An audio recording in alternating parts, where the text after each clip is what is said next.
This is Audible. Mindf, a bad boy romance with a twist. Written by Gabby Moore. Narrated by Nikki Hampstead. Prologue. You think that people like me can't actually be real. You laugh nervously at the mention of my existence and quickly change the topic. That stuff's just for other people living other lives, right? But you're wrong. I learned this lesson the hard way. You know all those things you think don't apply to you?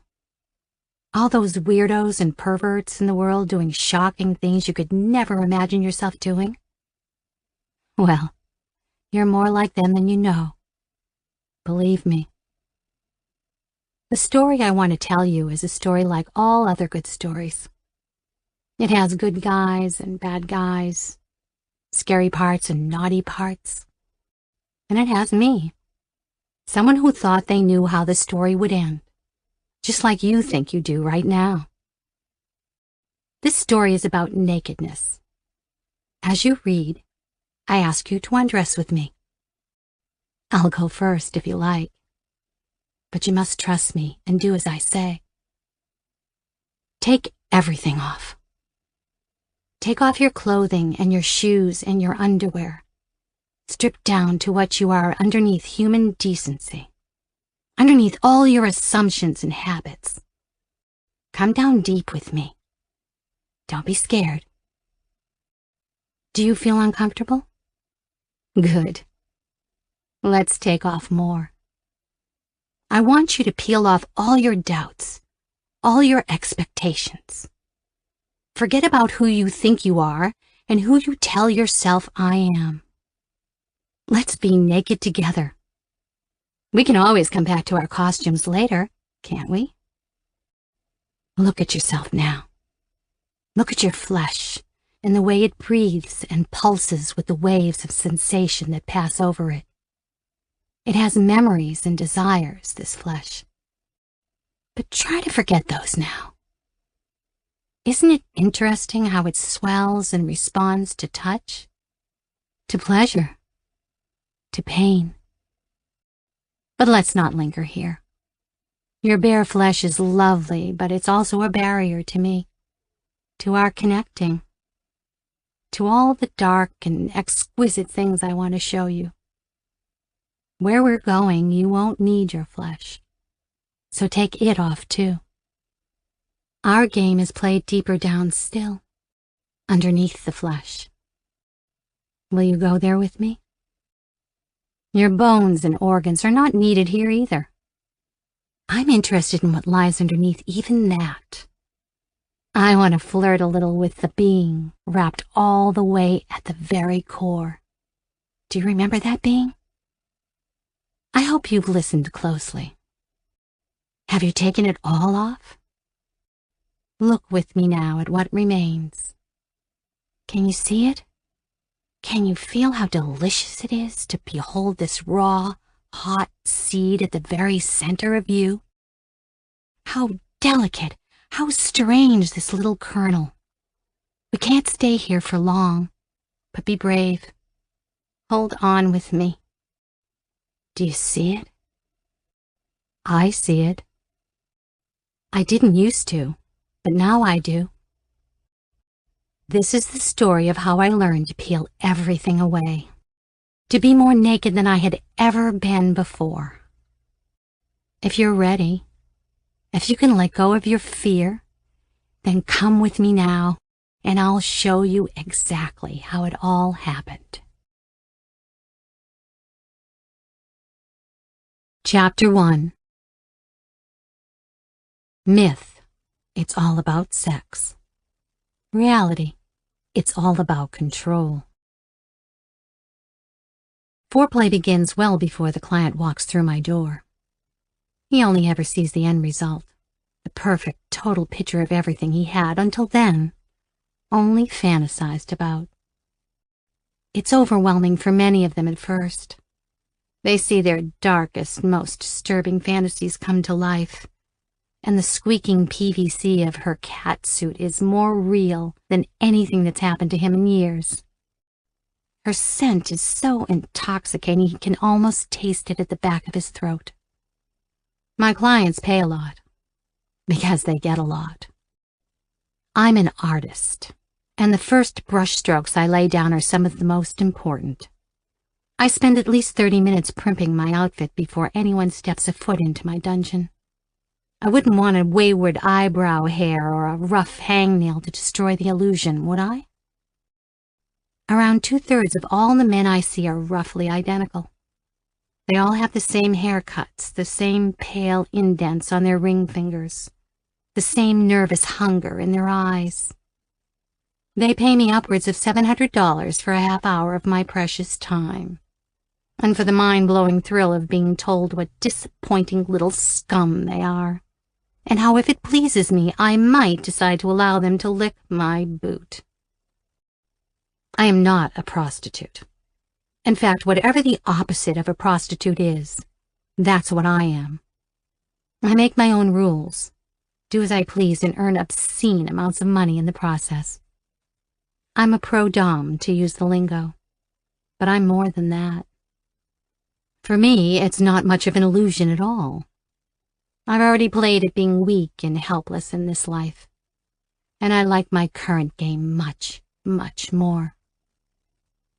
I spend hours getting dressed, grooming, painting my face. When I look on as men spill all those despicable desires that the world out there likes to pretend doesn't exist, I make sure I'm looking my absolute best. For most people, my occupation seems cheap and dirty, a little alarming, but that only tells you about them, not me. And if anyone wanted to take any of it away from me, they'd have to claw it from my cold, dead hands. I'm a connoisseur and a dominatrix. I'm classy, refined, and demanding. But really, none of those labels matter at all. What's really important is that I'm the one choosing those labels. And at every step, I am in perfect, complete control. Always. In the upstairs bathroom, I take my time smoothing down my blunt-cut Cleopatra hair, admiring its blue-black shine and how perfectly cliched it looks against my plastically red lips and pale skin. Thank God for cliches, though. They're what let me communicate with a client and take his money. I shift my ribcage a little in my corset and make sure all of me is squeezed, zipped, and tied in tightly. With such gorgeous supporting tension all the way up my spine, my bare shoulders can rest easy on top. The shoulder blades pull back into a practiced pose that tells men who they're dealing with before I've even spoken a word. I seldom wear black. My hair and sinister expression are dark enough. Wearing white PVC and leather makes me seem all the more frightening, and is somewhat cooler in the more unbearable California summer months. I crack my knuckles, flash one last cold smile to the mirror, and head into the bedroom to put on my heels. Always the hardest part. Curling over crunches up the layers of leather and the steel corset boning and makes getting those stilettos on a real pain in the ass. But I remind myself to take my time. He can wait for me. In fact, I decide to let him get a really good look at the dungeon while he waits. He's a newish client, but I know him inside out already. Early 30s, a finance sort with a bad gaming habit and more money than sense. He was tired of working. Tired of being a dog in a dog-eat-dog world, and most especially tired of all the quivering girlies who wanted an alpha male to make them feel like Cinderella. He didn't want any of that. No, he had come to me for some discipline, for training, for a brief glimpse of what it might feel like to crumple to someone else's will for a change. I told him if he behaved, I'd take him on as a student. And if I felt like it, I'd give him a certificate to hand to any of his future mistresses who might like a boy who's already broken in. Oh, he liked that. I know his type, of course. Spoiled, scared. I'd enjoy being the first woman to truly tell him no. I made my way downstairs, heels snapping on the cool marble of my arcing staircase. I reached the basement, took one last breath of air on this side of the dungeon door, and took a step inside. I exhaled, bolted the door. I made sure no matter what, it always creaked and moaned on its hinges and banged shut loudly, just so. Like I said, I'm an artist. The dungeon was large, twice the size of a regular bedroom, and deliberately kept a few degrees colder than the outside world. If my clients wanted to descend into forbidden realms with me, I wanted it to feel completely real. A bare light bulb hung from a wire on the ceiling and dimly illuminated the concrete floor, the instruments of torture, the chains, the ropes, and the steel frames over which I had strung countless writhing, grateful bodies. My plaything had obeyed my instructions and was already sitting patiently on a stool, waiting for me. Hooded, shirt removed, hands on his knees like a naughty schoolboy waiting to be caned. In a few moments, the whole sordid saga would begin. Every client is vetted rigorously before we get to this point. I had already given him a thorough interview about each and every dirty little element that was about to unfold in this room now. But it's good practice to give them one last check-in anyway, before the masks are lowered and the game is officially on. Mr. Lewis, shall we begin? I said coolly. He didn't have to see me to know I was standing before him, legs spread wide, arms on my hips. Yes, mistress, he whispered. Good. I kicked aside a coiled chain on the floor and watched as he jumped at the sound. Turn around, boy. I want to tie your hands. When he swiveled on his chair and offered me his shaking hands, I could make out a thick, pulsing vein in his neck. I was going to be his first dom. How sweet. I roughly tied his wrists, knotted the rope tight, and tossed it to the side, before spinning him around again and yanking off the hood. You're not as muscular as my other toys, I said nonchalantly, and eyed him up and down. His eyes fixed on my patent leather heels, and I could tell he was wrestling internally on whether to risk glancing up at me. Now, before we continue, I should tell you, this whole business has nothing to do with sex. I paced a slow circle around him, rocking leisurely back and forth on my impossibly high heels. I glanced over at him again. Well, are you just going to sit there and waste my time, boy? His eyes shot up to my face. I'm a busy woman, and I'm a greedy woman. I won't bother to train a fuck toy like yourself if I'm not convinced you're worth the time, you see? Mistress, I'm ready to do anything for you, and... In an instant, I pulled back my arm and brought it down hard against his cheek, the slap against his face echoing in the dungeon. His eyes went wide. I cleared my throat and spoke carefully. Boy, you seem to misunderstand something.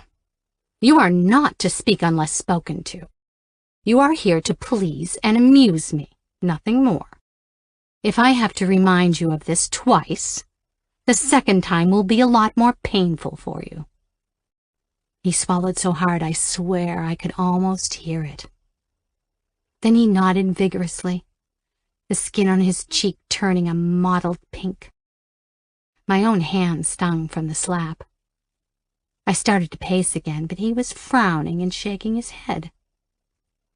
Okay, pineapple, he said nervously. pineapple. I raised my eyebrow at him. The safe word? Already? What is it? I said.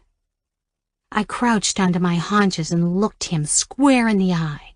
The Mistress Morgan mask lifted for a moment. Are you sure about this? That seems so hard, and I really don't want you to hurt yourself. Is your hand okay? I just feel like we've spent so much time making me feel comfortable here, but what about you? Isn't this weird for you?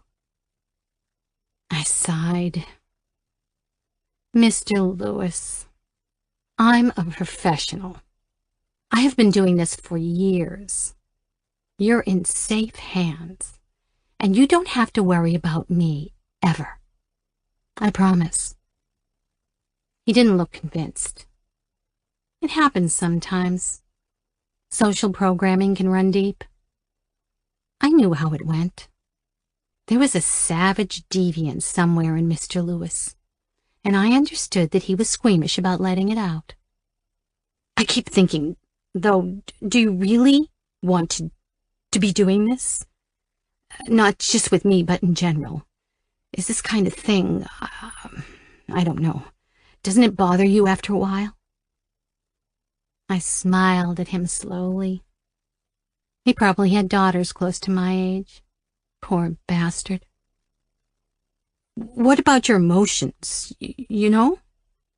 I was just reading this article about how women get this surge of oxytocin after every sexual encounter, and it's this hormone that makes them feel emotionally bonded to that person.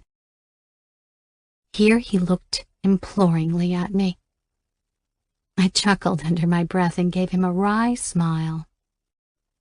Mr. Lewis, I can assure you, my hormones will not be interrupting our session today. He squirmed in his seat. I was losing him. Newbies were fun, but needed a delicate touch. Some needed to be pushed, some teased, and I had to make that decision now and hope for the best. I stood tall and cracked my neck, first one side, then the other, then gave him a hard look. Can I tell you a secret, Mr. Lewis? I think what we're about to do here is much, much more of a risk to you. I pulled up a stool, sat down, and dramatically crossed my legs, peering at him from behind my heavy black hair. I had his attention. Let me tell you a story. Back in my old life, I remember being at a conference lunch with some businessmen, and we were all sitting at this big table, deep in conversation. I was the first to notice her, a beautiful young girl walking through the restaurant. Blonde, gorgeous, wearing next to nothing. You know the story. She waltzed through the place like she was on a catwalk. Anyway, I looked and then promptly forgot about her and carried on with my conversation. Except that everyone else at the table, all men, had turned to watch this woman walk by. Like synchronized swimmers, their heads turned all at once. Now, I won't say the word was looked, because it was more than that. They gawked. They were hypnotized. All conversation stopped during those 30 seconds, and everyone forgot what they were doing, or why. It was like nothing else mattered for them in that moment except that pretty girl. I uncrossed and recrossed my legs with a carefully cultivated expression of aloofness on my face. You can imagine I was quite amused. I've seen some intriguing men in my life, Mr. Lewis, but I've never been so spellbound by one that I forgot myself like I saw those men forgetting themselves. And that's when I realized it's men who are slaves to their biology, not women. I exhaled loudly and made sure the breath lifted my breasts high in my tight corset. I made a mental note to punish him later for second-guessing me. You talk about hormones and emotions. Well, Mr. Lewis, let me tell you, when it comes to emotions, it's really men that I pity. They're at the mercy of their baser instincts and can't help it. If you're worried, be worried for yourself. After all, it's your hormones that have led you to this dungeon, to be tied up and stripped down, and who knows what else by me, the weaker sex, I said, and finished my story with a playful wink. The look of relief and adoration that washed over his face was exactly what I was angling for. I could almost see his heart beating hard in his body. Now, Mr. Lewis, I'll ask you once more. Shall we begin?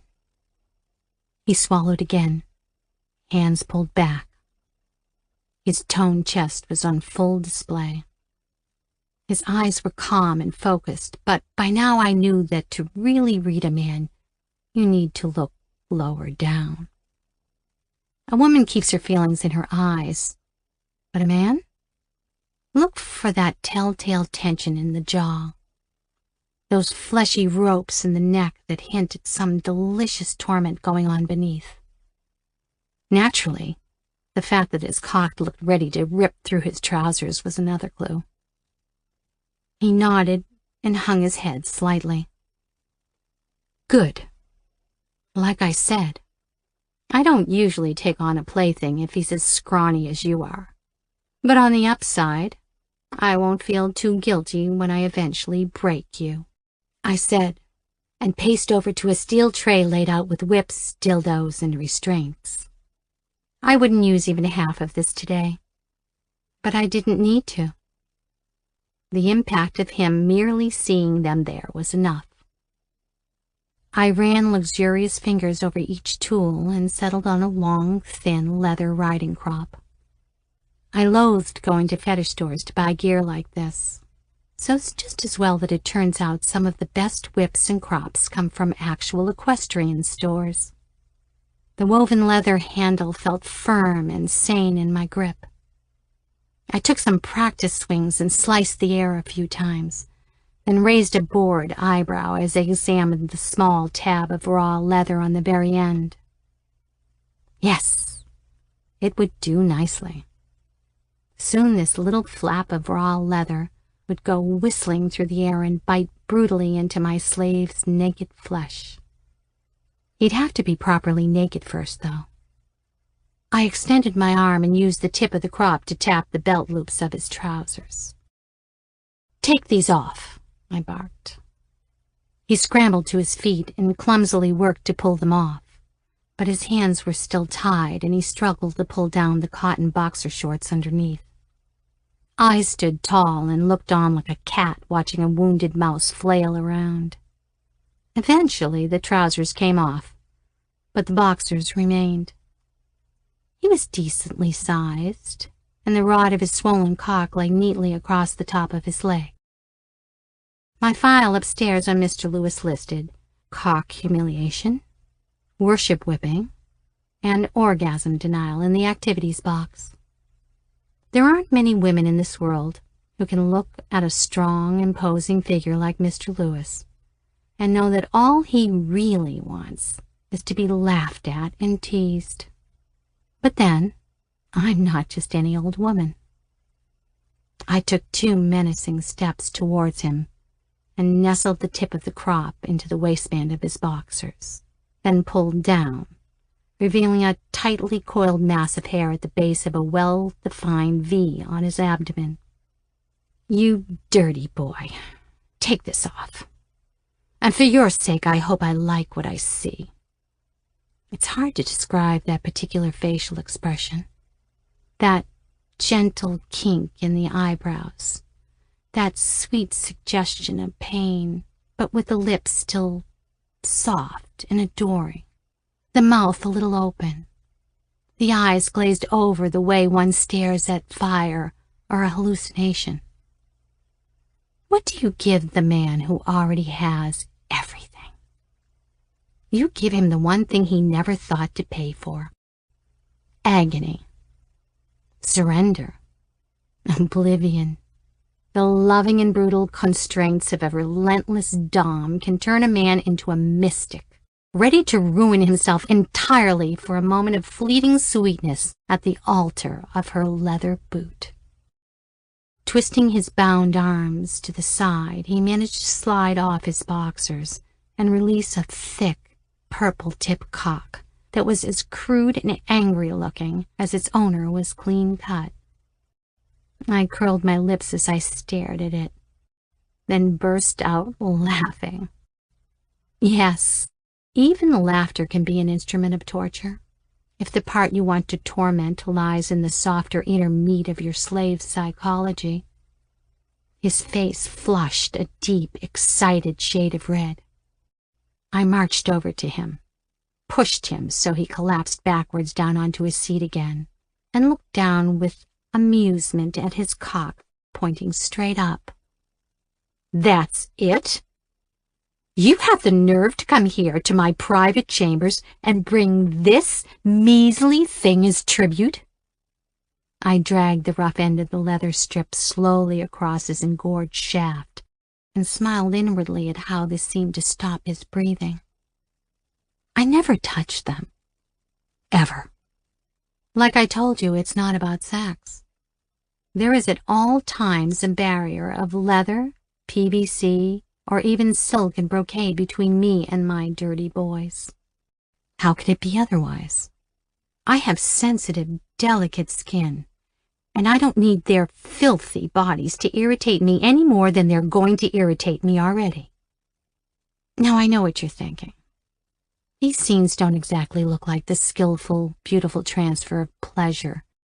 The movements don't seem like they belong to humans who are sane or healthy, and the words don't exactly make you think of romance. But that's exactly what it is. I used to scoff at all of this when I first started out, too. But I understand now.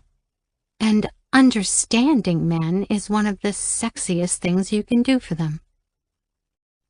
The leather strip now at his tip. I flicked my wrist a little to bob his dick from side to side, like a vague threat. I tossed my hair out of my eyes and made sure he saw how unimpressed with him I was. What I most like about men is seeing them this naked, this vulnerable, almost like weird crustaceans, completely dishelled, raw, exposed. Filthy little animal. You're turned on, aren't you? Disgusting, I said with a dark smile. Your cock is an immense disappointment, and now you've gone and put me in a bad mood. You little cretin. Stand and apologize at once. He jumped to his feet, purple cock bouncing. I'm so sorry, mistress. Please forgive me. I'm sorry my cock doesn't please you. With my riding crop placed on his shoulder, I pressed him down, down until he was kneeling before me, hands still firmly bound behind his back. That's enough. You can't even apologize properly. Clearly. No matter.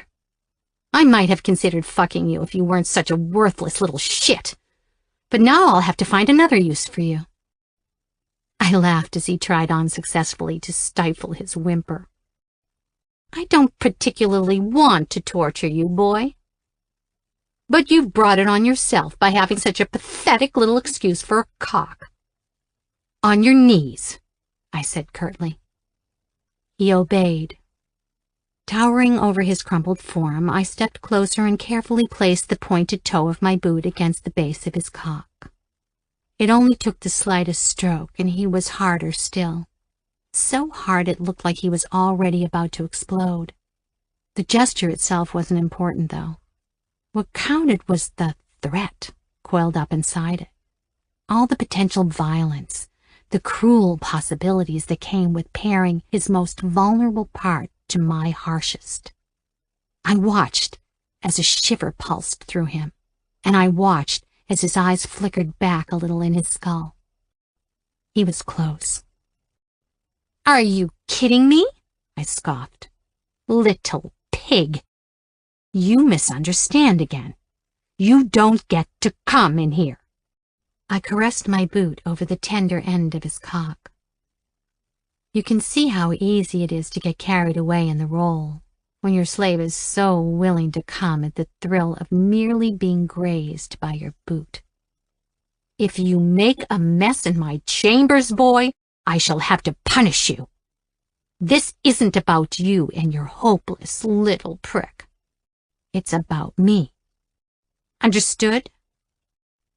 Yes, mistress. I continued stroking. I permit you to worship me now, I said. I could tell it was difficult for him to think clearly, being so painfully on the brink of coming, but forbidden from that relief. He thought for a moment. Mistress is very kind, he began. I am not worthy of mistress. I am not worthy to praise her, to say how beautiful she is. Good, I said, placing my foot between his knees and making him spread them wider.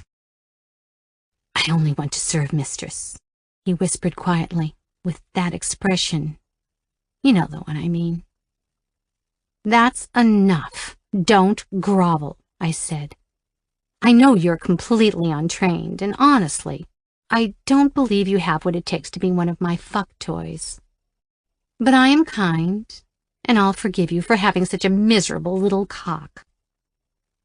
Tell me, boy, do you know how to come when you're told? I watched the swollen flesh twitch and harden. Yes, mistress, he said quietly. I'll stop there, I guess.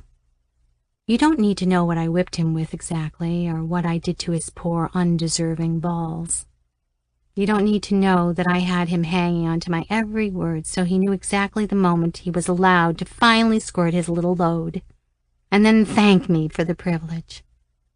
Mr. Lewis's first lesson in ruination was quite exhausting for him, and I decided, reluctantly, to let him serve me at another date as a prospective trainee.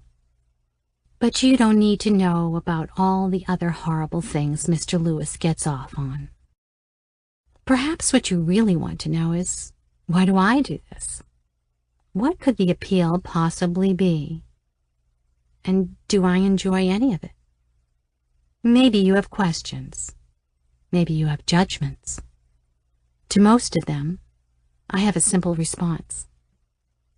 Am I turned on by any of this? No, not really. But I like the power. Pleasure is not the same as power, I know, but it's infinitely easier to understand. Maybe you're wondering, if I don't get off on this kind of thing, then what do I get off on? And to that I have another simple answer.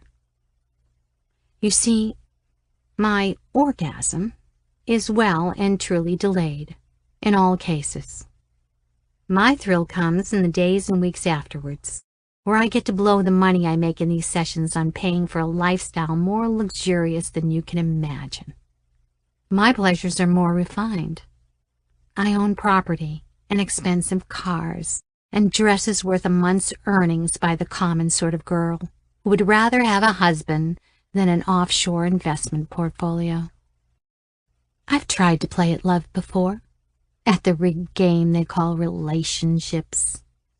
You could say that I was taken advantage of by men in the past, and now I get even by taking advantage of them, milking their lust and stupidity for my own gain. You could say I'm a wounded little bird hiding behind a mask of leather and steel, and I play at dominating men because I'm too scared to do anything else. You could say I'm twisted and sad and all the rest, but I'm just not. Take a good look, because this is what it looks like to live the dream. I do as I please. I make my own rules, and more importantly, I make more money than I know what to do with.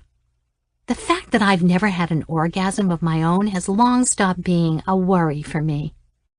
In fact, it's a blessing. I'll leave all that weakness to my clients. I finished up Mr. Lewis's session, saw him off, and closed up the dungeon for the evening. Tomorrow was my day off, and I was glad to peel off the smothering corset dress and put on my ragged cotton pajamas and some old socks. I went upstairs, removed my makeup, took a few deep breaths, and helped myself to leftovers in the fridge. My clients like a bit of escapism, a bit of high-gloss fantasy.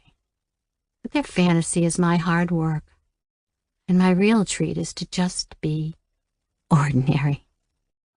I flopped under the couch with my laptop and settled in for a night of mindless internet surfing and YouTube makeup tutorials.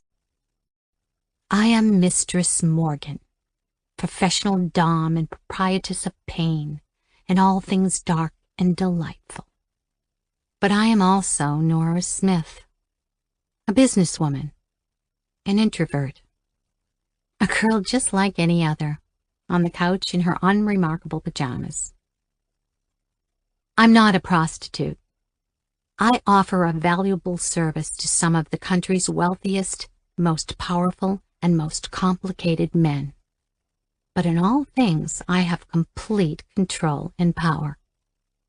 After all, who is more powerful, the wealthiest man in the country, or the woman that can make him cream his pants with the flick of her riding crop? What goes on in the dungeon is scripted and predictable.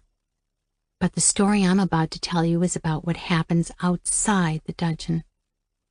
I'm going to ask you again to forget what you think you know about how the story will unfold. Don't try to guess where it will go, because you know nothing about me. Nobody does. And I like it that way. Chapter 2. Myth. Sex work is immoral. Reality. Everyone has their price. I despise today's fashion trends. The baggy, loose-fit gypsy dresses. The super casual fits of cheap fabrics and garish colors. I'd rather drop dead than wear anything described as slouchy. I prefer old school, tailored. On my off days, I go shopping, and if it's form-fitting, classy, and well-made, I buy it. Lord knows I've felt frail and puny in this life, but at least a small, defenseless body has its charms. It's hot, or so I'm told. My hips are slim, my belly tight.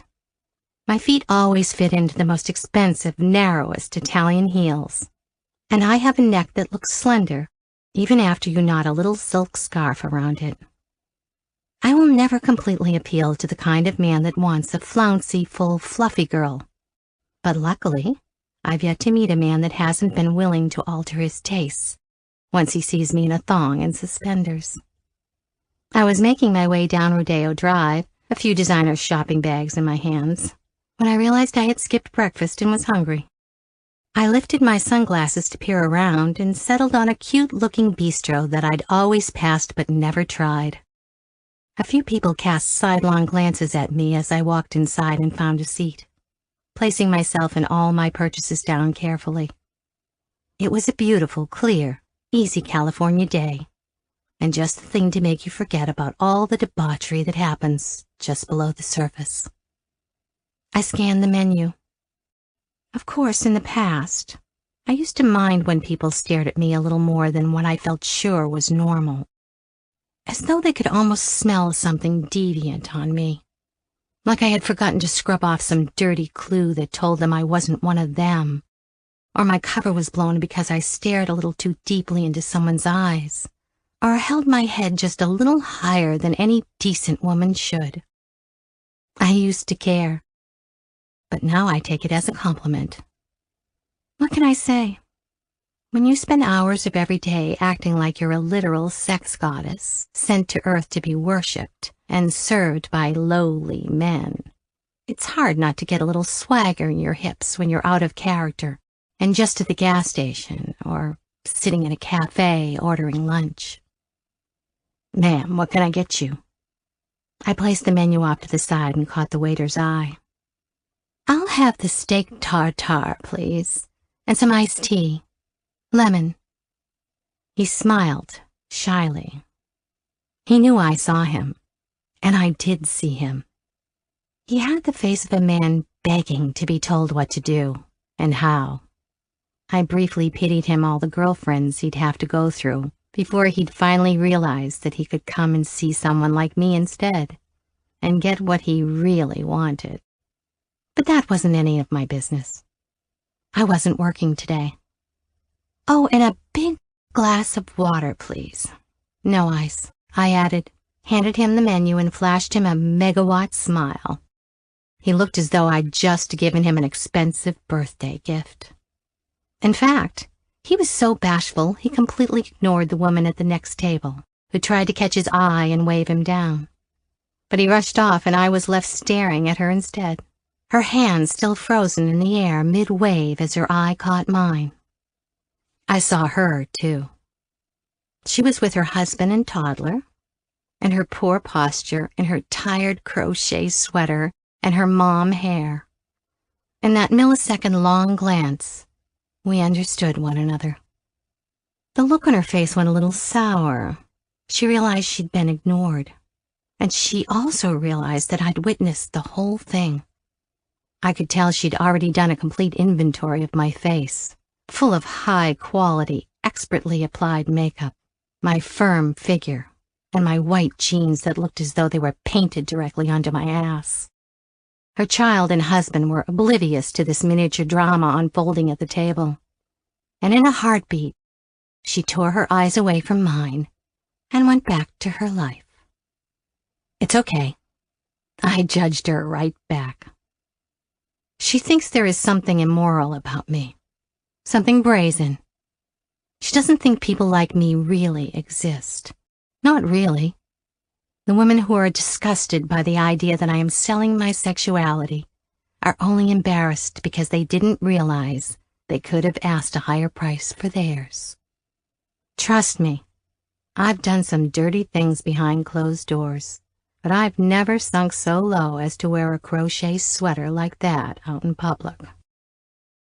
I smiled and leaned back in my seat, feeling smug at how much juicier it was than even she could guess. What would she say if she knew that at that very moment there was a man caged in my basement waiting for me to release him? Old Ralph was a faithful and decent client, and not the first client I'd kept under literal lock and key. I briefly wondered if I should pick him up something while I was out, but then forgot about him and idly decided to shoot off a text message. You in town? Feeling like a coffee or something? I'm at that little bistro we always talk about but never go to, the one with the bicycles in the front. The response from my old friend Melissa came back almost instantly. Good timing. I'm like a 5-minute walk away. Sit tight. I'm on my way. I smiled. Melissa was the only non-client who knew about my secret identity, and the only person I retained from my old professional network after I gave up my previous job and decided that torture by the hour was the better gig. Melissa was by far the most open-minded person I knew, which by now was more or less a requirement for knowing me. She was a respected psychotherapist, and we trained together back in the day. Even though her offices were just a few streets away from my studio, we seldom found time to meet like this. Nora, it's been too damn long.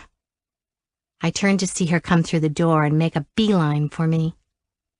The crochet sweater mom was trying hard to hide the fact that she was looking at us.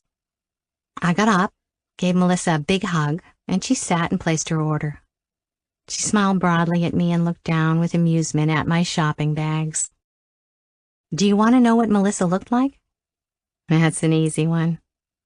Whatever first thought jumped into your mind when you thought psychotherapist, well, that's exactly what Melissa looked like.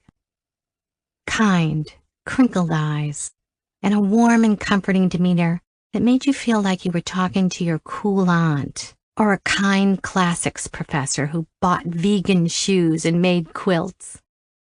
I loved Melissa. Engaging in a bit of old retail therapy, huh? she said. Has it really been so long, Melissa? See how I have to soothe myself when you're not around? I pouted and smiled. We chatted easily and comfortably, like the old friends we were. Therapists have to stick together. What's that? You're surprised I used to be a therapist? Well, I wouldn't say that's the most surprising thing about me. But yes, I used to be like Melissa once. We chatted about her husband, her endless woes with her building renovations, about TV series and how quickly time went. Then, as I knew we would, we circled around and landed up talking about me. You know what I'm going to ask you about next, right? She said and took a sip of her coffee. Oh, God. Let me brace myself. I'm about to get therapized, aren't I? I said playfully and grabbed the edge of the table. She smiled. Well, I am curious. Go on. Are you...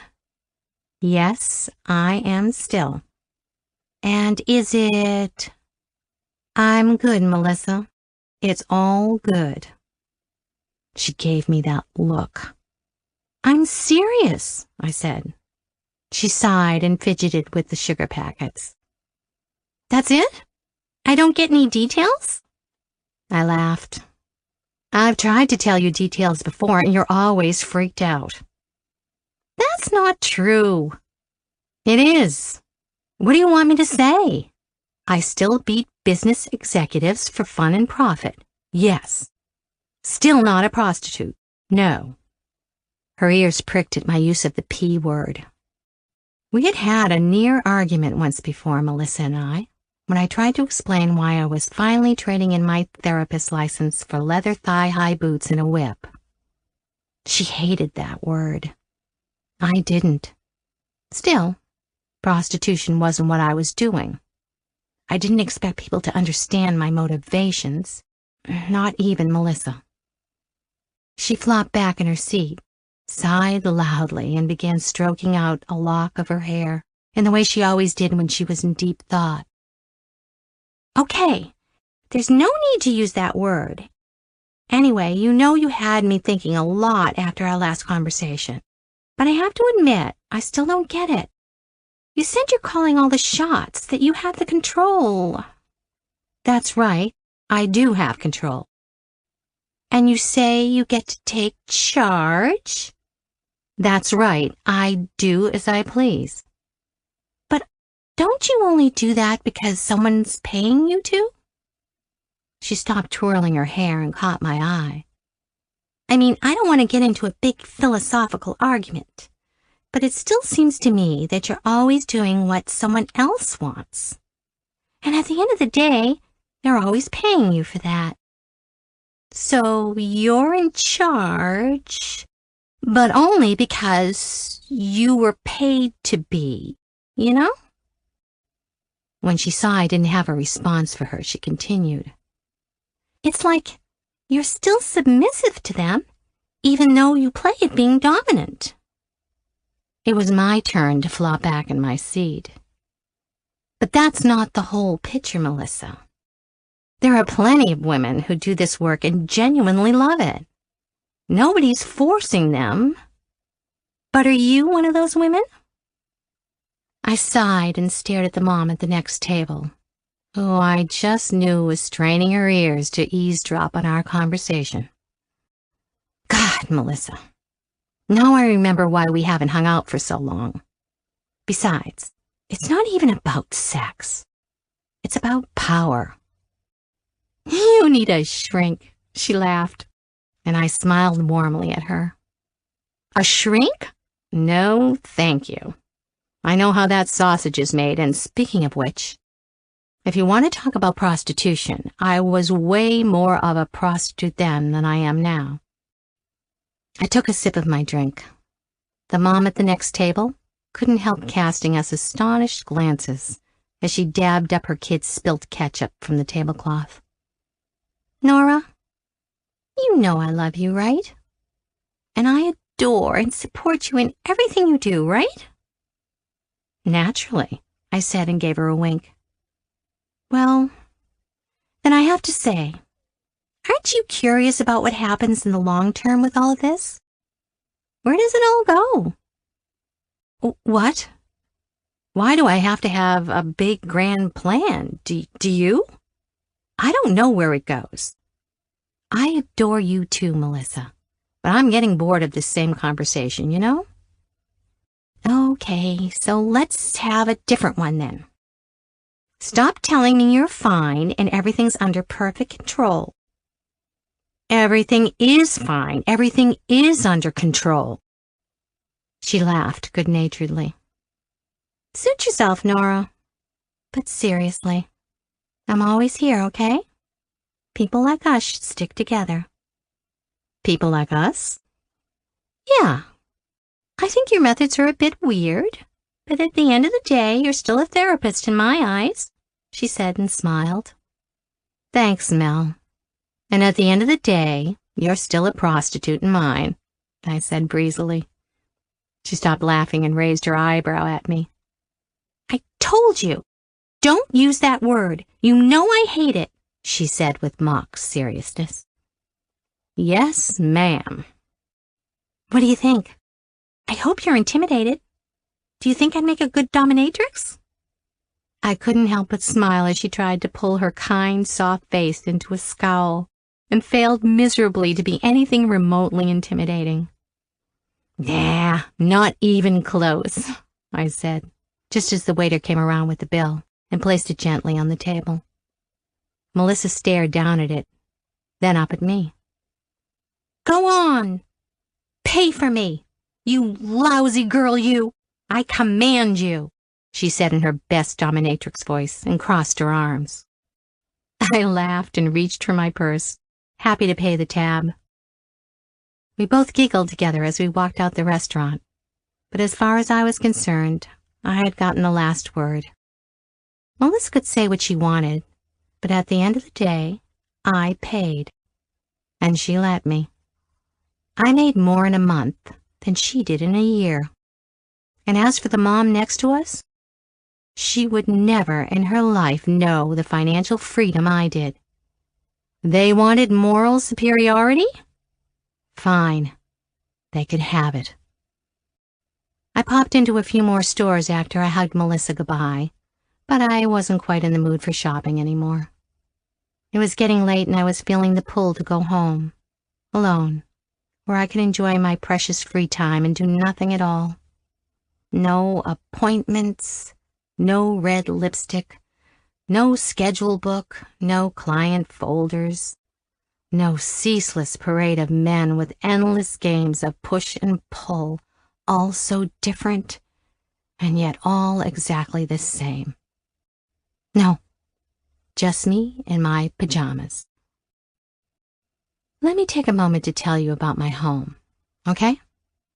Melissa likes to say the houses are models of the psyche, you see.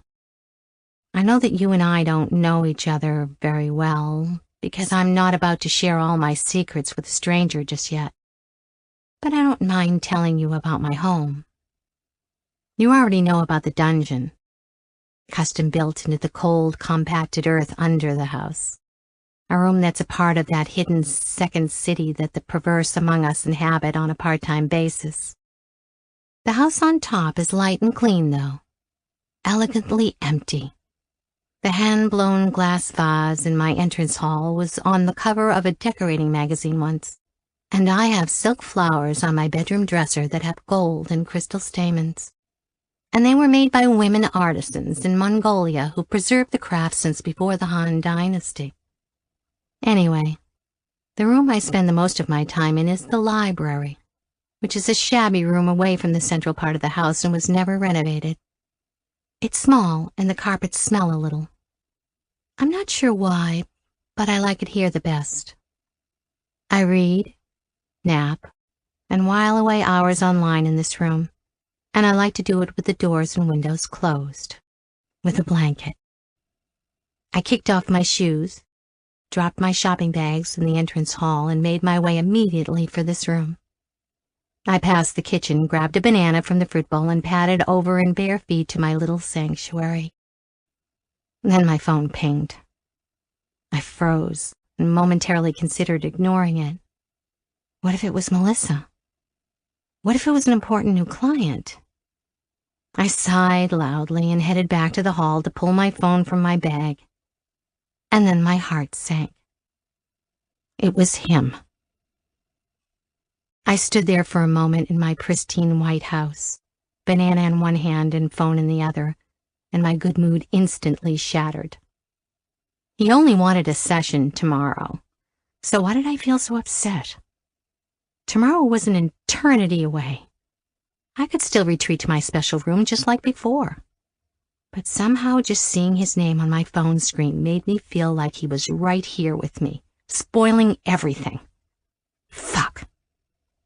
I replied with my own message. Mistress finds your proposition acceptable. Don't be late. And then on second thoughts, I started typing again. And for interrupting a perfectly pleasant afternoon, I hope you're not stupid enough to try and pitch up here tomorrow empty-handed, pig.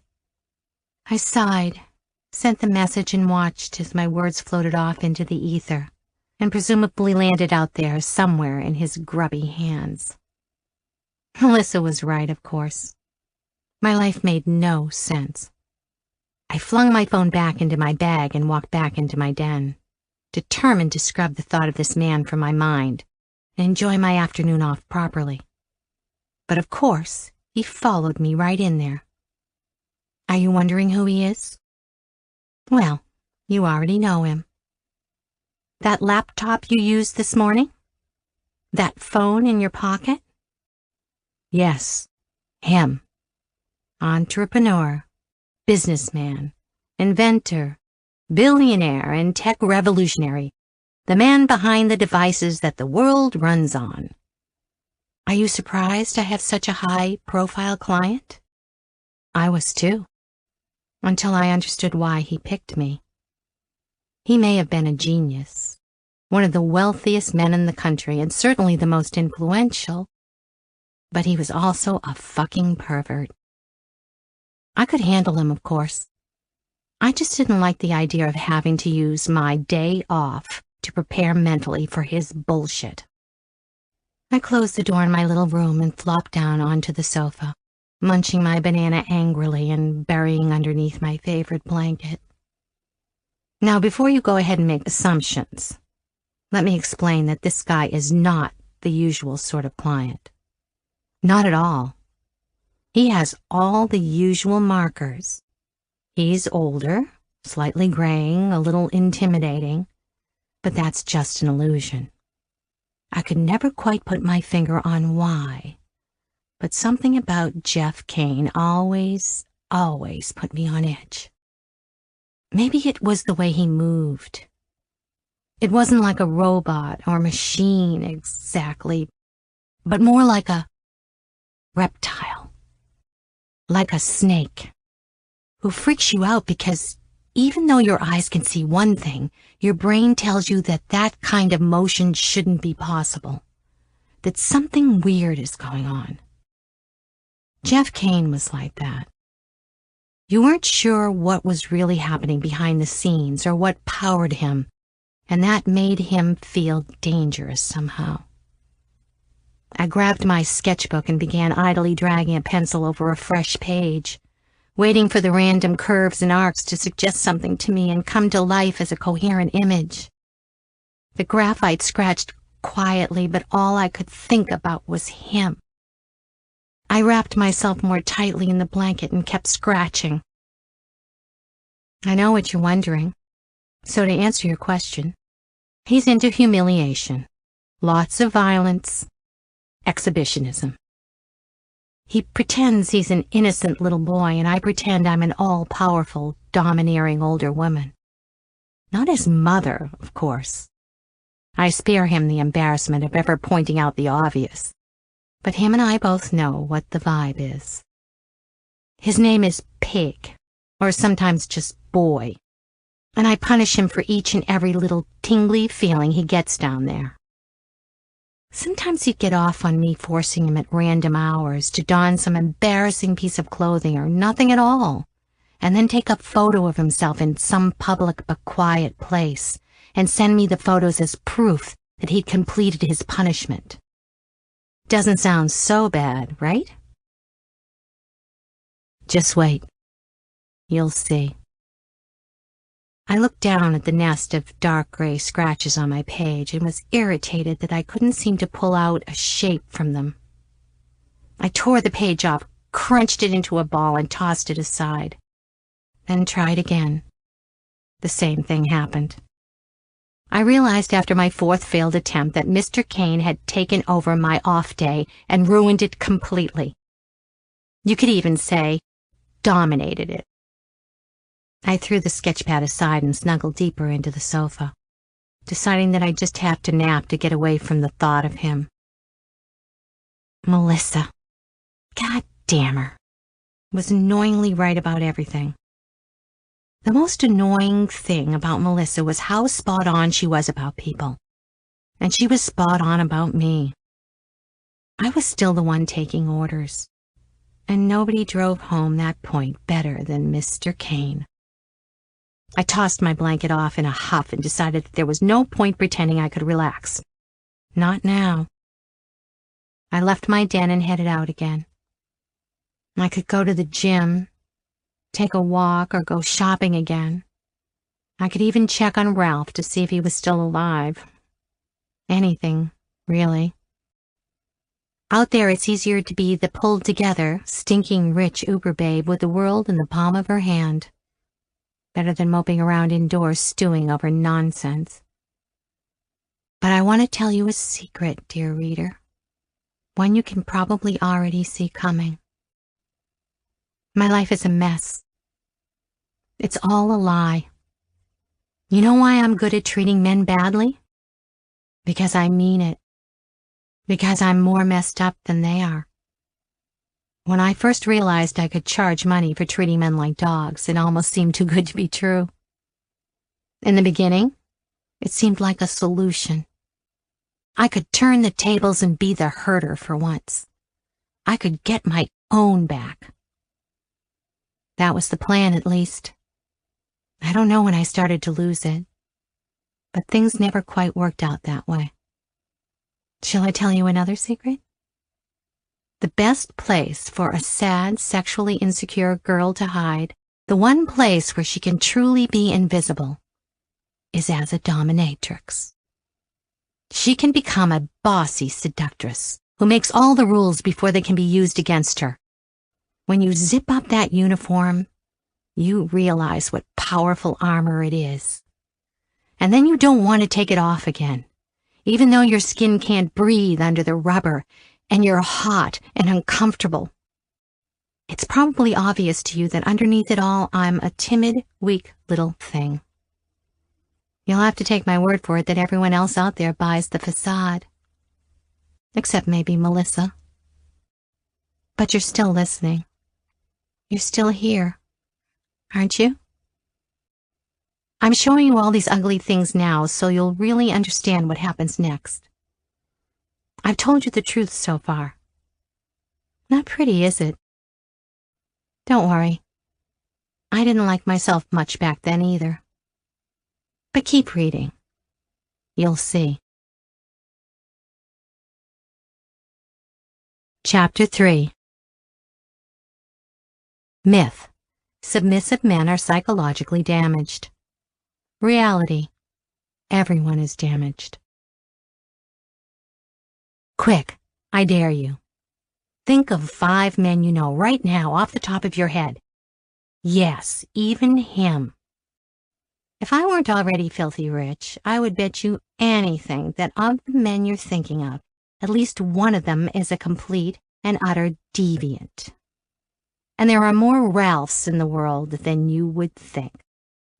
When I first started out down this kinked path more than 3 years ago, I kept bracing myself, kept wondering, when are all the real creeps and perverts going to come crawling from out of the woodwork, asking to suck my toes? The big surprise? My client base was just normal. A representative sample of mankind, complete with fathers, husbands, brothers, bosses, employees, and yes, Even him, the guy you'd least expect. Mr. Kane was one of those. I tell my clients, God, you're boring me. Who cares what your deep, dark psychological problems are anyway? I don't give a damn about understanding men. They're only here to serve me. This is a clever little trick, you see, because it's a way of playing the game without actually playing it. Sometimes I really mean it. Sometimes I don't. Sometimes I don't mean it at all, and I wish someone would take the time to notice. In any case, you can see why dom work is exhausting, right? The doorbell chimed and I went to answer it. I made a mental note to make him pay for all the stress he caused me yesterday when it was meant to be my day off. Not pay, but pay. Actual currency. He can afford it, after all. I opened the door and stood there in the frame, looking at him like I was surprised to see him at all. He appreciated this and lowered his head a little in a friendly and submissive gesture. Asshole. Mistress, he said, and took my hand to kiss it. I sneered at him and stepped aside so he could enter, then quietly closed the door behind him. At 56 years old, he was lean and in excellent shape, but that didn't stop him from wincing a little as he dropped carefully to one knee and extended his hand. I looked with interest to see him holding out a velvet ring box. I briefly wondered if he shopped for jewelry for his wife at the same store as he did for me. I took the box from him and he slowly stood, head low and hands clasped in front of him. A chivalrous gentleman whose twisted mind and heart simply belonged in another era. Little pig, you've brought me a gift, have you? I purred.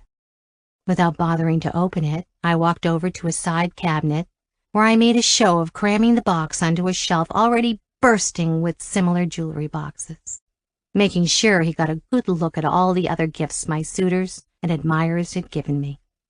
I slammed the door unceremoniously, then paced back over to him. It's a pity, though, I said, examining my fingernails. I changed my mind anyway.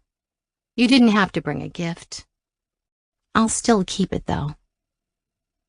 He stood motionless, like a Zen monk quietly stirring himself into a trance.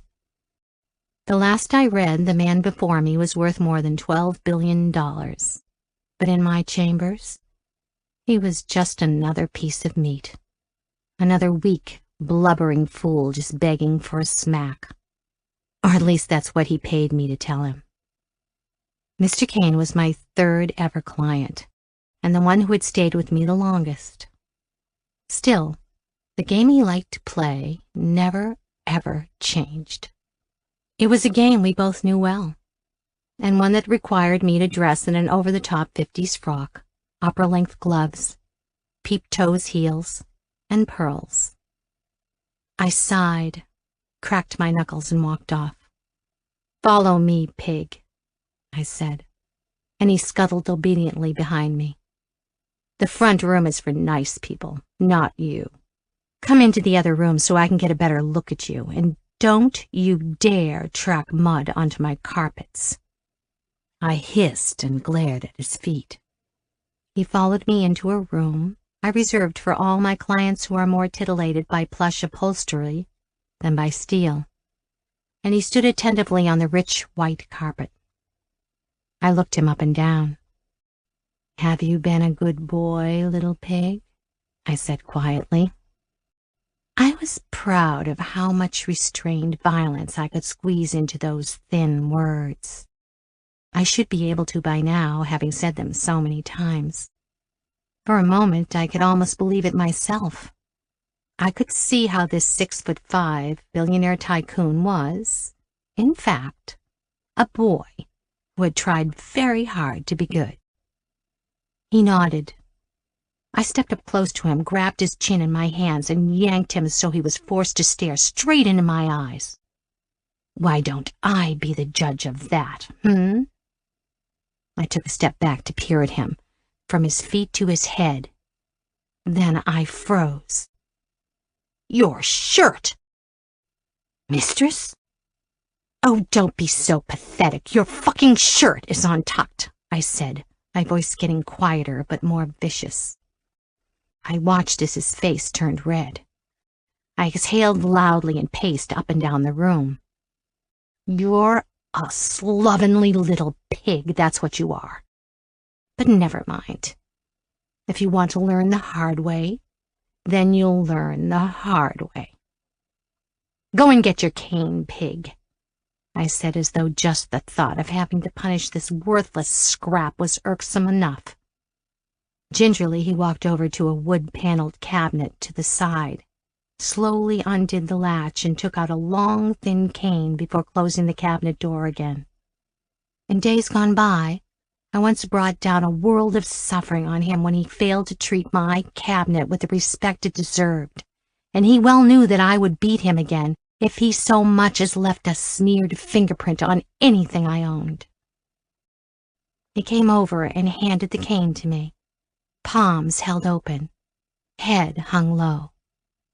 I snatched it from him and gestured for him to turn around and assume the correct position. He did, hands clasped in front of him, head hanging and eyes closed. He waited for me to deliver his punishment. This is how it always went. I could almost do it all in my sleep. I cracked my knuckles again, spread my weight evenly over my feet, and stood tall, readying myself. Your pants, boy, I said quietly, and he immediately unzipped and dropped them to his knees. I took a deep breath, raised the cane in a high arc over my shoulder, and swiftly brought it slicing down again, the crack against his bare skin the only sound in the room. The rule was that he always got 5 of the best, but sometimes I'd make it 6 if he'd been particularly bad. This time, however, he broke the script and began to moan at the 3rd strike. I froze, the cane held high above my head, my whole body twisted to make sure I was delivering as much force into those strikes as I could. I threw the cane aside so hard it clattered against the wall and fell clean behind one of the sofas. A good dominatrix, you see, must be flexible. She must notice these little things. A downturned corner of the mouth, a change in breath, a sheen of nervous sweat on her client's skin, and adjust the game where necessary.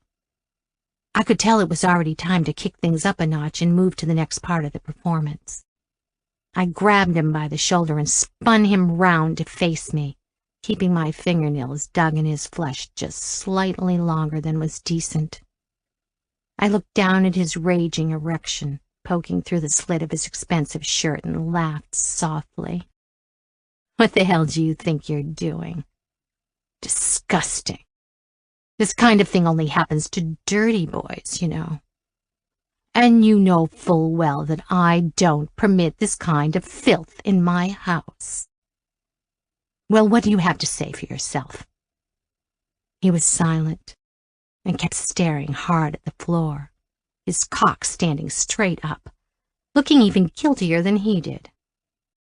A good dominatrix knows how to bring the best out of her clients, too. I walked away and settled myself onto the sofa, taking my time to cross and recross my legs, giving him a quick hint of what I was wearing underneath. I knew that he only needed to see a half-inch of black lace under my dress, and his desperate little imagination would make up all the rest. You've been thinking about me again, haven't you? Yes, mistress. I knew it. And tell me, pig, have they been naughty thoughts, even though you know what the rule is? He stood silent again, his stiff cock the obvious answer to that question. I threw my weight back into the sofa and sighed loudly. If you were a good boy, you wouldn't do any of that dirty stuff, but since you insist on being so vile, you give me no choice.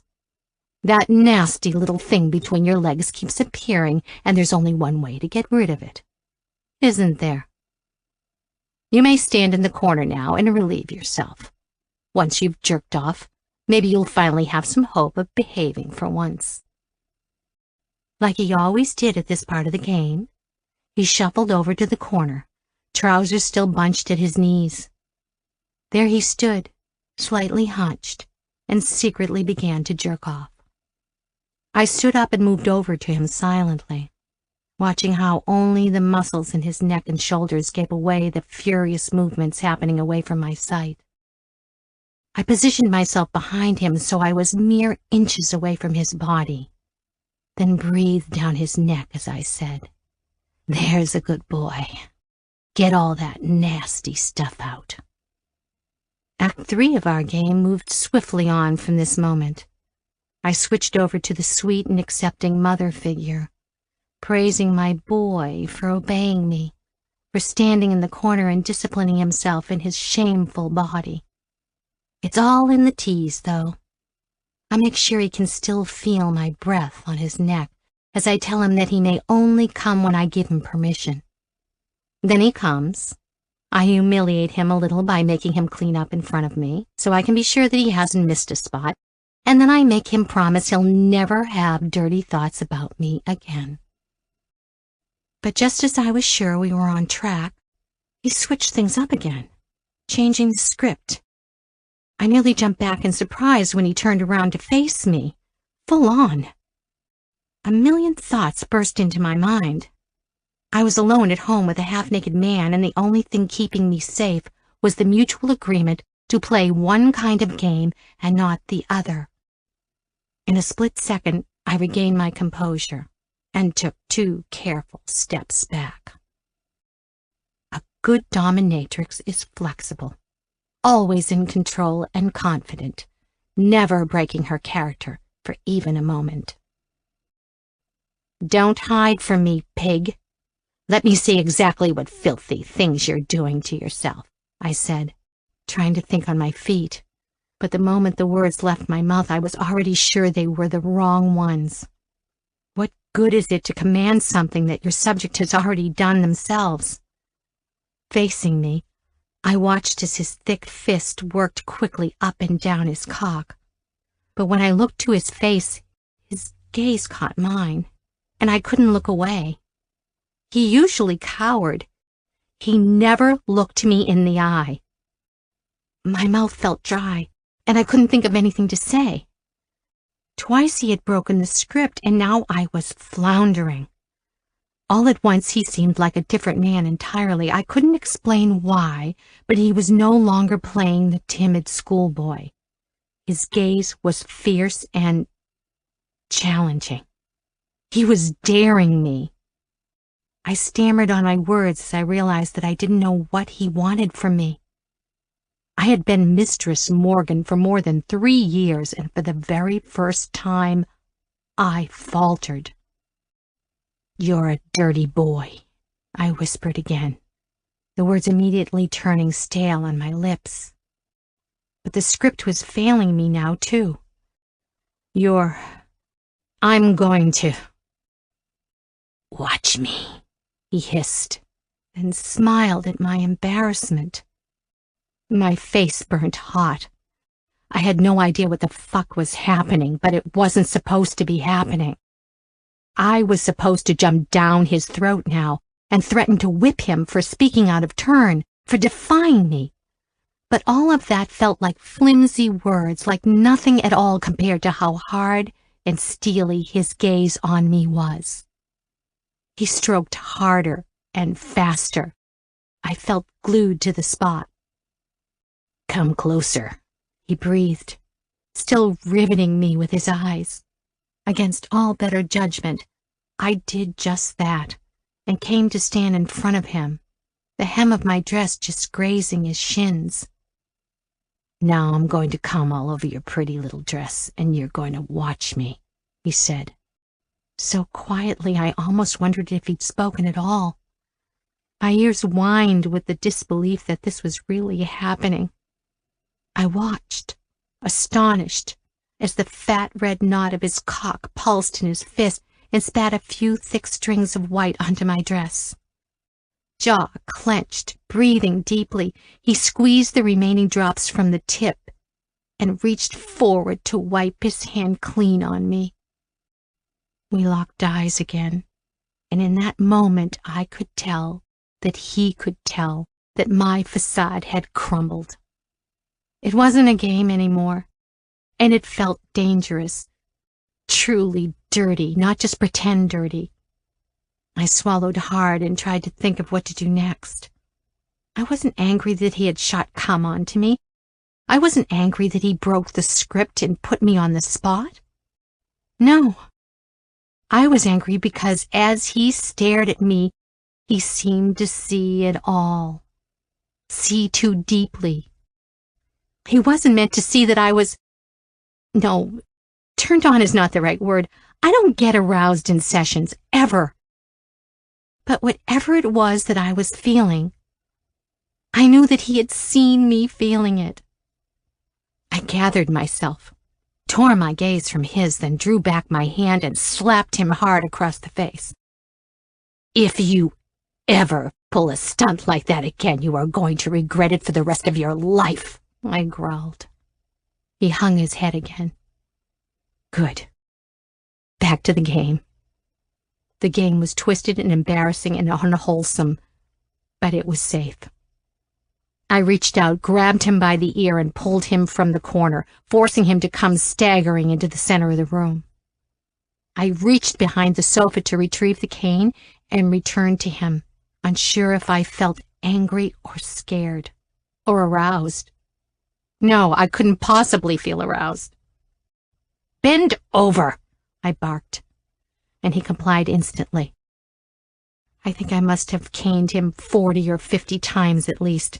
I lost count after the first few, getting lost in the release of swinging my arm down onto his red flesh over and over again, watching the welts raise, turn red, and split. I usually discussed session plans with my clients at length before we tried anything new. But if he wanted to go impromptu, well then, two could play that game. I caned him until the muscles in my shoulders started to ache. I was in a trance, one where only me, him, and the cane existed, and I couldn't help but get carried away, my breath coming in jagged gasps. At last I couldn't lift the cane another time. I tossed it aside. He stood crouched before me, motionless. I had broken the skin, and for a moment the only thing that moved was a single, syrupy dribble of red from a line on his skin that I had whipped raw. I'm disgusted with you, I spat. I was disgusted with myself. And then, effortlessly, miraculously, he came to stand tall again. He carefully did up his trousers and buckled his belt, his expensive Italian-tailored shirt slightly crumpled, but once tucked in, giving no indication of what had just happened. He flicked some lint from his cuffs and took his time looking at me again. "Thank you, mistress," he said with a smug smile. I squeezed my hands into fists so he couldn't see them shaking. The protocol was that we'd always do session aftercare. We'd come out of the scene, put back on the masks of our regular lives, discuss anything that needed to be discussed, and part ways on a good, calm note. But I didn't feel like following fucking protocol right now. I just wanted him out. "You displease me, boy. But you've been punished enough for today. It's time for you to leave. Go before I change my mind." His smile was small and delicate, not the expression of a man who had just been brutally abused. I avoided eye contact. The session was done, and I was not going to allow him to stare at me like that ever again. I walked towards the entrance hall and gestured for him to follow me. At the doorway he paused, straightened out his collar one more time, and just stood there, waiting for me to release him. I took a deep breath. "Open-ended scenes like that one require a renegotiation of our agreement," I said calmly. He looked amused. "Forgive me, mistress. You seemed more than amenable at the time," he said with a smirk. I glared at him, The scene is over, Mr. Kane. I'm drawing a boundary here. I'll be in touch to discuss our understanding. Naturally, the fees will need to be adjusted to reflect any changes. Here he actually laughed out loud. I had never seen this side of him before. Where was the tortured pervert who wanted to play schoolboy, the one I had known for 3 years? I didn't like this. Not one bit. I'd really rather not discuss something so crass as money right now, he said sweetly. And yet I'm a businesswoman, Mr. Kane. Surely a man like you can appreciate that. He chuckled again. I was beginning to seriously wish he'd vanish in a puff of smoke. You, a businesswoman? You're more like the product, though, aren't you? He said, smiling and waiting to see if he'd get a rise out of me. I was appalled. He had never spoken to me like this before. I reached out to open the door and frowned at him to leave, but he stood his ground and tilted his head to look at me like he, too, was seeing me for the first time. What happened back there was very unexpected, he said slowly, and very humiliating for me. Forgive me, but it seemed as though you were a little humiliated, too, and liked it. Don't make me laugh, I blurted, and he smiled in surprise at the outburst, and shrugged and made for the door. You've given me a lot to think about, at the very least. Leave, I said coldly. I don't understand. I was only... Nothing happens here unless I say so. Do you understand? And now I say that you have to go. So you fucking go. He stared at his shoes, hand on the door handle. You know, Nora, you're not as in control of this as you think you are, he said simply, turned on his heel and left. I stood staring at the closed door, mouth hanging open for the longest time, when one hot, prickling tear found its way down my cheek. I quickly smeared it away and turned to walk back into the house, back to my little den. There I slammed myself in and tried to think. Was I going crazy? Why was I feeling so upset? What had happened back there, really? Why had he turned around and stared at me like that? I'm not as in control as I think? What's that even supposed to mean? I was in a state, but the more I tried to pin down exactly what I was feeling, the madder I felt. I had hit him hard, but I felt like the one who had been slapped. He had broken the script, sure, but that in itself wasn't unusual. I had done dozens of scenes that were far more extreme than that one. He was an asshole, and he was wrong. I was in control. Chapter 4. Myth. Pro-doms are just gold diggers in disguise. Reality. Who said anything about there being a disguise? Angelica's been a really, really good girl this morning, hasn't she? I said and smiled warmly at Angelica, who I knew had worn her favorite pink dress especially for the occasion. And then at Angelica's caseworker, a homely social worker who's been caring for my sister for over a decade now.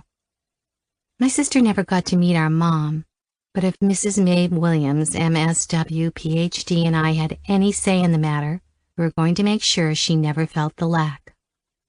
I invited them both inside and watched as Angelica raced off to the kitchen to see if I'd bought her any treats. I always buy treats for our weekly visit, but I know she gets a kick out of finding out exactly which ones I've bought each time. How is she, Maeve? I said as we walked slowly into the kitchen after her. Oh, she's great. Really great. Look, I put her medication in here, and there's something she made in art class she'll want to show you later, she said, and pulled out a crumpled paper from a SpongeBob SquarePants backpack and handed it to me. It was a picture of 3 people. Though Angelica was 32 years old, she still drew like a 3-year-old, and drew herself as a 3-year-old. She was bigger in the drawing than the other 2 figures, one of which was clearly Maeve. "Who is this?" I asked, pointing to a brown scribble of a person with what looked like brown clouds ballooning from their head. Maeve laughed. "Can't you tell? It's you." I squinted at the picture. "God, I look like an angry orangutan or something," I said and returned the drawing to the backpack. "Angelica's been learning about money today, haven't you, sweetheart? About how we pay the cashier at the grocery store when we buy food. Isn't that right?" Angelica poked her head from behind the fridge door and grinned. I smiled and started to make us all some coffee, while Maeve gave me the rundown of what they'd done in class and the outings they'd been on. I smiled sadly at the thought of Angie learning about money. I paid a small fortune for her place on the only worthwhile resident program for Down syndrome adults in our state. Do they really need to teach her how to break a $5 bill? Or draw cash from an ATM? The whole point of my busting my ass to provide for her was that she didn't have to stress herself about it. Maeve eventually left. Angie started beaming and wiggling her fingers, and I read her mind instantly. "You want to paint your nails today, honey?" I said, and she smiled ear to ear. So we went upstairs, and I decided that while she was busy, I'd quickly take a peek at my overflowing inbox and reply to a few emails. We went upstairs to my den, and she reached up onto her tiptoes to pull down her special box of things she was only allowed to do at her big little sister's house. It was full of Barbie play makeup, hair beads, and unfinished friendship bracelets. I curled up on the sofa and let her entertain herself with some glitter nail polish while I checked my mail. There was a time when Angie was bigger and smarter than me. Then I grew up. I learned to speak, went to school. We were equals for a while. Then I carried on growing, and Angie stayed where she was. And she was always 3 years old. Me and the rest of the family aged and grew up around her. But with Angie, it was always like time traveling. Always like going back to the same innocent moment in 1987. We exchanged a smile, then she hunched back over at her life, and I hunched over mine. Dear Mistress Morgan, thank you for allowing me to contact you. I have combed through your website and would like to ask permission to serve you in the near future, at your discretion. I've had the pleasure of serving other mistresses before, but can sadly say I have never been properly brought to my limits. This is why I'm writing to you, mistress. I desire a beautiful, demanding dominatrix who will permit me to worship her feet, serve as her slave and pet, and be punished and trained as you see fit. Discretion is very important for me, so I'd like to suggest a meeting where we can both discuss further details and hopefully come to a mutually pleasing agreement. Respectfully, G. Anderson.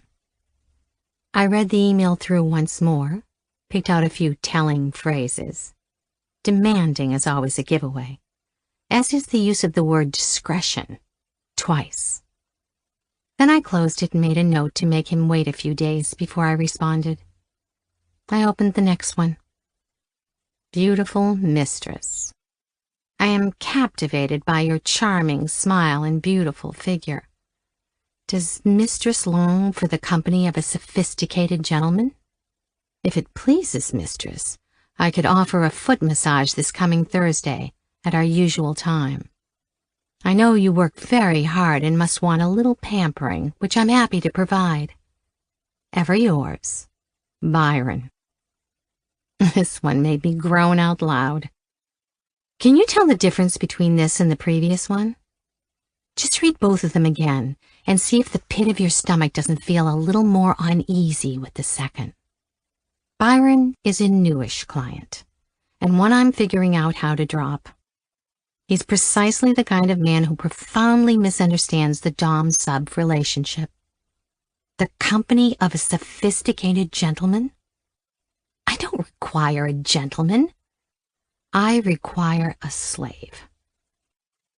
Angie froze, pricked her ears, and then looked at me. Mailman? she said. I nodded and gestured downstairs. Will you be a big girl and go fetch the mail for me, baby? She dropped what she was doing and raced downstairs, then came back up a moment later with her arms full. I handed her the junk mail and fast food menus. Angie, baby, have you had lunch? Have you got your wallet with you? She nodded, then handed me a pink Velcro wallet from her pocket. It had 2 tens in it from the bank account they set up for her at the home. Good girl. Now look at the menu and see what we can buy for $20, okay? Remember, we can't get it if it's more than 20, can we? She thought carefully about it and then shook her head. She went back to sit on the carpet and pore over the menus, while I examined the mail she'd brought in. Mostly bills and junk mail, but also a familiar pink envelope I knew to look for once a month. I tore it open to find a blank check and smiled. The day I discovered the existence of financial domination was a very good day indeed. In fact, I had only met this particular client of mine once, and for the last 6 months he had been content for me to call him up occasionally to laugh at him and demand he buy me things and send me money. In addition, I was paid $1,000 monthly, whether he managed to take my calls or not. And all I had to do was force him to take me shopping once in a while, and refuse to give back his credit card until I'd bought everything my heart desired. There were 3 separate small parcels that were likely from admirers, but I quickly hid these away before Angie demanded to see what was inside them. I curled back on the couch and carried on with the emails. I groaned at the next on the list, a newsletter I had stupidly signed up for back in the day and had never managed to unsubscribe from. I scrolled through. It was from the early days, back when I thought making connections in the scene was a good idea. There were several successful doms in my area, but I soon found myself at odds with all of them. They always seemed to me too tacky, too obvious, too much infighting and politics. My work got far easier the moment I stopped caring about the BDSM community. And besides, my clients loved that I seemed so mysterious, so unlike the other women who were out there hawking their services with embarrassing WordPress websites. I skimmed the feature article, titled, "A True Dom's Instrument of Choice is Always Her Heart," and scoffed. If you're not familiar with any of this, allow me to explain. The difference between a pro-dom and a lifestyle dom is that the former know what they're doing, and the latter are angry about it. Okay, I'll be fair. The difference between the two is a bit like the difference between women who have sex for fun and women who have sex for money. The one side likes to pretend they have the moral ground. The other side wonders what morals have to do with anything. Just like everything in life, there are professionals and there are amateurs, and I'm the former. I don't go to munches or play parties or care about leather families. I don't keep sex slaves for fun or wear garter belts to do my grocery shopping. This is my job, that's all. And I'm so good at that job because I don't allow myself to get involved. Ever. I'm in the pro-doming business because it lets me get further away from messy emotions, not closer to them. I smiled to myself and shut the newsletter, hitting the unsubscribe button. Again. If some people want to crow on about how they're the only true and pure practitioners of a craft, they're welcome to. I don't care. I'm younger, prettier, more in shape, and yes, more skilled at what I do than they are, and have the bank balance to prove it. Are professional chefs threatened by some granny's home cooking? Do opera singers need to maintain good relationships with the karaoke community? Yawn. Are you bored yet? Because I am. You can see why I avoid this sort of thing. Nora? Nora? I lifted my gaze to see Angie waving a few bright pink fingernails at me. I smiled and nodded. That's beautiful, baby. You're such a pretty girl, I said. and she carried on painting, her tongue poking out to the side in concentration. I opened yet another email. Mistress, I'm a faggy little sissy who wants to be dressed up as a little slut and... I deleted this one instantly. That's not what I'm about. No way, no how. If you're the kind of man who thinks the ultimate humiliation is to pretend to be a woman for a while, you and I are not going to be friends. Next. Dear Mistress Morgan, I have tried many times to write this email and keep getting stuck. Reaching out to someone like you is incredibly difficult, so I hope you'll forgive me if I get any of the lingo wrong, etc. I'm new to all of this, but for some time now I've had an intense curiosity, and I'd like to explore some possible encounters with you. I am flexible time-wise, but anxious to meet you as soon as you are available. I'd rather not put into words right now exactly what I'm looking for.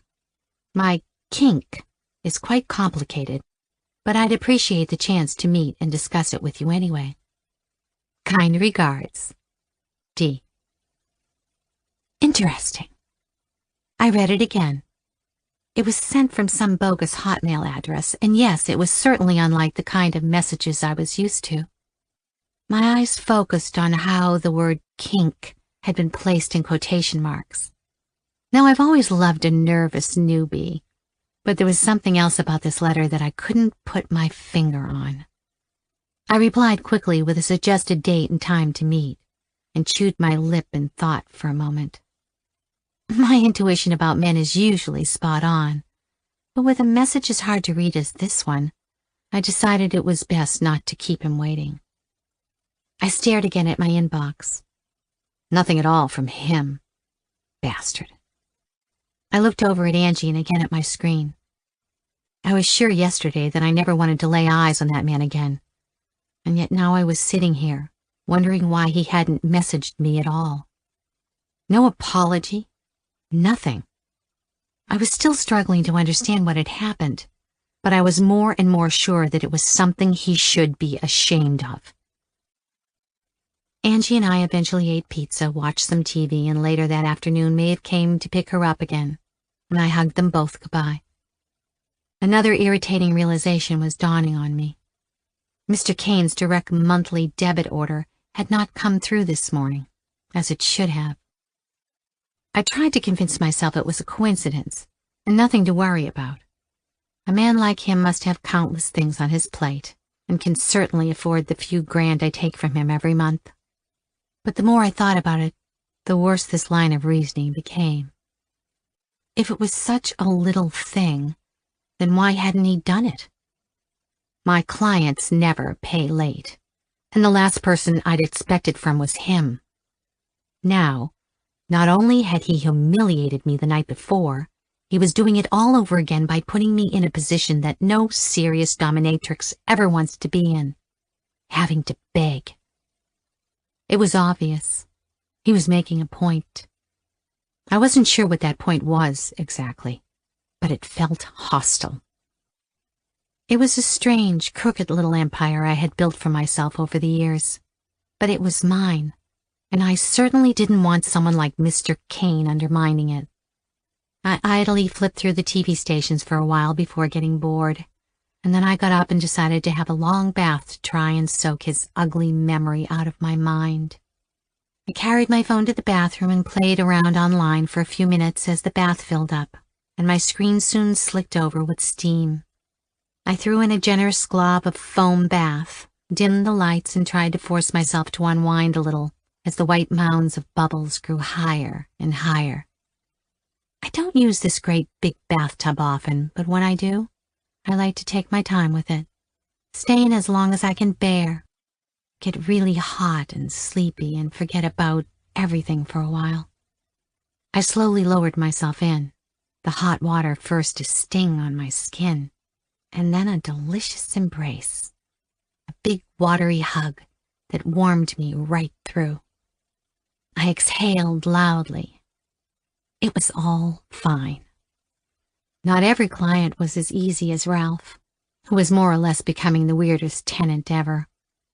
It was inevitable that I'd have a client one day that just wouldn't pan out well. I was a big girl. I could handle 1 or 2 sour encounters. Cost of doing business, right? I was good at what I did, and nobody could take that away from me. I sunk deeper in till the bubbles brushed against my chin. If you were so good at your job, then why did you freak out so badly the other day? I squeezed my eyes shut. I could think about all of that later. Now, it was just me in the bath. Me in the hot, clean, empty water, completely colorless, moving around me with perfect ease. Shall I tell you a secret, dear reader? I'm feeling a little calmer now and in the mood. And you won't tell anyone, probably. But here's the thing. The most scandalous fact about me is not that I make money doing the kind of sex work that people love to mock and criticize. It's not even that I have a disabled older sister who relies entirely on me for her well-being.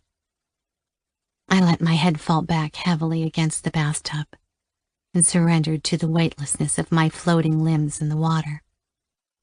My knees gently fell apart from each other, and I didn't stop my hand when it made a trail from my hip bone down into the valley between my legs. I let it rest there, wondering if I wanted to continue. I knew where that path led. My big secret? I've never had an orgasm. Not one. Glad we've gotten that out of the way. No, I'm not sure why, and yes, I've tried, and no, it doesn't bother me anymore. Well, sometimes it does. But what can I do? Every once in a while, I open this can of worms to see if I'm still broken, still missing that vital piece that all other women seem to be born with, and not me. Now, don't feel sorry for me. I've done all the things they say you should do, but it just never happened for me. It's just as well that there's no significant other in my life to make this into a significant problem. Because as of now, I think I've given up. Well, almost given up. I gingerly slipped my fingers between the silky folds there and waited, like I was stalking a nervous animal and didn't want to startle it. But my body seemed to be cooperating for now. I drew breath slowly and steadily, finding that sweet spot that felt good to touch, and started swirling tiny circles over it, stroking it ever so gently, and stirring that feeling up like I was spinning sugar, weaving with the faintest touch lest I break something or lose my concentration.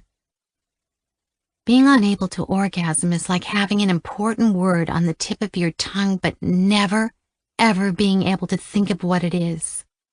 It's like an itch that isn't ever satisfied with scratching. You know that moment you watch a glass slip off the edge of the table, and it comes falling to the ground? And there's that split second when you know the shattering is inevitable, and you see in slow motion the whole glass inching closer and closer and closer to the floor?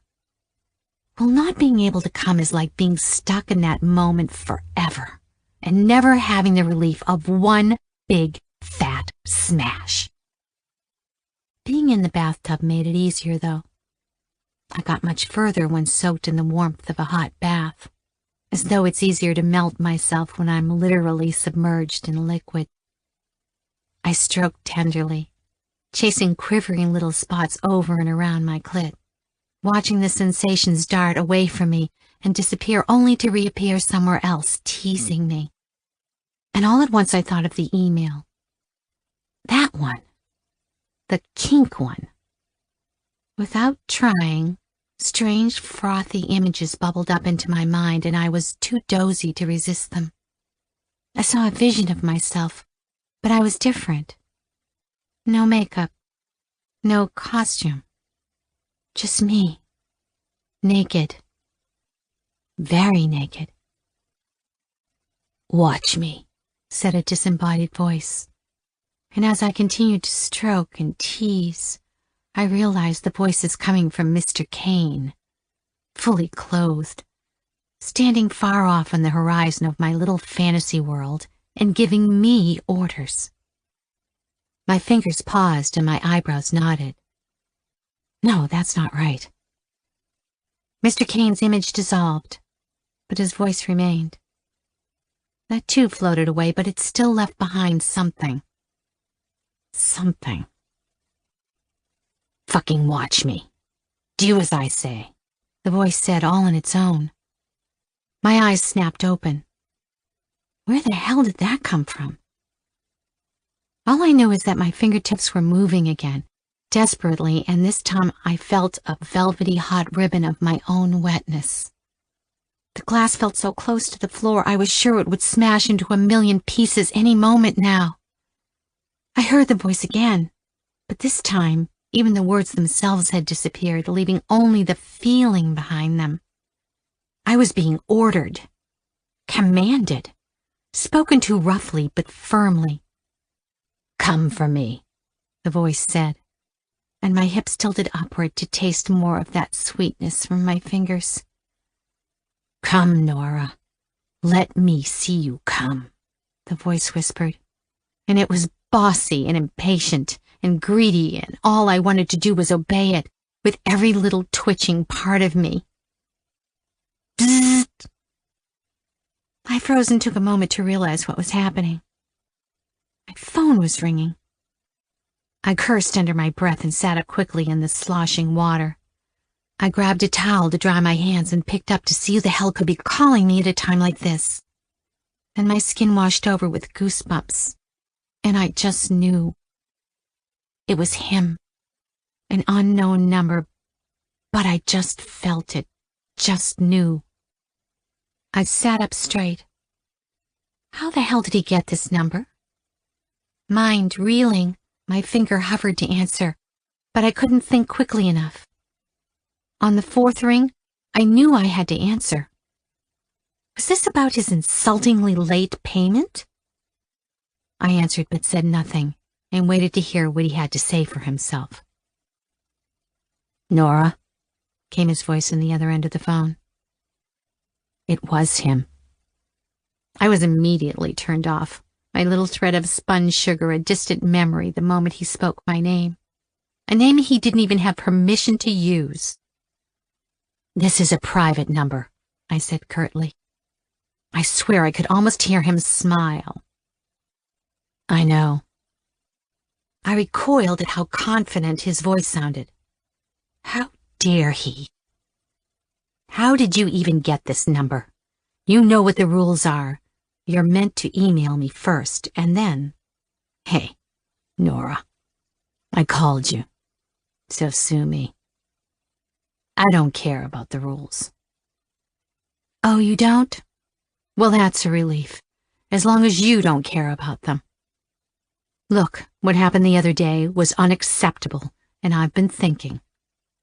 You've been thinking about me? My fingers tightened around the phone. Why did you call me, Mr. Kane? Is there something I can help you with? If not, I think it's high time we reconsidered this relationship and went our separate ways, I said coolly. It was something I had been mulling over for hours, but with him being this cocky, I was pretty sure it was the card I wanted to play.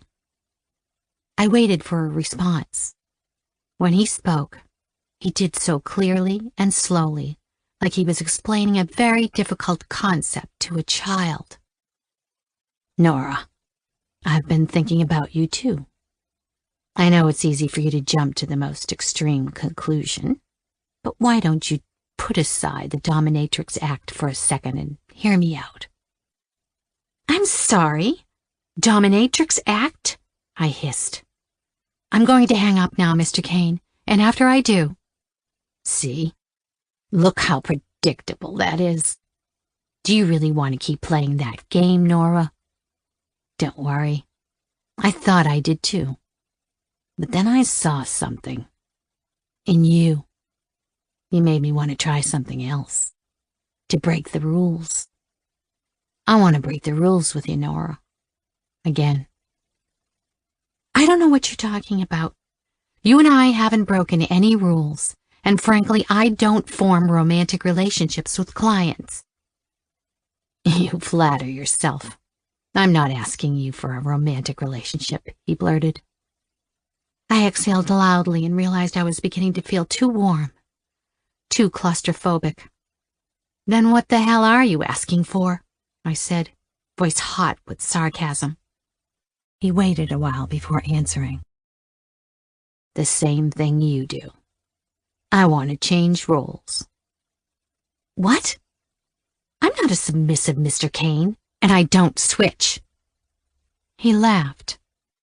Don't you? Either you're a total submissive, or you're just not very good at playing a dominatrix, he said mockingly. I've had enough, I said, and lifted myself out of the water again. I don't know what kind of mind games you think you're playing here, but I'm tired of them already. I'm hanging up now. He was still laughing. All right, Nora. Do what you like.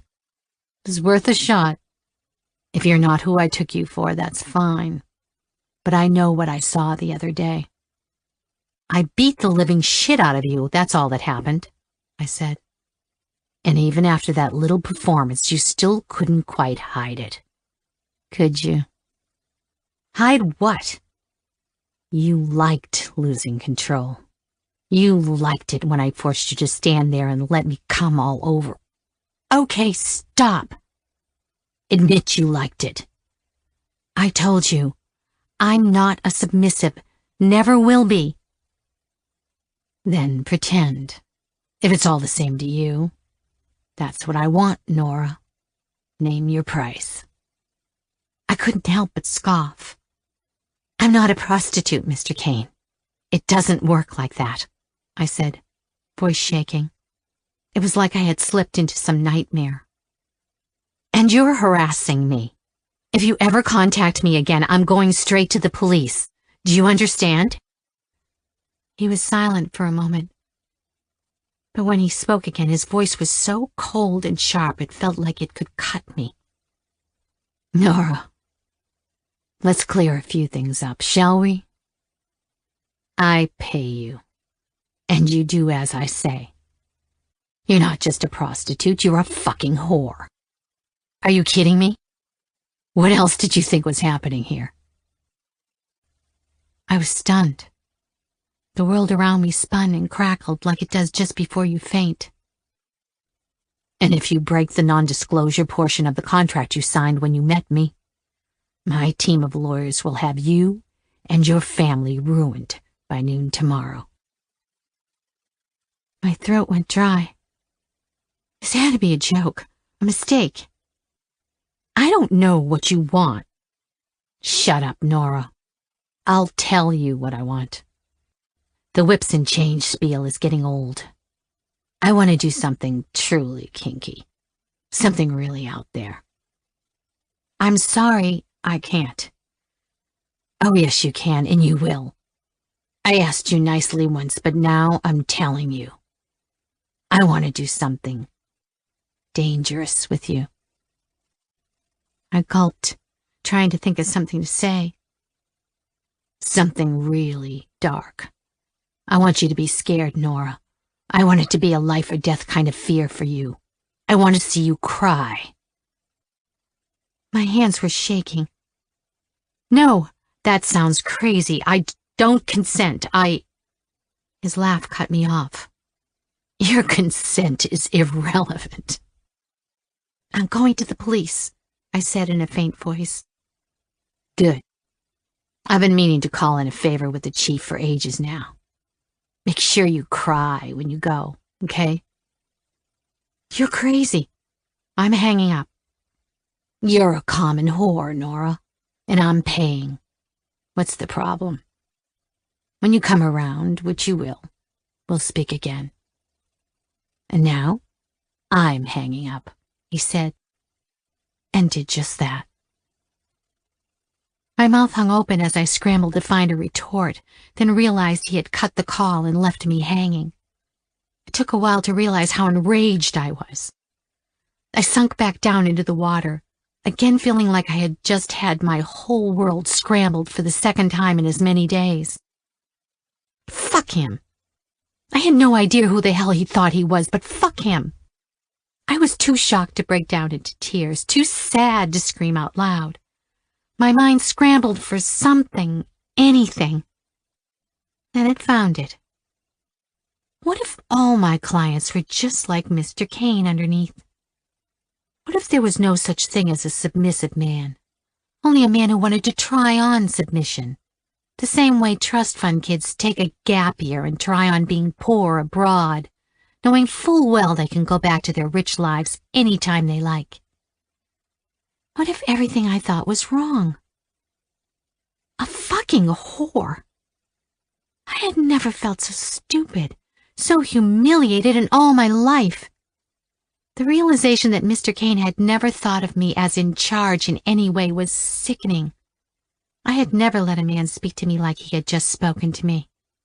I never let people like him break the rules, and I certainly didn't let them make any.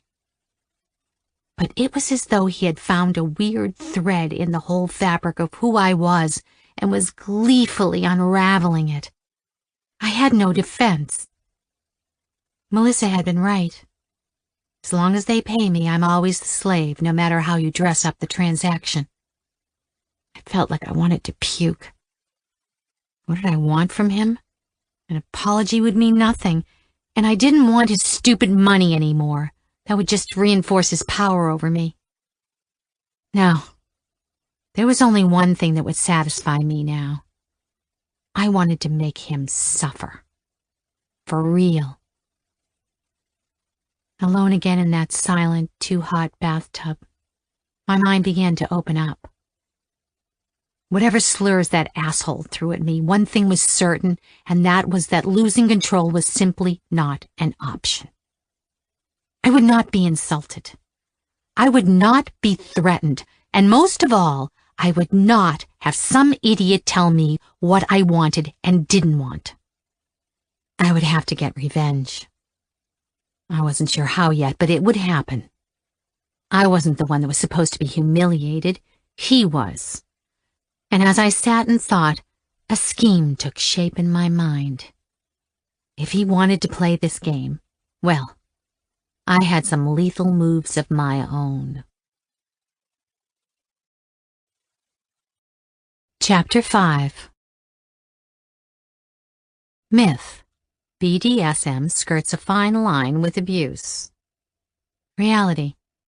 So? I glanced around the coffee shop, looked down at my watch, and then frowned. At the last minute, the reporter had sent a message backing out of our meeting and turning down my asking price, suggesting another figure, a lower figure. He waited on purpose just to string me along, the bastard. Fingers trembling somewhat, I dialed his number and strained my ears to listen over the coffee shop bustle.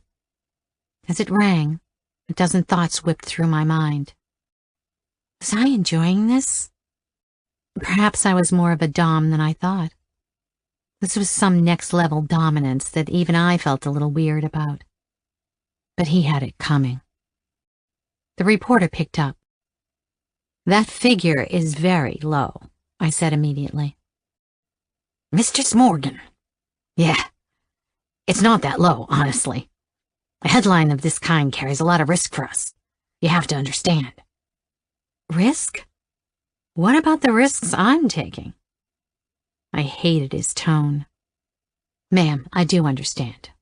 But that really is the standard fee we offer for a feature of the kind you want us to publish. You have to understand that when a source wants to conceal themselves like you do, it's a lot more work. More work? But all you have to do is keep me out of it. And we will. That's part of what we're offering you. So you see, it's not just the fee. We want to be careful about how we go about it.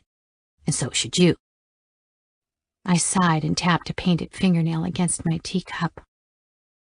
Well, you can forgive me for not feeling particularly trusting. You're not exactly a reputable publication. Reputable? I'm sorry, but that's a little rich coming from you, don't you think? He snapped back. That stung. But he was right, of course. It's hard to be the revenge-craving dominatrix in a story without looking like the bad guy. This man is the most powerful businessman in the country, I said calmly. He's a zillionaire, a household name. He has a wife and children and a spotless public image. It's a big, juicy story I can give you, with photos. There's no question that your magazine will get record sales. The story deserves a higher figure than you're offering. No way. What I have is valuable, and we're willing to pay for it, he said without skipping a beat. I sighed loudly, tapping my fingernails a little more quickly, and then smiled to myself. Okay, then I'll take it somewhere else. Wait, he blurted. Let's meet in person and I'll see what I can do. Bingo. In person? I can't see why, I said. The funny thing about those people that start off in fight mode is how quickly they can come around to fuck mode. So that I can see you're legit. So I can take a look at these pictures. You'd be surprised how many dead-end stories like this we end up following for nothing. But if you're for real, we can talk. I was silent. Deal? No promises, just a meeting. I mean, you're not going to get a better offer. Dear reader, I have a piece of advice for you. Never, ever listen to someone who wants to tell you that you're worth less than you think you are. A man who tells you that he's your only option is afraid of you exploring those options too closely. Fine, I said. I expect to be compensated for my time, though. Holy shit, you mean like pay for a session? He laughed, just a little too loudly. But when I remained silent, he stopped laughing. I calmly told him a time and a place, plus my fee for an hour, and then hung up. Men like him are a necessary evil in life, I suppose. I couldn't act surprised that a trashy tabloid magazine had some sleazy people in their ranks, but it irked me to deal with him all the same. The truth was I had already contacted several better newspapers and had been turned down by all of them. And though I could send what I had directly to his wife, that just didn't have the delicious flavor of justice that comes with a big, public humiliation like the one I had planned. I'd meet the reporter, talk up the price a little, and then when I was happy, I'd hand over my own personal dossier on Mr. Kane and all the utterly humiliating pictures I routinely had him pose in and send to me. The reporter would have no problem seeing that the pics were taken in a public place and could pass them off as something taken by one of the magazine's paparazzi. I'd deliberately gone with the magazine since even if Kane decided to sue, he'd only end up drawing more unwanted attention to himself. And the only thing worse than the world seeing you wearing Hello Kitty ears in a diaper in Mary Avenue Dog Park was getting into a legal mudslinging match with a shady tabloid about it. If he wanted to come at me, I'd simply keep releasing more and more images. It wasn't a foolproof plan by far, but it was worth the risk if it worked. I finished my coffee, tried to gather myself, and then left the cafe, a little ruffled, but thankfully no longer feeling as emotional as I did the day before. I climbed into my blood-red Audi R8 coupe, kicked off my heels, and sped down Newport Coast Drive, bare feet on the gas pedal, letting the wind whip my hair up around me. I leaned back far in my seat, let one hand rest on the wheel and the other on the door, and smiled.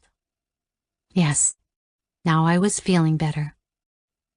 I thought about getting Angelica a gift, or going for a long hike somewhere if I wasn't too tired later. I had one more client for the day, though, Mr. Kink. I had to admit that he had me a little excited. I like to think I've seen it all, but it was always fun to hear a request that was juicy enough to make its confessor blush. I got home, checked the time, and realized I'd have to get ready quickly in time for our first introductory meeting. He'd tell me what was in his dark little heart. I'd listen and take it all to put in my folder, and then we'd plan our first play date. The house was cool and refreshing after the heat of the drive over. In the same room where that thing happened with Mr. Kane, I tidied up, lit some candles, and plumped the sofa cushions. For first meetings like this, full elaborate costuming isn't necessary, but you do still need to play the part. I opened my cabinet and flipped through a box of my favorite records, all classical music and opera. I selected the one that would get me in the right frame of mind, carefully placed it on the record player, and daintily lifted and placed the needle. The strident sounds of Prokofiev's Dance of the Nights went booming through the house, and I smiled with satisfaction. Here's some more advice. If you ever need some help transforming yourself into an uber-confident, fearless super bitch who has enough chutzpah to command the known universe to its knees, then apply red lipstick in the mirror while listening to the opening of this piece. Works every time. For my meeting with the new guy, I chose a long, narrow, white sheath dress, something that Nefertiti herself would wear if she were sluttier. It reached the floor, but hugged low and close around my bust, giving a deliberate peek of the side curve of each breast. I added a simple gold cuff round my upper arm, double-checked my mascara, and spritzed my cleavage twice with my bottle of Oud Cuir d'Arabie, because it smells exactly like hot leather. I was still a little nervy, still not feeling 100% myself, but even on an off day, I was certain no newbie would be able to detect it. I finished up and went to lift the needle off the record, just as I heard the doorbell. Head held high, I glided over in my heels and went to open the door. But wait. Before I go on, I have to tell you something. Have you ever had something happen to you, or met someone, or done something that changed your life so much that you can barely even remember who you were before that? Have you ever had such a game changer fall into your lap that even your ability to remember your old life disappears? I don't want to give anything away here. I promised you an unexpected story, and you'll get one. But I can't resist telling you that this moment, the moment when I opened the door, that was the moment my life hinged on, swiveled and spun round in a completely different direction than I had ever anticipated. At the time, I suspected something, but I had no idea really. Look back at your life now, and the things that made the biggest difference to the story of your life, and tell me, didn't they kind of sneak up on you in a way? In any case, let's get back to it. I was beautiful, self-assured, wealthy. I gather I've explained that much to you. I was also a big, horrible asshole. You may have also come to that conclusion yourself. But take a good look at me right now, because after this point, things start to slowly shift. I never got any warning, but I'm warning you. I opened the door and it was a man. It's always a man, isn't it? I smiled and stepped back to wave him in. He nodded shyly and stepped inside. He was tall, well-built, broad-shouldered, but he had the most wonderfully gentle face. Full, sensual lips, a little stubble, and eyes that went deep, deep, deep. A kind of murky green-blue color that was light but intense all at once. It's not that he was handsome exactly. He certainly wasn't a model. He just looked real, raw somehow. Like to merely look at his face, you knew what you needed to know about him. He followed me into the prepared room, and I made extra sure to waggle my backside a little for his benefit. I gestured for him to sit, and he sat. I could already tell he was wealthy. That was good. But he wasn't giving me many other clues. I smiled sweetly, laced my fingers over the knee of my crossed leg, and looked at him. Well then, welcome. Something to drink? I said, and glanced at the trolley of crystal bottles behind me, each filled with a different yellow-hued liquid. He blushed and shook his head. No, thank you. This is quite awkward for me, actually. I'm not sure of the procedure here. God, he was cute. I grinned and nodded. I understand. Many people think that on the first meeting, I'll be breaking out the whips and chains and they'll have no say in what unfolds. But that's not what happens. It's not, he said, and the tiny way he lifted the corner of his mouth matched the tiny way he lifted his one eyebrow. I laughed. Unfortunately, no. This is your first ever time with a dom? It is. Well, what's important is that for every scene or fantasy or game that we play, there are rules. We decide the rules up front so that we don't have to worry about them later on, when we'd both rather just enjoy what's happening. We decide on a safe word that halts all play, no matter what. I can go far, very far, but I won't push you further than I know you can handle. What happens between us stays with us. You've already signed the contract I sent you, but the more important thing is that we connect here, on a mental level, I said, and drew an imaginary line linking his forehead with mine. He was nodding, eyes glued to mine, hanging on to every word. He smelt good. Even from way over there on his sofa, I could smell him. It was all skin and powder and musk. Why don't you tell me a little about you? I said. About what you want and like. It was awkward for me sometimes, too, these little interviews, where I didn't have my regular bad bitch toolkit to fall back on, and had to actually be a civilized, polite young woman. But this guy made it almost feel fun. I found myself genuinely curious about his answer. Did he want me to strap him down and give him a naughty medical exam? Throw him in a dog cage? Play at being a sexy female interrogation officer who tortured him sexually in a dark room till he confessed his juicy state security secrets? In case you're wondering, no, I didn't make that up. In my line of work, there's no such thing as political correctness. He shifted his weight, looked at the ground, and sighed. Like I said, it's complicated, and I don't want to just jump into something. I really just needed to meet you first, if that's all right. Of course it's all right. But I should remind you that I'm not a shrink, and don't intend to keep boys around just to chat with them about their days, I said playfully. And the look he gave me was so shocked I couldn't help but giggle. I'm kidding, of course. Mostly. But if you're feeling shy, you really don't need to be. He looked like something was on the tip of his tongue, but he was afraid to spit it out. Fine.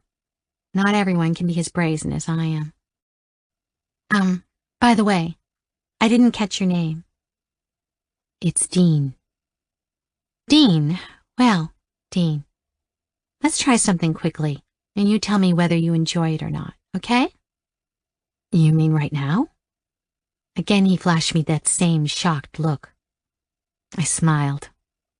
Yes, right now.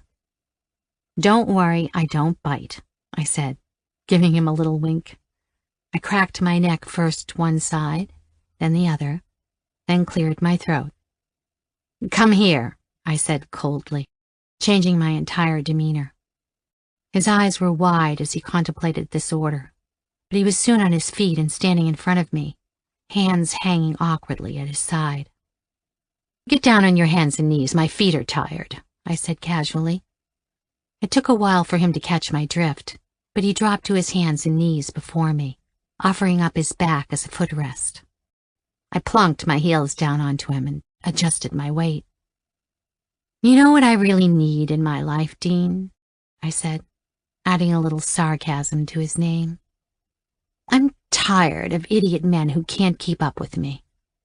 What I really want is someone I can break completely till they're shaking and weeping and ready to sacrifice their lives and bodies for me. Then I kicked my feet off, reached down, took his chin in my hand and looked at him. Yes? No? I said in my normal voice. He blushed. I think no, he said. I gestured for him to stand up. That was unusual. I raised an eyebrow at him. I was happy to do admin and small talk with a new client, but the sooner I could get back to the easy stuff, the better. No? No. That's just... That feels a bit mean, actually. I didn't know whether to laugh or not.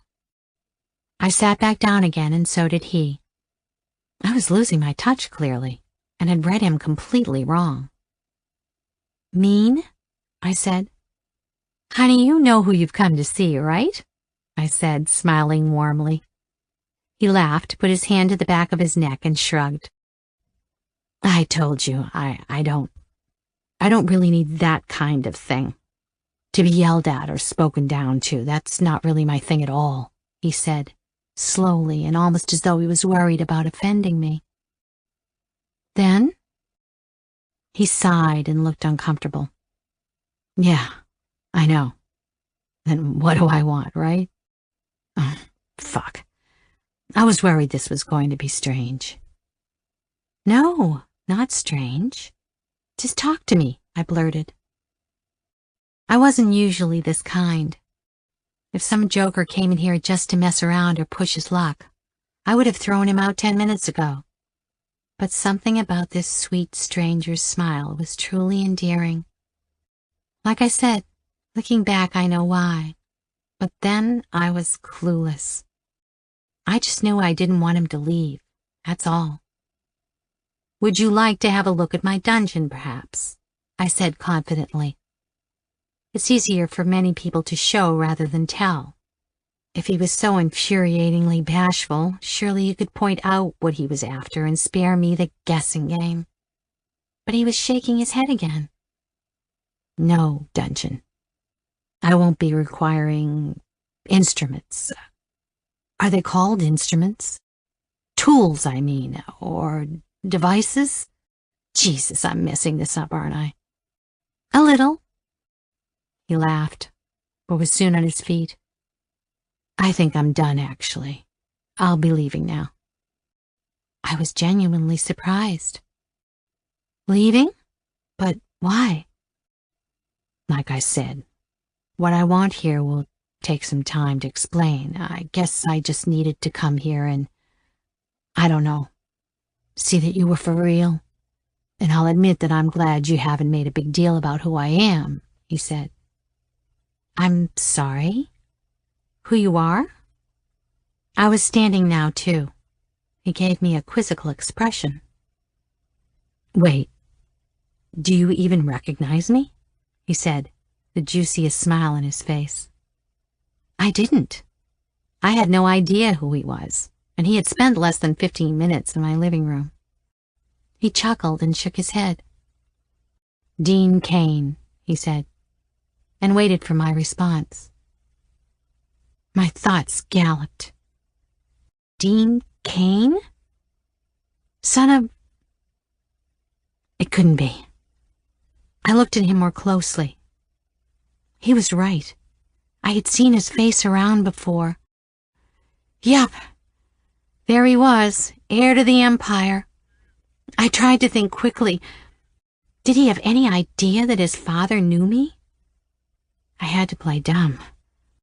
Despite everything I told you earlier on about that reporter and wanting to expose that bastard, I still take client confidentiality very seriously. I'm sorry. I'm afraid I don't recognize the name, I said sweetly, and shrugged. He looked long and hard at me, then nodded and made for the door. That's just as well, he said quietly. But wait, we still have a whole hour together, I said. I was surprised at how eager I sounded. That was definitely unlike me. Then he did something outrageous and placed his hand on my shoulder, just gently, just so. It was a gesture done with such care and tenderness that it nearly blew my mind. Clients didn't touch me like that. I touched them. And then usually it was not so much touch as hit and slap and whip. I stared down at his hand and tried to think of something to say. I just mean, was there really nothing else you wanted? I said, trying to appear aloof again and failing miserably. He removed his hand, smiled, and then shook his head. Actually, you've already kind of given it to me, he said. I followed him as he walked back to the front door. His suit was expensive. His shoes were unnervingly clean. And he was the son of my most high-profile client. Or ex-client, I should say. Did somebody send him here? Was this some twisted mind game that Mr. Kane was playing with me? No, couldn't be. What were the chances? We'd done nothing but exchange a few words and he was satisfied? Bizarre. We walked back to the front door, but he stopped and looked at one of the paintings lining the hall. Nobody ever stopped to look at them.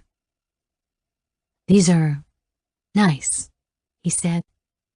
Who's the artist? For some stupid reason, I shrugged. I was the artist. Every abstract, colored swirl on these walls was my doing, and he was the first man to say a word about them. They make me think of something, but I'm not sure what, he said, examining a few more of them, tilting his head to admire the chaotic swirls of color spiraling into the center of the canvas. My face felt hot. I'd like another hour sometime soon if you're available, he said when we both reached the door. I realize I'm being very mysterious about it all, but I hope you can understand that this is very important to me, and I want to do it properly. I appreciate your time. I'm very happy with our meeting, and I'm sure that you'll be just the right person to disclose the details to when the time comes. Just how taboo could this big secret of his really be? Maybe he was some kind of pedophile. Maybe it was animals. I looked down at the perfectly tailored hem of his suit jacket, then at his clean-shaven, honest face. He certainly didn't look like a bad guy serial killer type. Are you curious as well, dear reader? In case you're as desperate as I was to figure this Mr. Dean Kane out, just forget it. You'll never guess. I said goodbye, closed the door behind him, and tried to catch my leaping thoughts. I was intrigued. Of course I was. What kind of man pays $1,400 to talk to a woman for 15 minutes? I walked slowly back to the living room and sat down in front of the scented candles, the flame in each one barely having made even the smallest dent in the thick white wax. It was probably nothing. Just a conflicted fraidy cat who was having a hard time admitting to having a pretty tame kink. He was too sweet, too polite. I blew out the candles. I usually didn't bother with people who were this closeted. When men are already so tortured, it takes the fun out of torturing them, you know? But this guy seemed so harmless I couldn't resist. It was obvious he'd pay up, and that fact hadn't escaped me. And as for being the son of the man I was currently trying to destroy, well, that may not be a problem at all. In fact, if I got in the good books of this meek, innocent Dean creature, who knows all the other complicated things he might tell me. Chapter 6. Myth. In BDSM, people are attracted to the role most different from the one they play in normal life. Reality. BDSM is not a reverse of the normal. It's an amplification. I woke up feeling strange.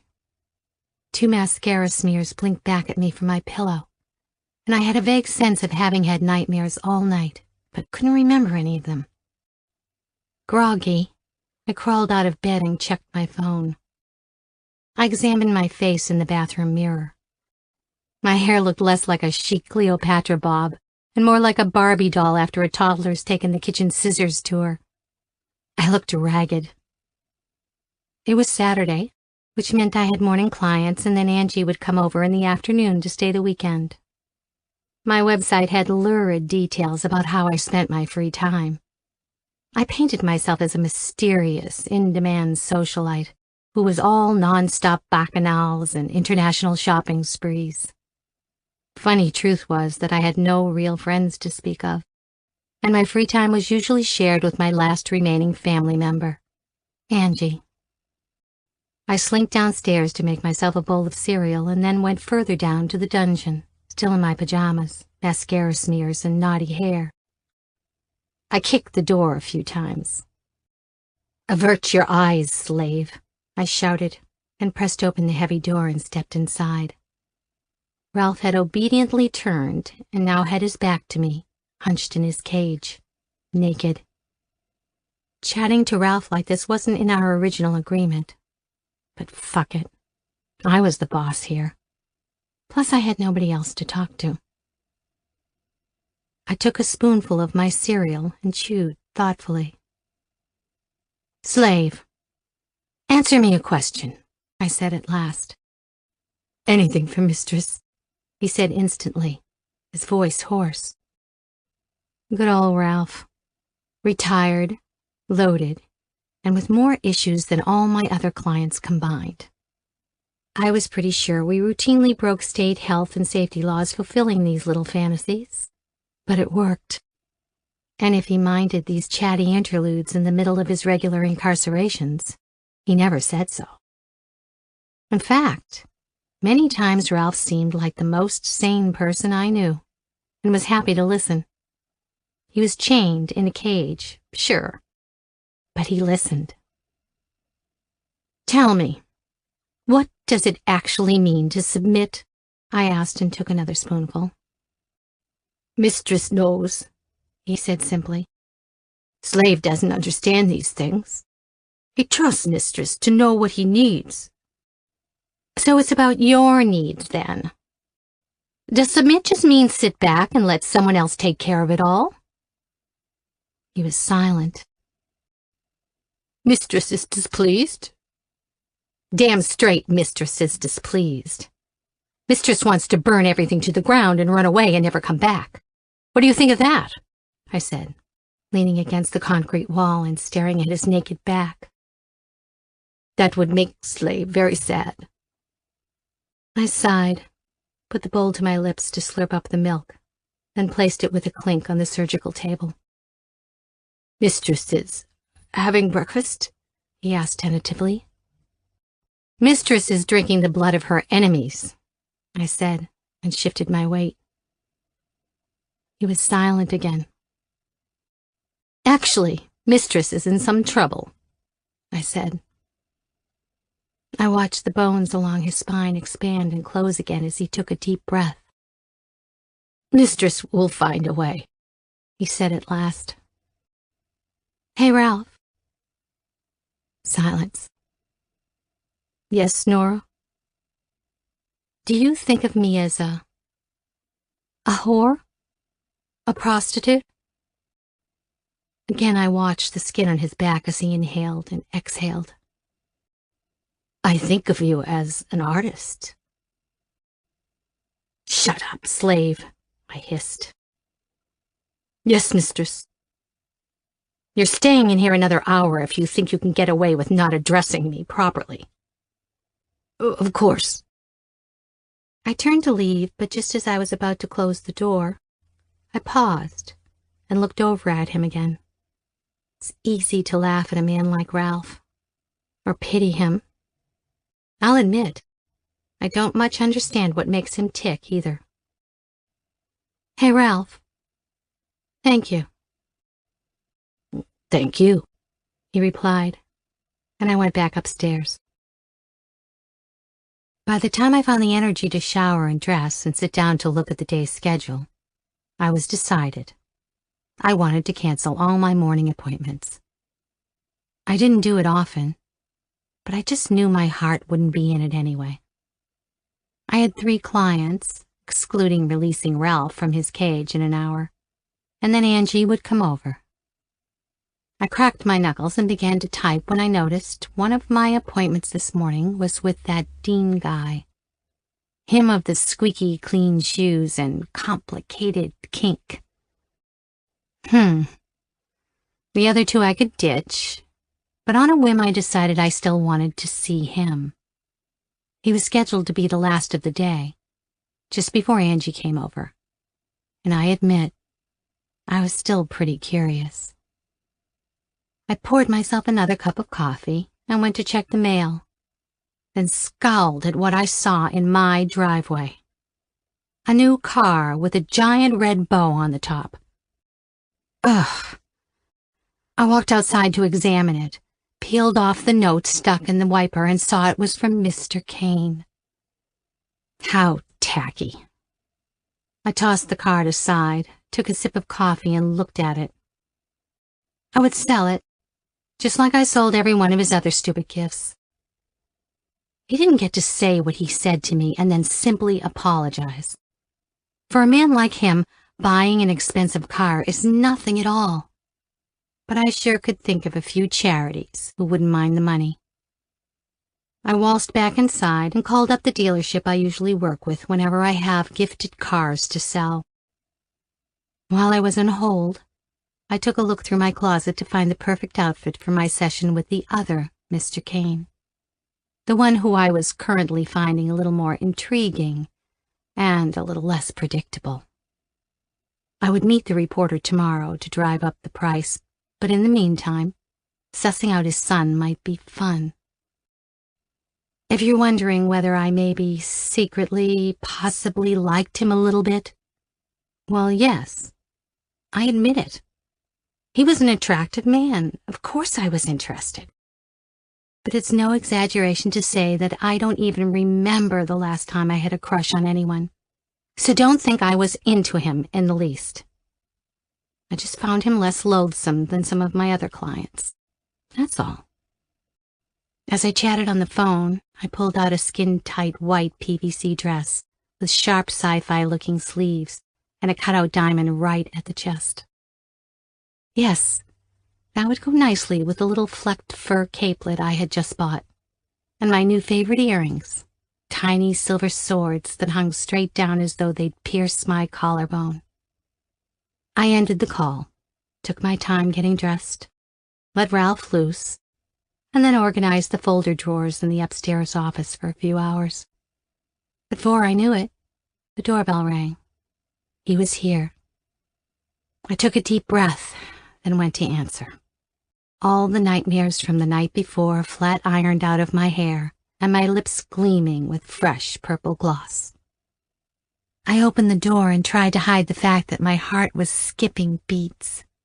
I couldn't even make him out behind the wall of flowers. He handed me a giant bouquet of white roses, stepped inside, and closed the door himself. "Flowers are not on my wish list, I'm afraid," I said, placing the vase on a side table and getting a good look at him. "Where's the fun in a gift if you already know what you're going to get, though, right?" he said with a smile. Flowers were the most cliched gift for a woman in the history of anything, and yet they were a pleasant surprise. Had I actually ever received flowers from anyone? Cars, sure. Expensive jewelry, wine, shoes, but never flowers. We both walked into the main house, and I gestured for him to sit on the same seat he had sat before. I smiled, waiting for him to compliment me, to rush in and start talking about how he hoped I wouldn't judge him for the thing that he was about to ask me to do to him. But he didn't. Do you ever find this whole thing a little weird?" he said. He looked so much more charming today than he did the time before. I wasn't sure what it was, but he seemed a little sparklier, a little more mischievous. "Oh, it's constantly weird," I said, returning his smile. I guess I just have a high threshold for weirdness, that's all. Oh, yeah? What's the weirdest thing you've done with a client, then? He asked. I lifted my eyebrow at him. You know the thing you're avoiding telling me right now? Your big, dark secret that you're stalling on sharing with me? Well, how would you feel if I shared that secret with my other clients, Fair point. He was handsome. It's just that it was an unexpected kind of handsome. He wasn't my type at all. He had light hair, green eyes, and I couldn't for the life of me guess what was wrong with him that he had sought me out. But I liked that he was here anyway, and that he was talking to me. A part of me didn't want him to leave as abruptly as the time he did before. I got up slowly and made a point of fixing myself a drink, clinking the crystal bottles like I had all the time in the world. The whole scene felt like it came straight out of a Bond movie. But I knew that if you only did it with confidence, you could pull off any outrageous thing you liked. Drink? No, thank you. I sat down again. Speaking of weird things, are you ready to spill the beans yet? I said playfully, and took a sip without breaking eye contact. He gave a flirty smile and shook his head. Not quite yet. I'm still figuring out the rules. The rules? My goodness, you make it sound so serious. It is serious. Is it? I always thought sex was one of humankind's more ridiculous habits, I said. He stopped smiling. Sex? Oh, I thought, not to offend you or anything, but that's not at all what I was... Oh, shit. I put my glass down and frowned at him. Yes, of course, me neither. I just meant in the general sense. Some people think that getting a foot massage counts as sex, though, don't they? I said, smiling and desperately trying to smooth over the awkwardness. He blushed. Of course. Yes, absolutely. We stared at one another. The room pulsed a little with how silent it was before I cleared my throat and spoke again. Do you perhaps have any questions for me? It began to feel like a game all in itself, guessing what the hell this handsome stranger was really here for. At the back of my mind, I wondered if he wasn't as suspicious as the new car parked in my driveway right now. But somehow, looking into his smoky green eyes, I just didn't want to think that. Well, yes, many questions. Do you mind? Nope. Fire away. I'm an open book, I said, and held out my arms. I could tell he had been stealing glances at my body since the second he walked in here. I let him. Well, do you like your clients? Like them? Do you like them as people? Well, of course, I respect them very much. A proper dom-sub relationship is based on respect and trust. Okay, but do you like them? I couldn't tear my eyes from his. The glass felt cold and wet in my hand. You mean, am I attracted to them? I said slowly. It was undeniable. He was flirting with me, blatantly. The simmering look he gave me felt as unoriginal as the flowers, and yet, in that moment, it felt like the most exotic thing I'd ever experienced. Had a man ever given me that look before? I had seen it in movies, read about it, heard about it, but it seemed laughable that right now, in my very living room, it was actually happening to me.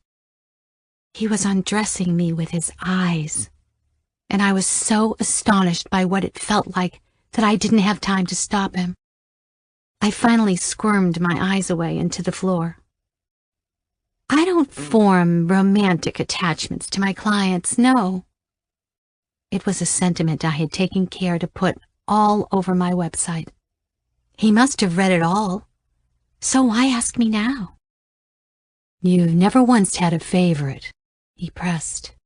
Met someone you thought was maybe a little different?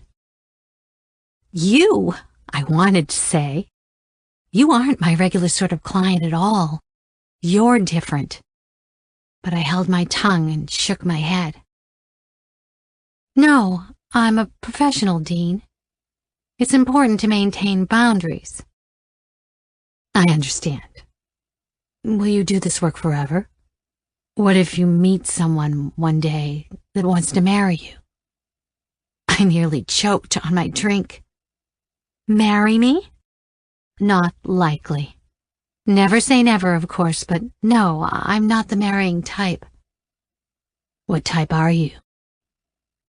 Our eyes got tangled again. I sighed. I like my independence.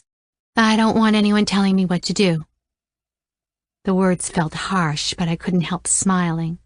Couldn't keep up my usual stern expression when he kept staring at me with those eyes. A bit ironic, no? He said. I shrugged. I take care of my clients, and besides, they like being told what to do, I said decisively. So, what do you like to do? I gulped. I knew what he was trying to do, but for some reason, I didn't feel like stopping him. Didn't feel like telling him that that was inappropriate, that we were here to talk about his warped sexuality and not mine. Dirty thoughts instantly popped into my head, and I couldn't shake them. I wanted to tell him that I was broken, that I wasn't born with all the same buttons as the other girls, that my darkest secret was that I had none, that I was blank inside, empty, a cold hollow where my sexuality was supposed to be. Well, I love being the boss. I love nothing more than to have complete, perfect control over my playthings, and Is that really true, though? He said. I shot him a hard look. Would you be able to tell me what you really want? He said, so quietly it was as though he was sharing a secret with me. My face felt hot. That is what I want. I don't believe you. When he got up off the sofa and came to sit beside me, I thought I'd pass out for sure. I sat taller, upright, painfully aware of just how close his thigh was to touching mine. I'm fascinated by boundaries, mistress, he said in that same whisper. Will you tell me if I'm pushing too much? If I step out of line? I frowned. He was making me incredibly uncomfortable. It was true. But the other truth was that I didn't want him to stop. I said nothing. I have a theory that all men are submissive by nature, he said. That at the core of every man is only one thing, the desire to serve the right woman, over and over again. His words felt like a spell, like they were bewitching me. I only stared ahead, chilled crystal glass balancing heavy on my knee. I don't know if I was going insane or if it was this client doing strange things to me, but I felt completely thrown off center. A tight, desperate little knot of pleasure bloomed between my legs, and I squeezed my knees tightly closed to stop the throbbing. I'm so intrigued by what you do, because you seem to understand all that. How erotic it can be for a man to devote himself completely to servicing a woman, to pleasing her every need, not to be her slave, but her worshipper, someone who knows her desires before even she does and can. Sounds like old school chivalry to me, I said bluntly. Not BDSM. He was so close I could hear him breathing. I was too afraid to turn to look at him, in case I got caught in his gaze again, and then who knows what would happen. The room around us felt electrified. I wondered what he looked like under his suit, what his skin smelt like, what noises he made when he came. "I'd like the opportunity to serve you, mistress, but I won't be content with the same old predictable formula." "No?" "No. If I do something, I do it perfectly. If something's important to me, I make sure that I'm the best at it. No exceptions." "You don't sound much like a sub, then." "On the contrary, if I submit to a woman's will, it will be because I know that that submission is ultimately pleasing her, that it's what she really wants." "All right. Fine. Get up right now, bow down before me if you're so eager to please." "No." I spun to face him, mouth hanging open. "Excuse me?" "I won't do that, because that's obviously not what you really want. If you don't want it, then I don't either." I was getting irritated. I was just about to tell him that he was annoying me, and that if he wanted to have a stupid discussion like this, then he could just leave. But then I realized I didn't want him to leave. The room fell silent again, but my mind was rushing. I could feel him sitting next to me, and it was so wildly distracting I could barely think straight. I tried to breathe, tried to calm my heart and pretend that the sweet aching at my clit was nothing to worry about, and that he had no idea what was happening to me under the surface, what effect he was having on me. What did I want? Good question. I wanted to fuck him now, right here on the sofa. Oh God, no, of course I didn't. I wanted to be left alone. I didn't know how to flirt, for Christ's sake. I wanted to run away. I wanted to stay here all day and listen to his soft, deep voice. Fuck! And just as I was sure I was ready to spontaneously combust, he did something I never allow clients to do. Something that is strictly verboten unless I permit it. Something that is, you might say, taboo for a dominatrix like me. He touched me. Again. But this time he didn't try to pass it off as a casual gesture. This time he meant it. In silence we sat there, side by side in my stupid overdone white living room, and he carefully reached over and took my hand in his, folding warm, dry hands around my fingers and clasping me there. I stared straight ahead, throat dry. I'm well versed in all the kinky fabrics of this world and all the most perverted textures from rubber to brushed leather to surgical-grade steel. But at that moment, his skin on mine felt like the most outrageously taboo thing I had ever touched, a sensation that I had all but forbidden myself from for years now. I was on fire, melting from the inside out and soaking under my dress, and every gorgeous sensation, every dirty thought and outrageously sexy image gushed out from this one spot, the delicious place where his warm hand met mine. I bet you think all this is ridiculous, right? I guess I can see the comedy. A seasoned dominatrix with a black heart and a sexual resume that would make anyone blush is brought to her knees by a hot guy holding her hand in the sitting room. And yet, that's what was happening. He kept his hand there and I did nothing to stop it. My usual response would be to let go with a teasing torrent of insults, to slap off his hand and demand he endure some punishment for daring to touch the almighty mistress without permission. But all that felt so phony now. He'd already seen through it. And he was right. It wasn't at all what I wanted. So what happened next? We sat, together, holding hands. It was the sexiest moment of my life, and the most confusing. I wrestled internally. Should I pull away? Tell him he had the wrong idea, that whatever he wanted I wasn't going to give in to him, and that he should find someone else? Act disgusted that he had taken liberties and made assumptions about me, a woman he barely knew? But I did none of these things. His hand stayed where it was, and I left it there.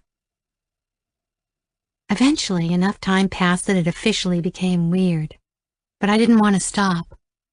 We were now sharing something together, something small but remarkable. He didn't try to touch me further, didn't try to kiss me or turn towards me. Our hands warmed against one another, and I wondered if I could feel his heartbeat or faint twitches under the skin. I soon relaxed.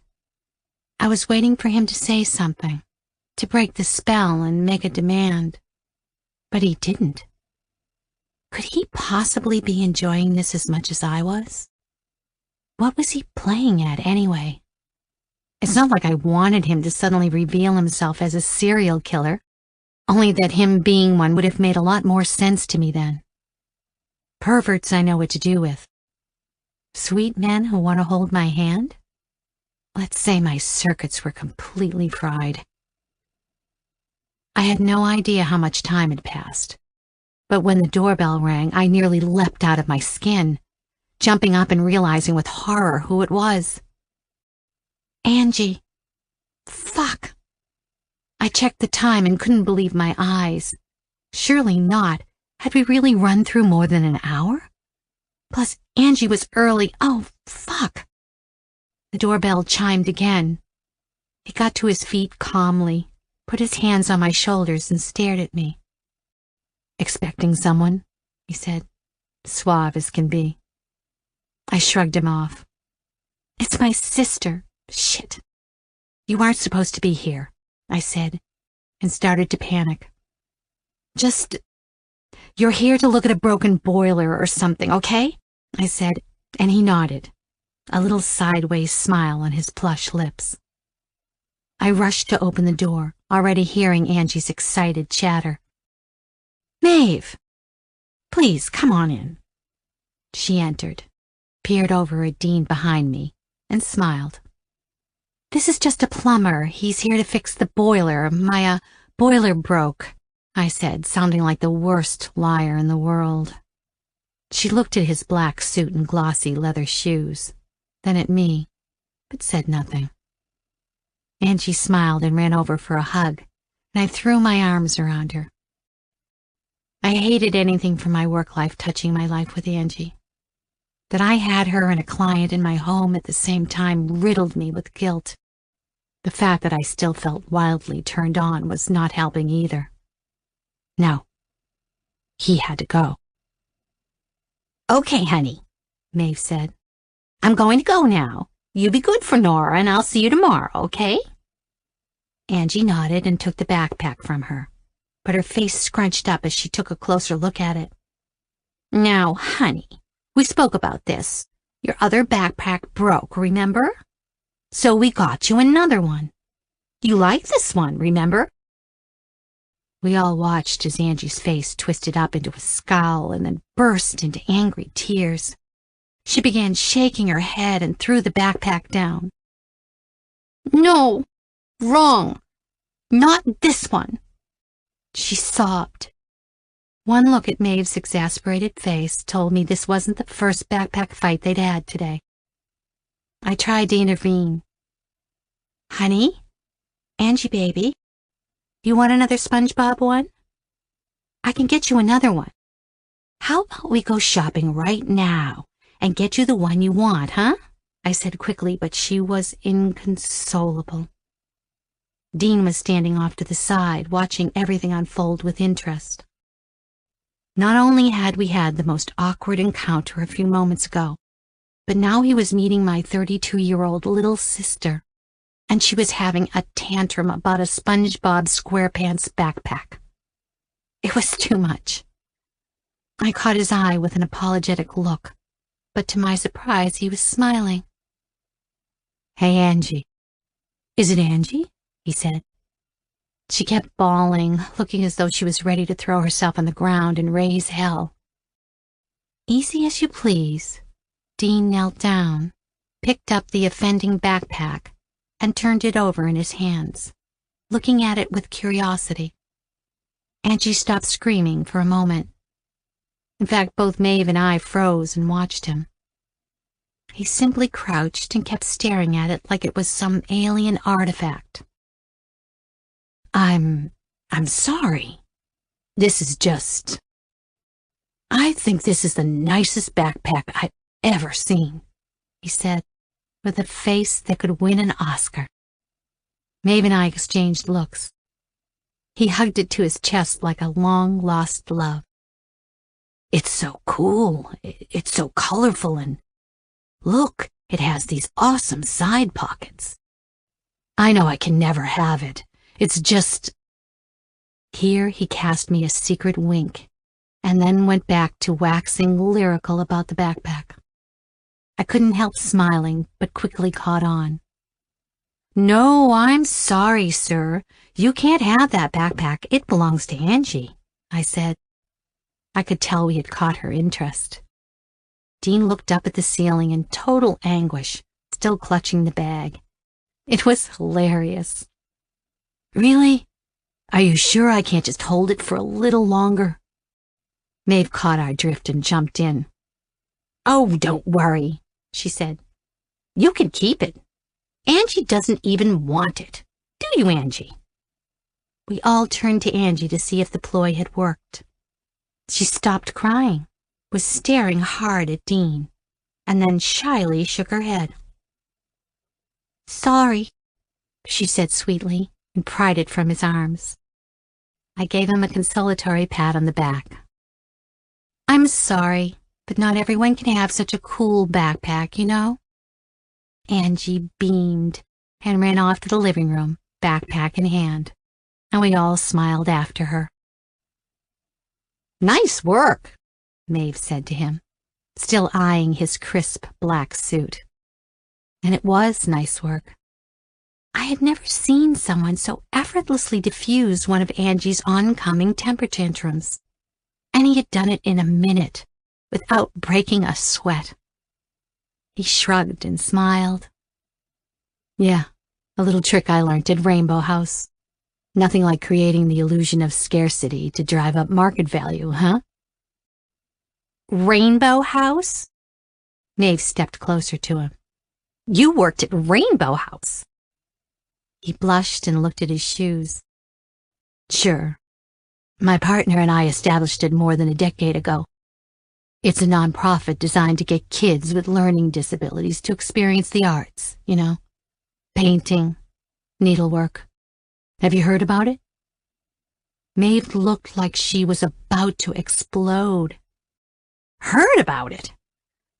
I volunteered there back in the day. Are you saying you own the foundation?" He nodded. Maeve grinned broadly, shook his hand, and then gave me an evil look at having lied about the identity of such a saint. "You're a good man, truly. Those were some of the best months of my life," she said. I stared on in amusement. This guy was full of surprises. "Anyway, I'm off," she said, and made for the door. "I should go too," he said breezily. Yes, I thought. Leave now before you do something else completely unexpected. Maeve shot off, and I was left standing at the front door with him. I could hear the sound of Cartoon Network blaring inside. One look at his kind face and milky eyes, and instantly, like a kick, I was reminded of that secret stirring down below. "I apologize for the interruption," I said, wondering where on earth I could go to get away from that penetrating stare of his. "Not at all. It was good to meet your mom and sister." My mom? Oh, no, that's Angie's caseworker. My mother is passed, I said. He nodded. I'm sorry. Don't apologize. I'm the one who should say sorry for this weird afternoon. Weird? I thought it went perfectly, he said. I raised an eyebrow. He was looking at me with the same deep curiosity that he had a moment ago given to that stupid backpack, only this time it felt real. I couldn't stop myself staring at his mouth, at that juicy pucker on his lower lip, about how I was irresistibly struck with the fancy that I could order him to kiss me. But we didn't do anything, I said, choking on my own voice. He laughed. Ouch. Didn't do anything. Now you've gone and hurt my feelings, he said playfully. But before I could jump in and apologize again, to explain that that wasn't what I meant, he was gone, in his car, and pulling off. I stared after him. If I were smart, I would find some way to use him to get to his father. A powerful man like Dean would know things, would have connections, and I was nicely placed to milk those connections. It was too perfect, him landing like this in my lap. I couldn't figure him out either. Going to a professional dominatrix to hold her hand? It didn't make any sense. I hated that my first thought was Jeff Kane and what he had to do with any of this.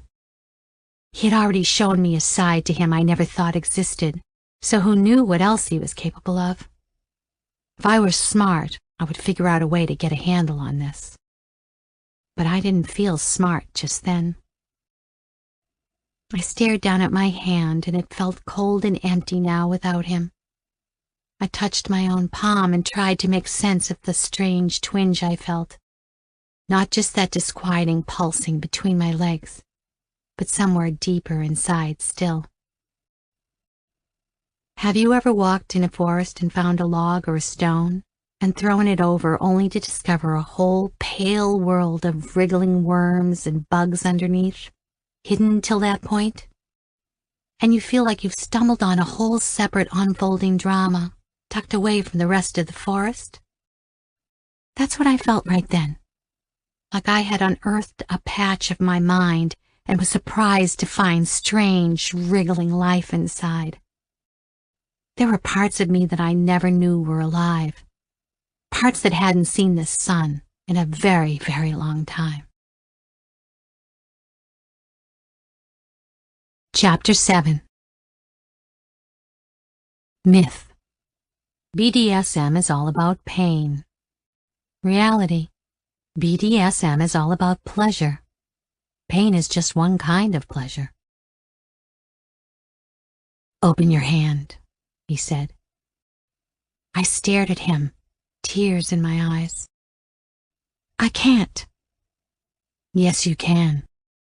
Just relax your fingers and open your hand. I looked down at my fist, the knuckles white from the effort. His green eyes looked at me, begging. I can't. What are you holding on to anyway? Just let it go. You don't need it anymore, he said, and gently held my fist, trying to stroke the tension away from my fingers. But they were almost glued shut, like nothing in the world could wrench them open. I felt near hysterics. He stared hard at me, and I realized we were both naked. His eyes in mine, he firmly pressed a finger into the knot of fingers and wriggled it in, trying to unball my fist, to dig out the treasure I was gripping so tightly. If I couldn't give it to him, he'd have to take it from me. Open, he said resolutely. As he pulled hard on each of my fingers and peeled each one away, I began to lose control.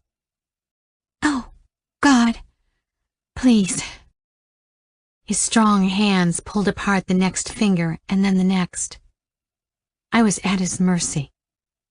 A deep shudder ripped through me, and before I knew it, my eyes blotted out, and a big, juicy wave of pleasure washed over me just as he eased open the last finger. My world dissolved, and the only thing left was his smiling voice. "Oh, God," I whimpered. "Good," he growled.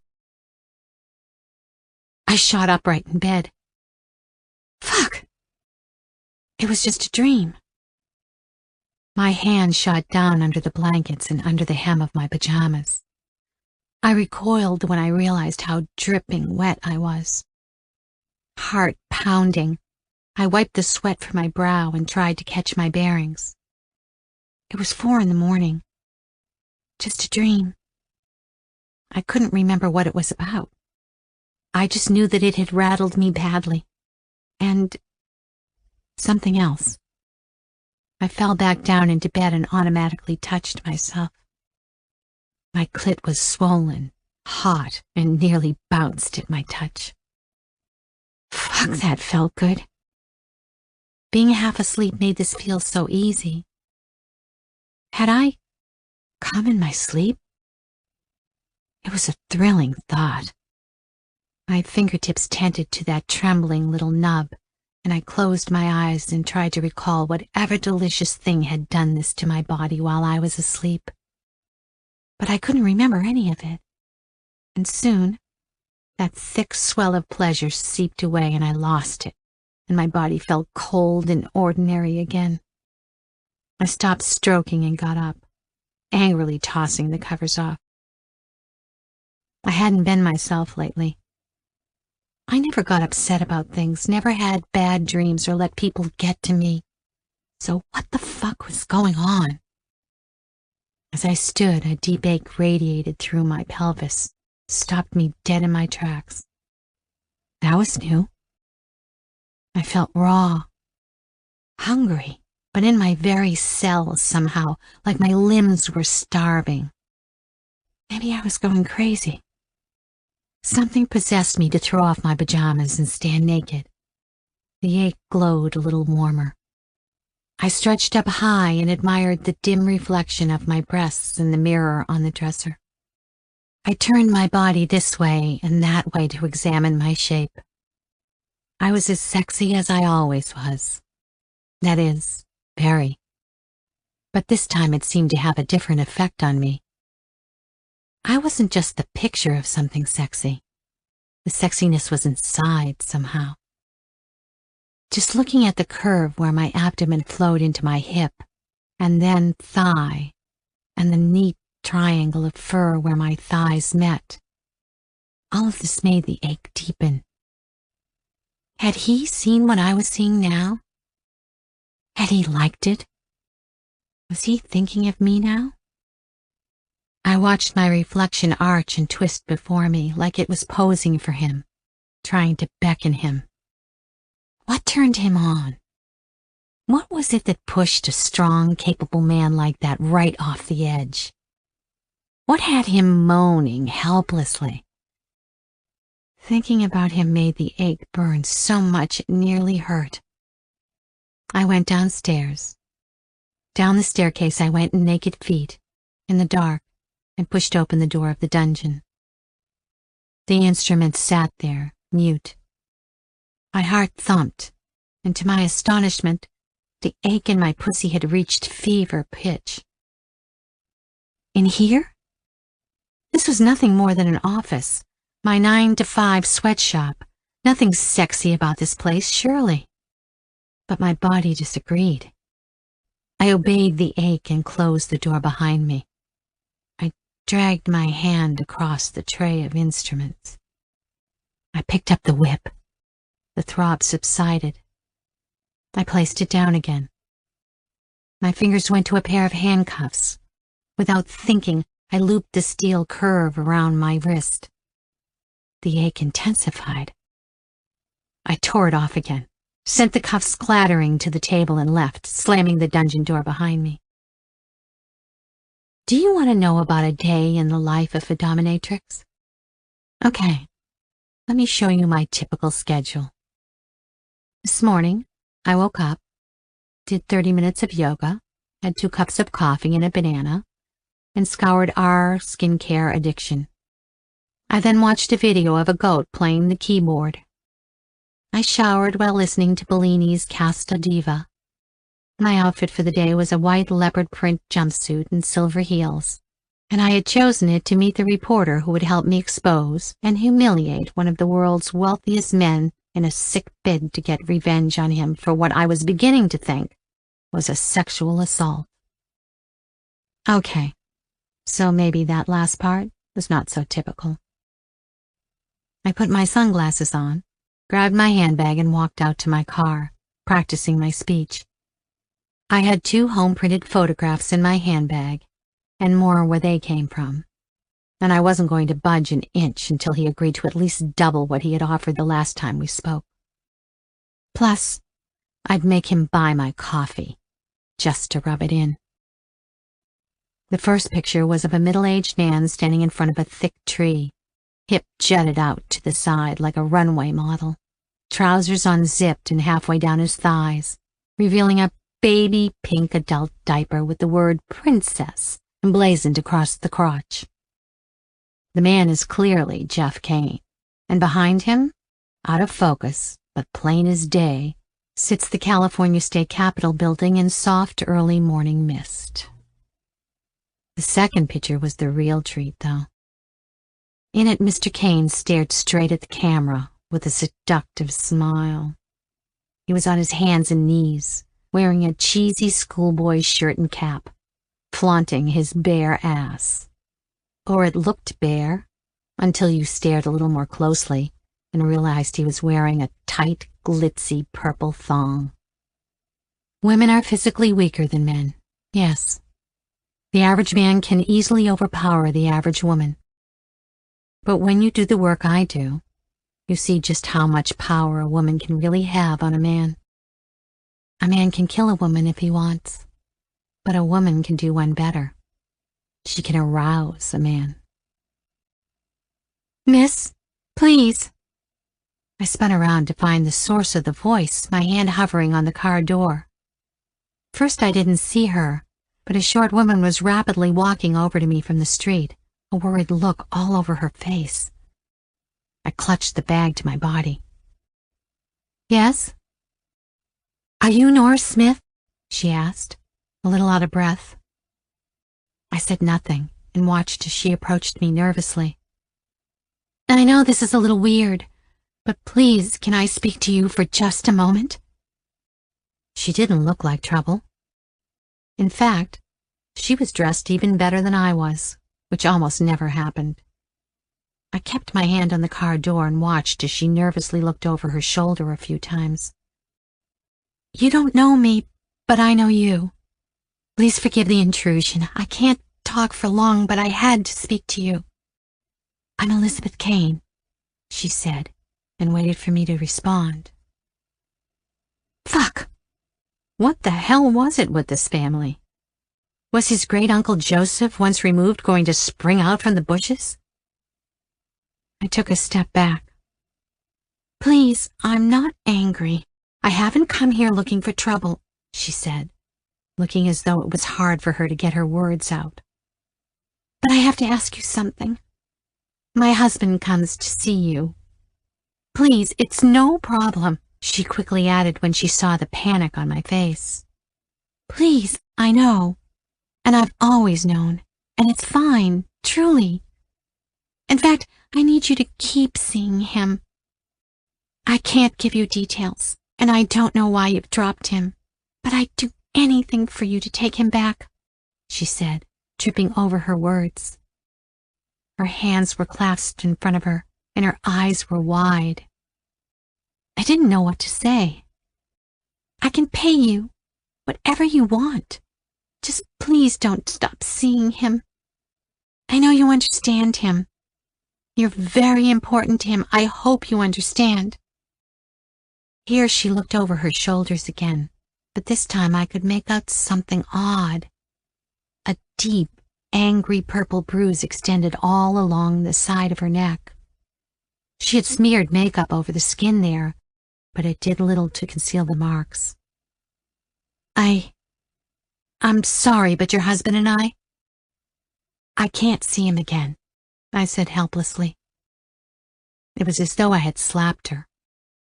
But why? Please, what would it take for you to reconsider?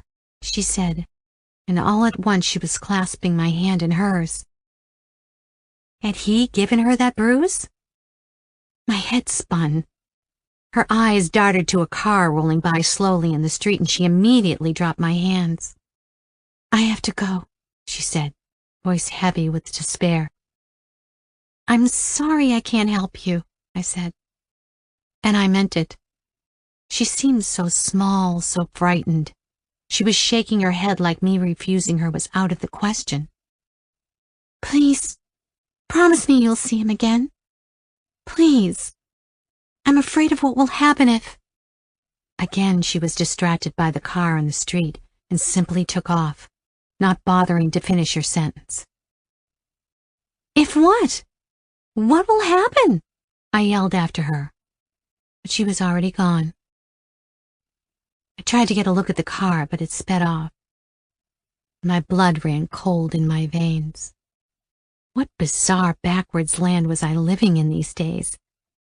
Did I really just bump into the wife of a client and have her begging for me to not stop seeing her husband?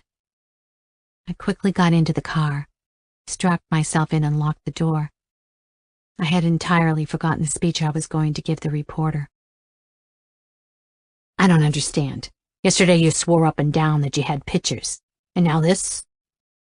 I do have the pictures.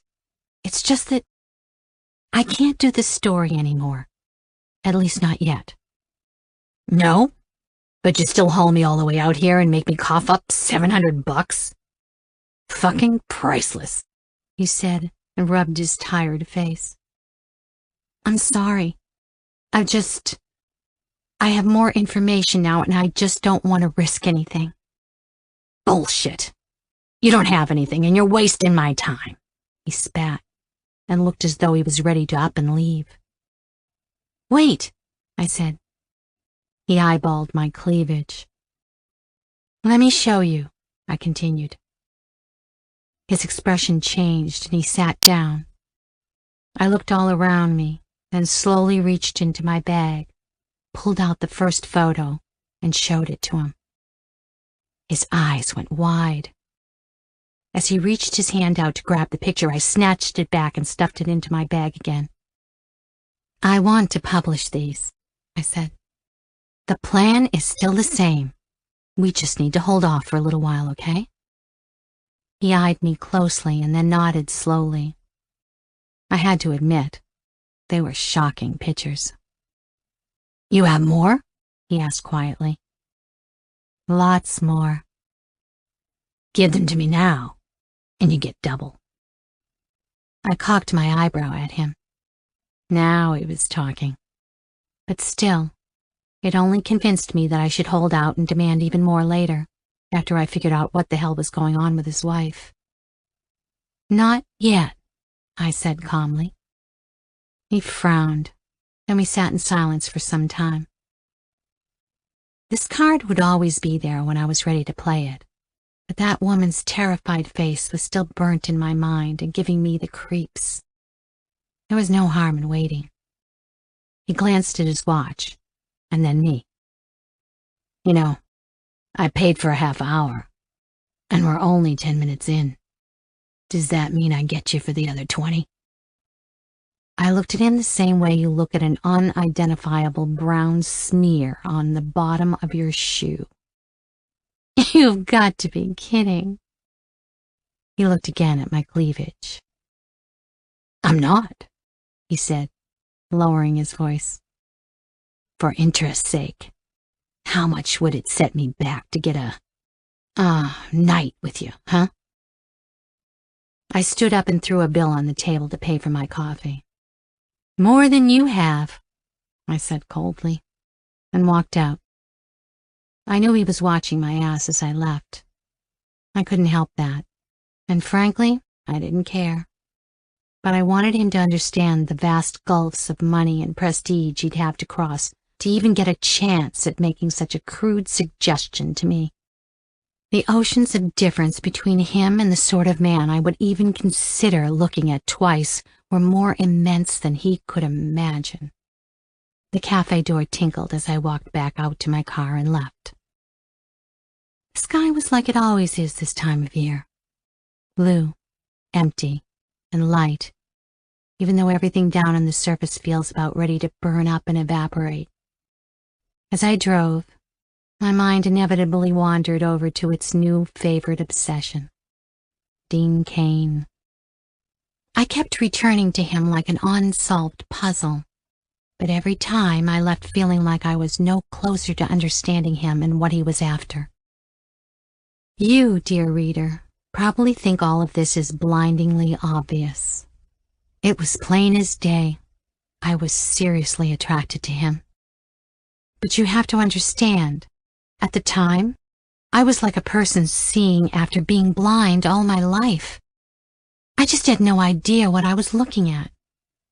People fall in love all the time, I know, and you've probably done it too. But for me, it was weird. Weirder than anything I've ever done with a man before. Weirder even than the visit I'd had from that frightened woman this morning. I set aside the question of whether to go ahead with my evil plan, and instead put my thoughts onto something that felt more sumptuous. I had another appointment with Dean tomorrow, and I had some planning to do. Chapter 8. Myth. Dominatrix work is easy. Fact. Easy if you're some kind of masochist.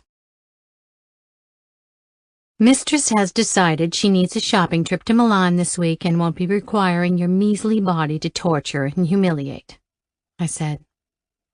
You'll laugh, but this wasn't even the first time I had said this line today. I could almost hear the pouting on the other end of the line. Yes, mistress. When can I expect her return? Came the response. I sighed loudly. When you're required again for my amusement, I might consider contacting you, but not before. And don't even think about contacting me and interrupting my trip, do you understand? Of course, mistress. My little toy. Have you been jerking off every night like I told you? Yes, mistress. Nasty little man. And have you been remembering to say my name when you come? Of course, mistress. Good.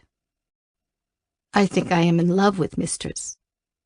Well, of course you are. That's inevitable. May I send mistress a gift in Milan? You may not. But you may send me a picture of you wearing your belt every day, so I know you're not disobeying me. How many hours are you on every week? 3, mistress. How pathetic. Increase it to 4. Yes, mistress. I hung up. Then I looked down at my notepad and crossed off another name from my list. 3 down and 4 more to go. There was no trip to Milan, of course. But screw it. I could afford to take a break whenever I wanted, and for whatever reason. In fact, I was enjoying blowing all my clients off so much, I momentarily fantasized what it would be like to be done with all of them once and for all. I looked around the room. How much of everything in here was paid for by Mr. Cain ultimately? That rug? That mirror? I looked down at my thigh-high boots. Those were in fact a gift from him, almost 2 years ago now. And the woman inside the boots? Did he pay for her too? I frowned and got back to my list. I clearly needed a holiday. I was going strange in the head. I could never stop this work, not really. The money was too good. And what about Angie? She would need support for the rest of her life. It was all she had. I would be an idiot to throw it all away just because I'd had my feathers ruffled a little. I just needed a little time to shake this ugly Jeff business, and business would be back to normal in no time. I made a few more calls and then tossed the notebook aside, leaned back in my chair, and plonked my heels up on the tabletop. I had no idea what to do during Dean's appointment, which was in less than a half hour. He was the only client I didn't have the heart to cancel on, seeing as we had just met and all. So sue me. I was intrigued. I had told him it was high time he came out with his preferences for how a session would play out. But he had been as mysterious as ever and replied, "I'm at your mercy." I mean, I could have dreamt up a whole universe of dirty things to make him do for my pleasure. I could have hooded him, leashed him like a dog, and walked him naked around my backyard. I could have forced him to clean my kitchen in a Minnie Mouse costume, with a slit down the front for his dick to poke through.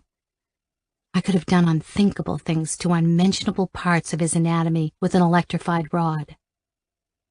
And yet, none of that seemed like it fit him in the least. He was at my mercy? Really?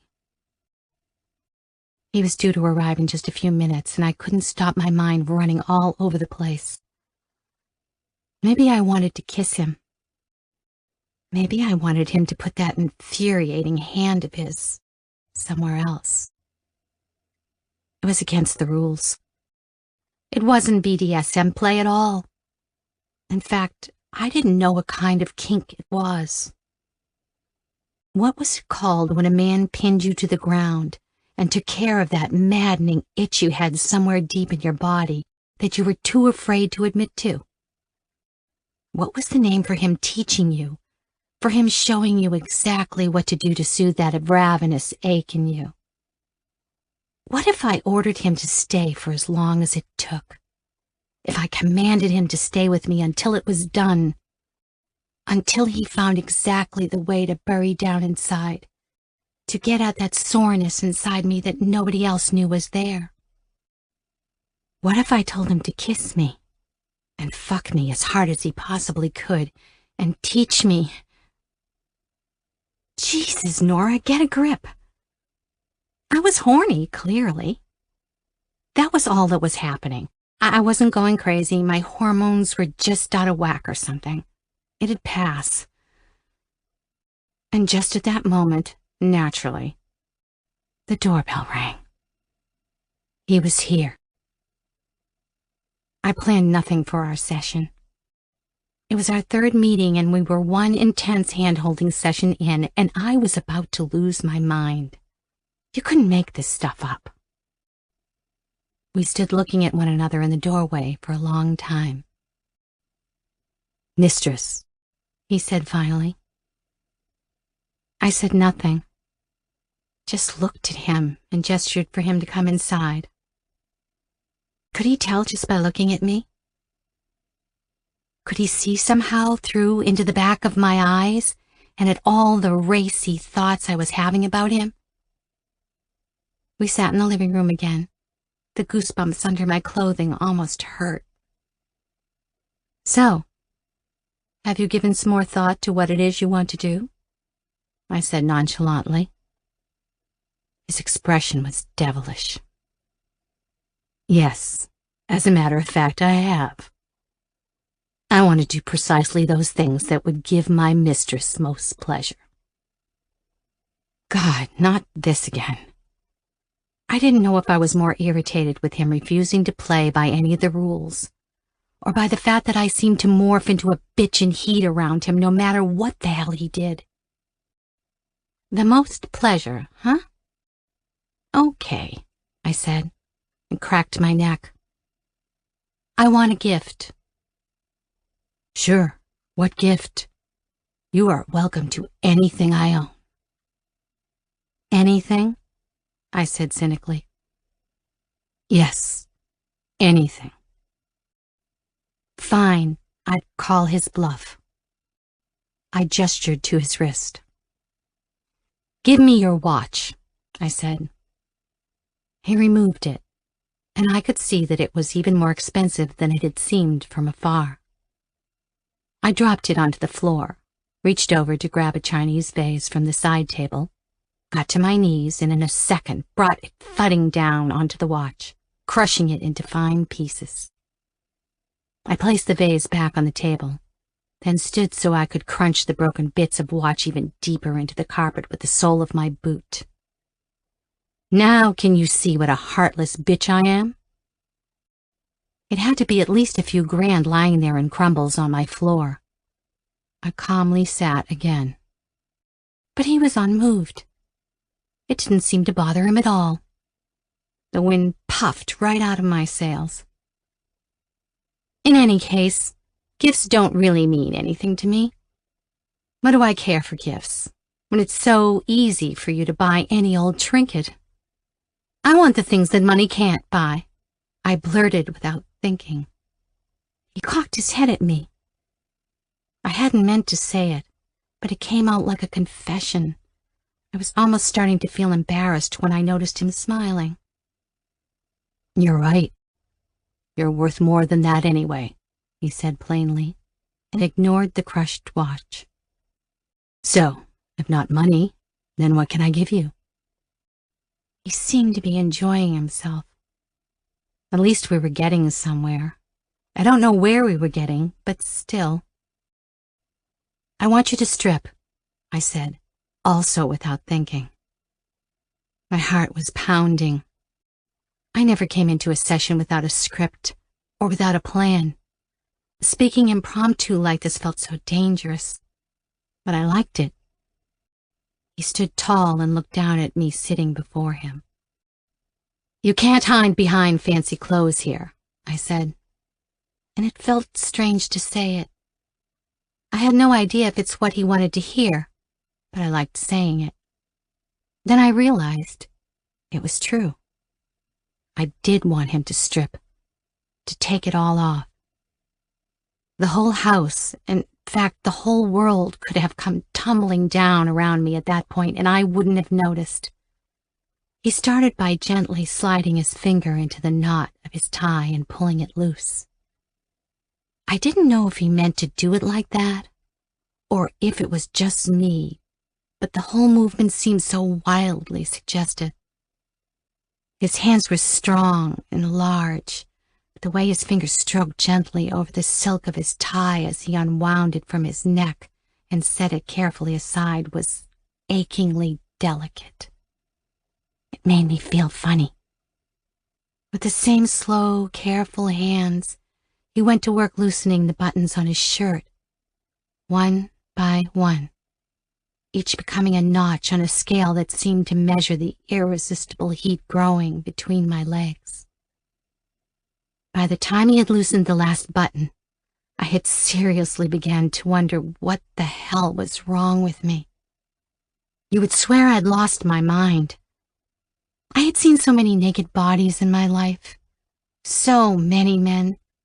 There wasn't a bulging, hairy, purpled, freckled, bald, tanned, muscular, goose-bumped, wrinkled, shaved, smooth, stubbled, naked part of a human male that I hadn't had the misfortune of witnessing. And yet, the thought of what this man had underneath his clothes was threatening to unhinge me. Keep going, I said. He spread his legs wide and moved his hands to his belt buckle, applying the same slow attention to sliding out the loop, pulling it back, then pulling it through his belt loops and laying it over the tie. Did he know that the slower he did this, the more it was turning me on? His hands lingered on the zip, then pulled it down, and the soft sound his trousers made as they crumpled to the floor was the sound of my breath catching in my throat. He clumsily wedged off his shoes and kicked them aside, still bundled with his trousers. He then stood before me in tight cotton boxer shorts, and the contours of his crotch became a white, hot sun in my little universe. I knew it was there. I knew it was all I could think of, and yet I was afraid to stare at it directly. His hands rested calmly at his side. You wouldn't think it was possible, but he looked even more powerful and commanding without his fancy executive suit and tie. He had the posture of a tribal chief, or an ancient Greek athlete on a vase. No more ashamed of his nakedness than an elk or a mountain lion would be of his. Oh, look at me going on about chiefs and mountain lions. Embarrassing, right? I was ready to compose an ode to him just then. Let me tell you, that's the kind of physical presence he had. All of it, I said, thrilled that he seemed to be waiting for my instruction to remove that last scrap of cloth standing between us and his complete nakedness. They came off easily, and my heart skipped a beat to notice that he was already half erect, his cock thumping heavy against his leg as he bent over and stood straight again. I gulped. Now I'd done it. My burning curiosity got the better of me, and I stared at him now, all of him, relishing the fact that he was visibly as turned on as I felt. His cock was short and thick, a fat, violent-looking stump nestled in a sparse nest of blonde fuzz. Just to stare at that wide slab of meat sent a deep kick right through the center of me. It was too much, too thick. Fucking him would be like the carnal equivalent of a giant 9-course meal, completely over the top. He smiled quietly at me as I examined him. It felt like a miracle that he could be so calm and composed when I felt like I was about to burst my own seams and explode there and then. "Is this what you want?" he asked, his voice husky. I wanted to scream, "Yes, oh God, yes, your body is like all my Christmases come at once."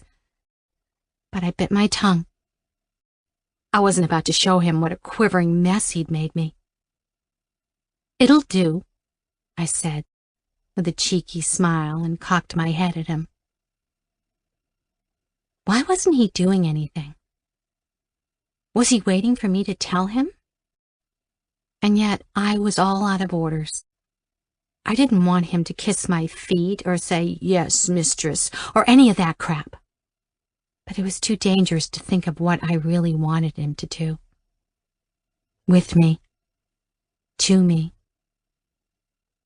He was the one without any clothes, and yet I felt exposed. "Tell me a secret," I blurted. "It's not enough for me that you're naked."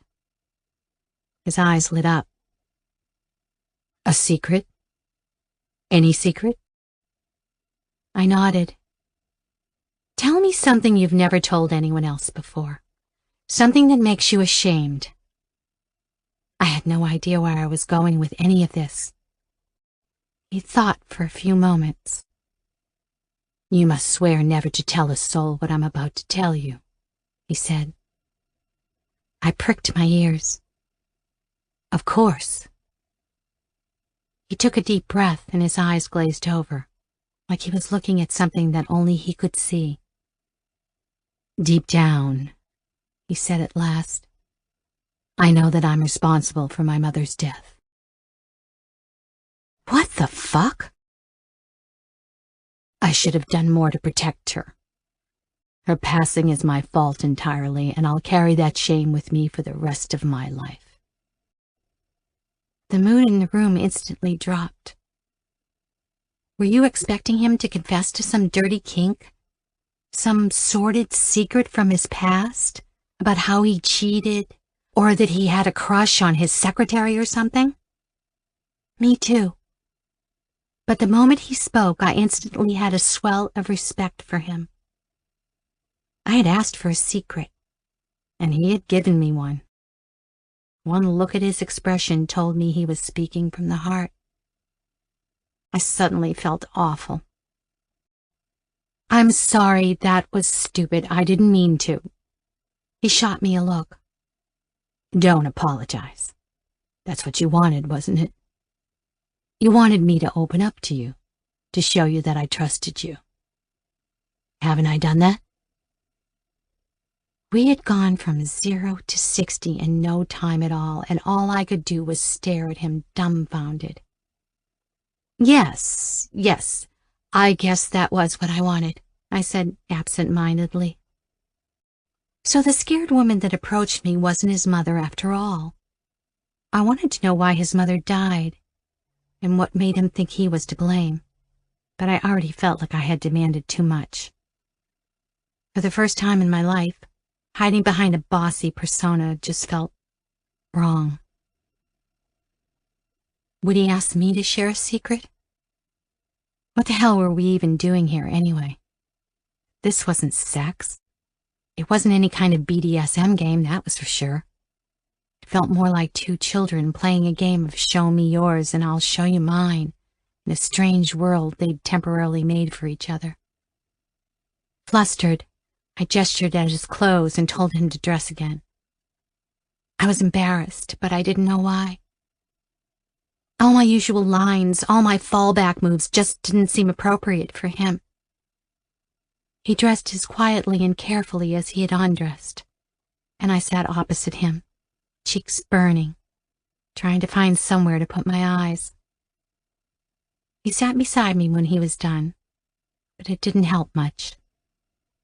I knew what he was, underneath all that. I've made you uncomfortable, he said simply. Not at all. I'm not sure what's happening here.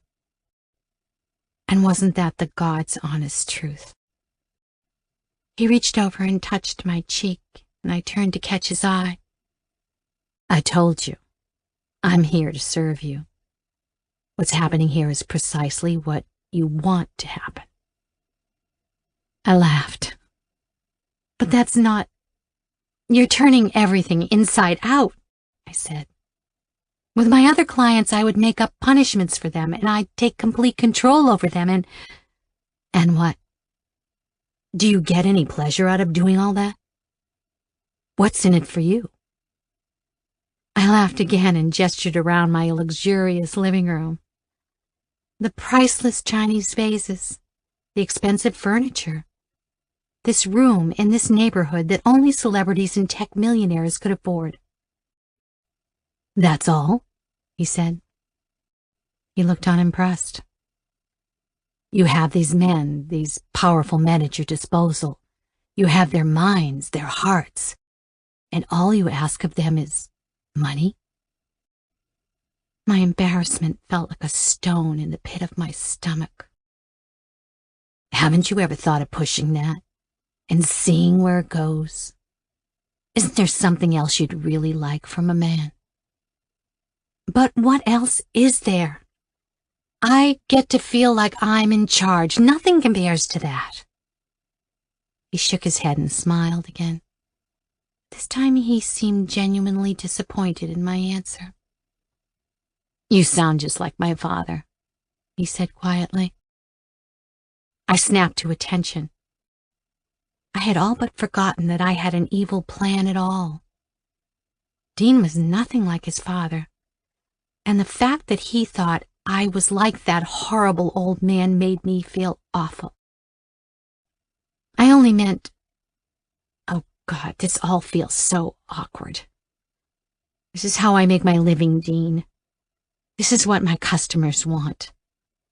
What we did here today, the stuff you're talking about, I don't even understand it, to be honest. Would you like to?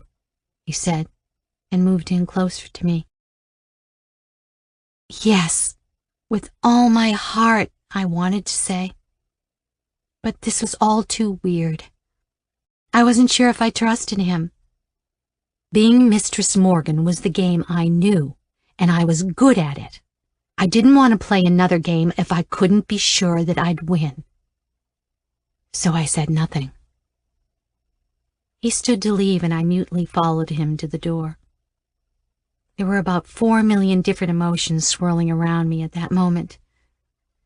If you know me and know what I think about emotions, you'll understand why this constituted an extreme emergency. All the delicious electricity we had stirred up in the other room suddenly vanished. I felt stupid in front of him. Overdressed. A fraud. "I hope I haven't taken more than my fair share of appointment time again," he said cheerfully. "Don't worry, I've canceled all my other clients this week." Oops, I shouldn't have told him that. He raised an eyebrow at me. "You canceled them, but not me." I tried to avoid his gaze. He seemed pleased with this, nodded and turned to leave. "If you want to," he said, "I'd like to meet with you again tomorrow, to go a little further." My poor, exhausted heart nearly leapt free from my chest. "Of course," I said quietly. After he left, I threw myself on the sofa and tried to think. Have you ever had your whole world blasted apart from the inside out? Have you ever had something happen to you that made you question everything you used to think, everything you used to be? If not, then try not to judge my melodramatics at that moment. It's the people who make a show of looking tough that are actually the weakest among us. It's those people who scoff at weakness that most wish they could relax into weakness themselves. Ladies and gentlemen, I had a crush. A fucking serious one. Chapter 9. Myth. In the BDSM world, there are dominants, the submissives, and a handful of switches. Oh, and everyone else is vanilla. Reality. The boundaries are imaginary. The labels of each category are as arbitrary as using pineapple as your safe word. It might make you feel safe, but it doesn't mean anything. So let me get this straight. You haven't slept with the dude? What? No way. I told you. That's not how it works. He hasn't made you put him on a rack and flog him? Of course not. Hasn't asked you to do anything with his nipples or told you to put in his pony butt plug? Oh my God, Melissa. I told you never to mention the butt plug thing ever again. And you've seen him every single day this week but haven't gone into the dungeon even once? I sighed. I know, right? It's bizarre. It's weird. Isn't it? Very weird. What do you think's going on? I said. She took a sip of her gin. Oh, it's pretty obvious to me. You guys are dating, she said breezily. I slapped her arm. Oh, come on, Melissa. Don't be ridiculous. He is unusual. He's not like any man I've ever met before. And the things we do together. Here, Melissa chuckled and gave me one of her looks. No, I get it, Nora. It's serious business. It's a kink so extreme, even California's most high-profile dominatrix is afraid of what she's getting into. Okay, now you're making fun of me. I'm not. Besides, you're right. Who knows, one day you two might even go to the malt shop and kiss afterwards. The craziness never ends with you. For real. I couldn't help laughing now either, and she ducked out of the way as I tried to get her arm again. I took a sip of my own drink and looked around the cocktail lounge, and all the well-dressed, slightly tipsy people milling around us. Dating? No way. All the pickup lines and rules about calling and restaurant etiquette and worrying about whether they like you and whether you should sleep with them or not, and what to wear and what their text means. Nope. Dean and I were most certainly not doing any of that crap. On a serious note, though, he does have me worried. He keeps pushing, you know? Yeah? Yeah, like he keeps wanting to give me complete control over whatever happens, saying I can do whatever I want. But isn't that how it always is? I guess. It's just different with him. It seems like every time we meet, we break some new rule of mine that I never let clients break. So then tell him to stop. But maybe I don't want him to stop. She smiled mysteriously. Have I ever told you that you need a shrink, Nora? only every single time we meet, I said and smiled back. So when do you see him again? Tomorrow morning. Interesting. What's the plan? I traced a finger round the rim of my glass. I'm not sure yet, but I'm excited. God, I'm so jealous. Of me? Yes, of you. And it burns my ass you can't tell me who he is either. I smiled to myself. Oh my God, Melissa. If only you knew. He's kind of a big deal. So you say. The weather was hot the next morning, and so when he arrived, I led him to the patio area instead, offered him a drink before we both sat, staring out at the pool and watching the clouds roll across the sky. I couldn't say exactly when it happened, but we felt more familiar now, as if we had known one another for far longer than 2 weeks. Every encounter till now had been strange, and every time he left, he lingered in my mind for hours after. My still unsolved riddle. An impromptu actor who had stepped into my perfect stage and ruined my whole play. I hadn't seen another client in over a week, not even poor Ralph. You look beautiful today, he said, and nodded towards the silk caftan belted over my white bikini. Thank you. He looked a little more casual today himself. His suit didn't seem quite as razor-sharp as it usually did, and I almost thought I detected the hint of stubble on his jaw. We sat in silence for a moment, which was something we did often on these little visits of his. It felt easy to be quiet with him. There were a million irrelevant things I could think of to say at every moment, but none of them felt important enough to break that full, rich silence we grew between us. Eventually, he turned in his seat to face me. I've told you that I like to play with boundaries, haven't I, mistress? You have? Well, I'd like to do more of that. More? You've already broken almost all my boundaries, you know, I said and gave him a teasing look. Have I? Which ones are those? Well, I said and sat up in my seat. The warmth of the sun beating down on the deck was making me feel sleepy. I have lots of rules and regulations. I held out my hand and began counting them on my fingers. 1. I always stay in character during a session unless the client says the safe word. 2. I always have a safe word in the first place. And 3. I don't form romantic relationships with my clients.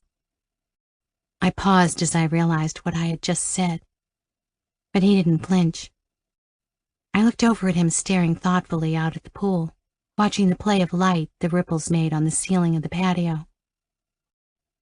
I'm the only one you break those rules with, he said quietly. Yes. If you had told me a month ago that I would be having this conversation, I would have laughed in your face. And yet now it felt like the most natural thing in the world to me. Dean just did something to me.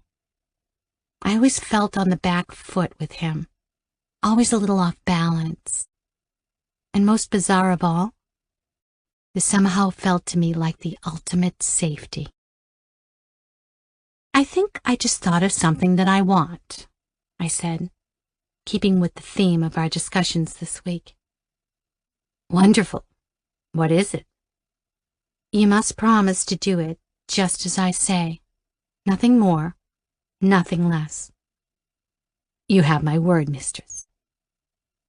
I took a breath to find my nerve, and then stared out at the ripples with him, I think what I'd most like to do is get up and come to your chair, and then lay down over you.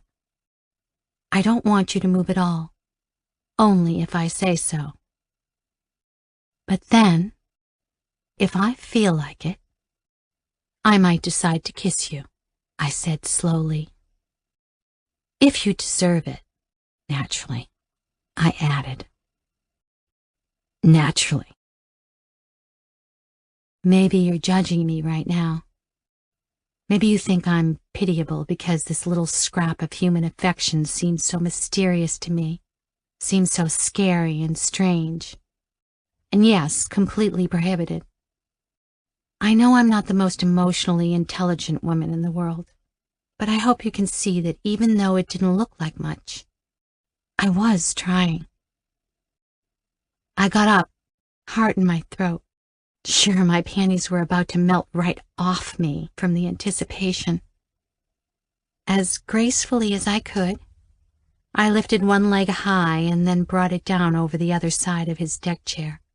So I straddled over him, legs spread wide. I watched his face like a hawk, but there was nothing there but calm curiosity. Nothing but sweet, kind attention. I lowered myself down. When my body touched his lap, I felt a jolt of electricity zap right through me. He remained motionless, just as I told him to. But his eyes were alive, glued onto me, watching my every move. I pressed that raging hot spot between my legs against him, first gently, then more firmly. The caftan brushed lightly against his chest, concealing everything, but I could feel that he was growing stiff underneath me. Our eyes locked.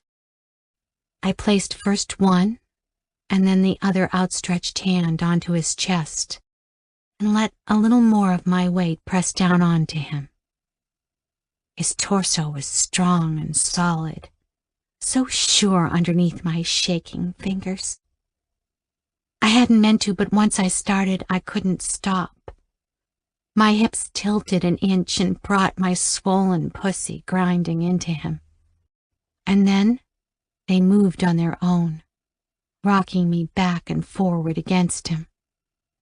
I quickly grabbed his hands and pressed them to my waist, and he obediently held me there, not guiding that delicious motion, but just feeling it, just watching each slow circle unfold. Each little jolt of bliss that went shooting through me led me to lean in deeper, further onto him. I didn't know what I was doing or why. I just knew that that sweet feeling of his heft against me was the only thing that gave me any relief from the ache I felt whenever we were together. My mind threw up a delicious memory of his cock, and I got a thrill thinking that I was so close to that now, that it was that outrageously meaty part of him that was touching me now, pressing up against me as his hands gently pulled me back down onto him. This is definitely breaking a rule, I whispered, my breath threatening to leave me. I kept rocking back and forward, back and forward. One of his hands slid over my stomach and came to land teasingly close to my pussy, just hovering there above that glorious spot where it was all happening. What about this, mistress? Is this breaking a rule? His voice alone was enough to make me squirm.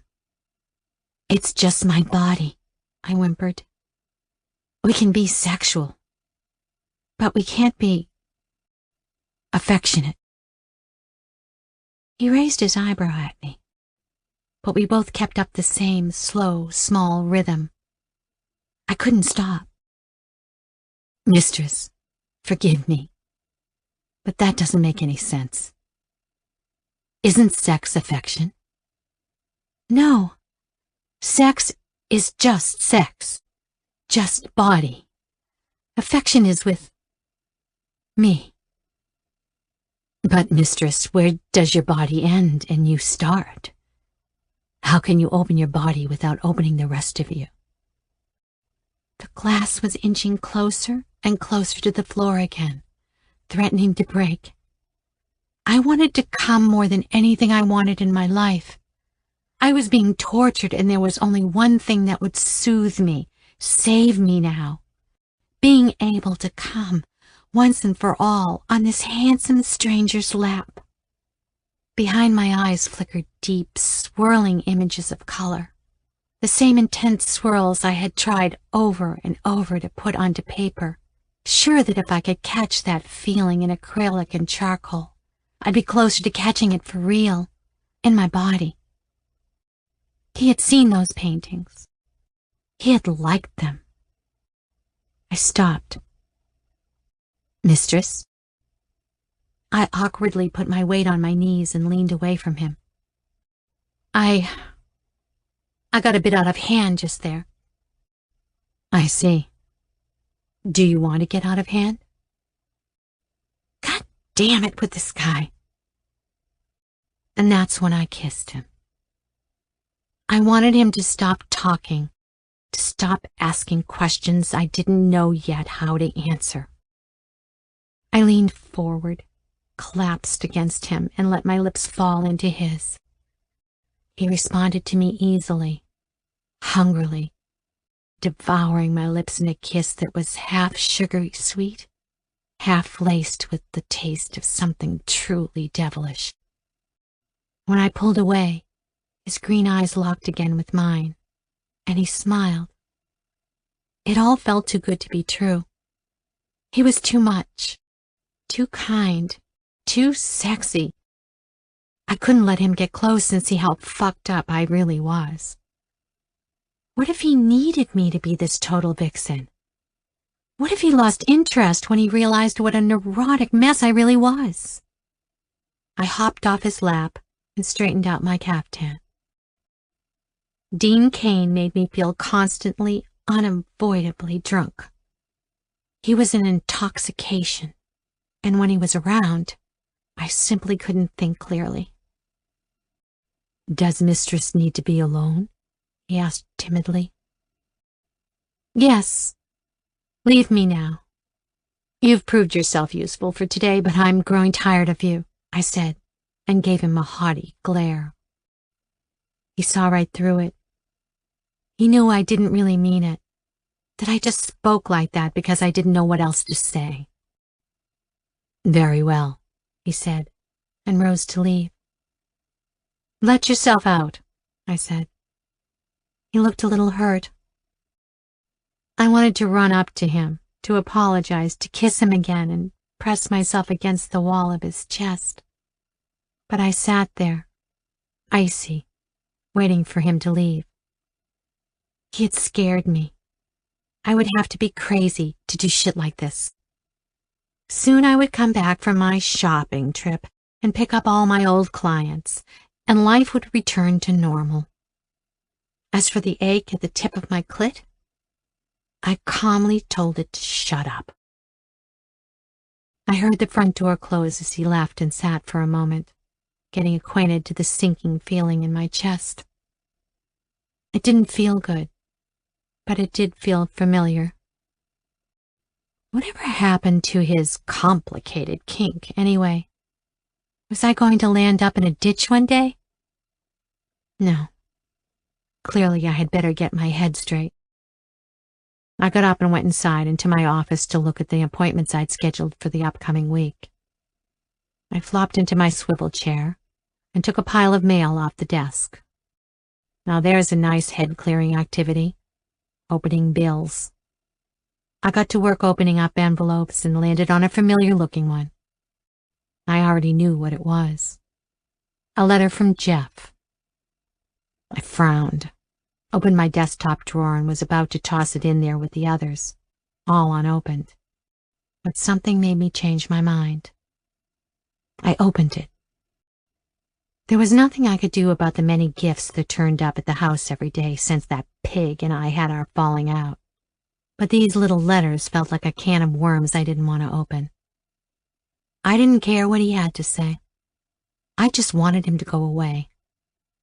Besides, there was the obvious issue of me seeing his son now. The whole thing felt hideously unethical, and I just didn't want to think about it, didn't want to tell either of them about the other. I opened the letter and was surprised to see a wall of handwritten text. Interesting. Nora, I understand why you're ignoring me, and you have that right. I don't mind how long you take to get over your anger at me. But what we experienced together the other night was no mistake, and I'm not prepared to let that go. You want to humiliate me? Here's the truth. You understand me. It's frightening how much you understand me. I admit that I took that for granted. I need you in my life again, Nora. It's more important than you know. Please reconsider. Jay.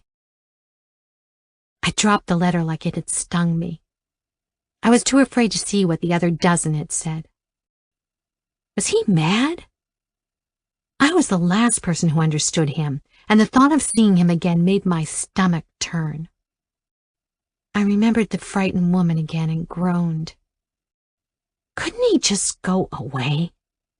Hire another dominatrix and fall in love with her instead? I stuffed the letter into my drawer and slammed it shut.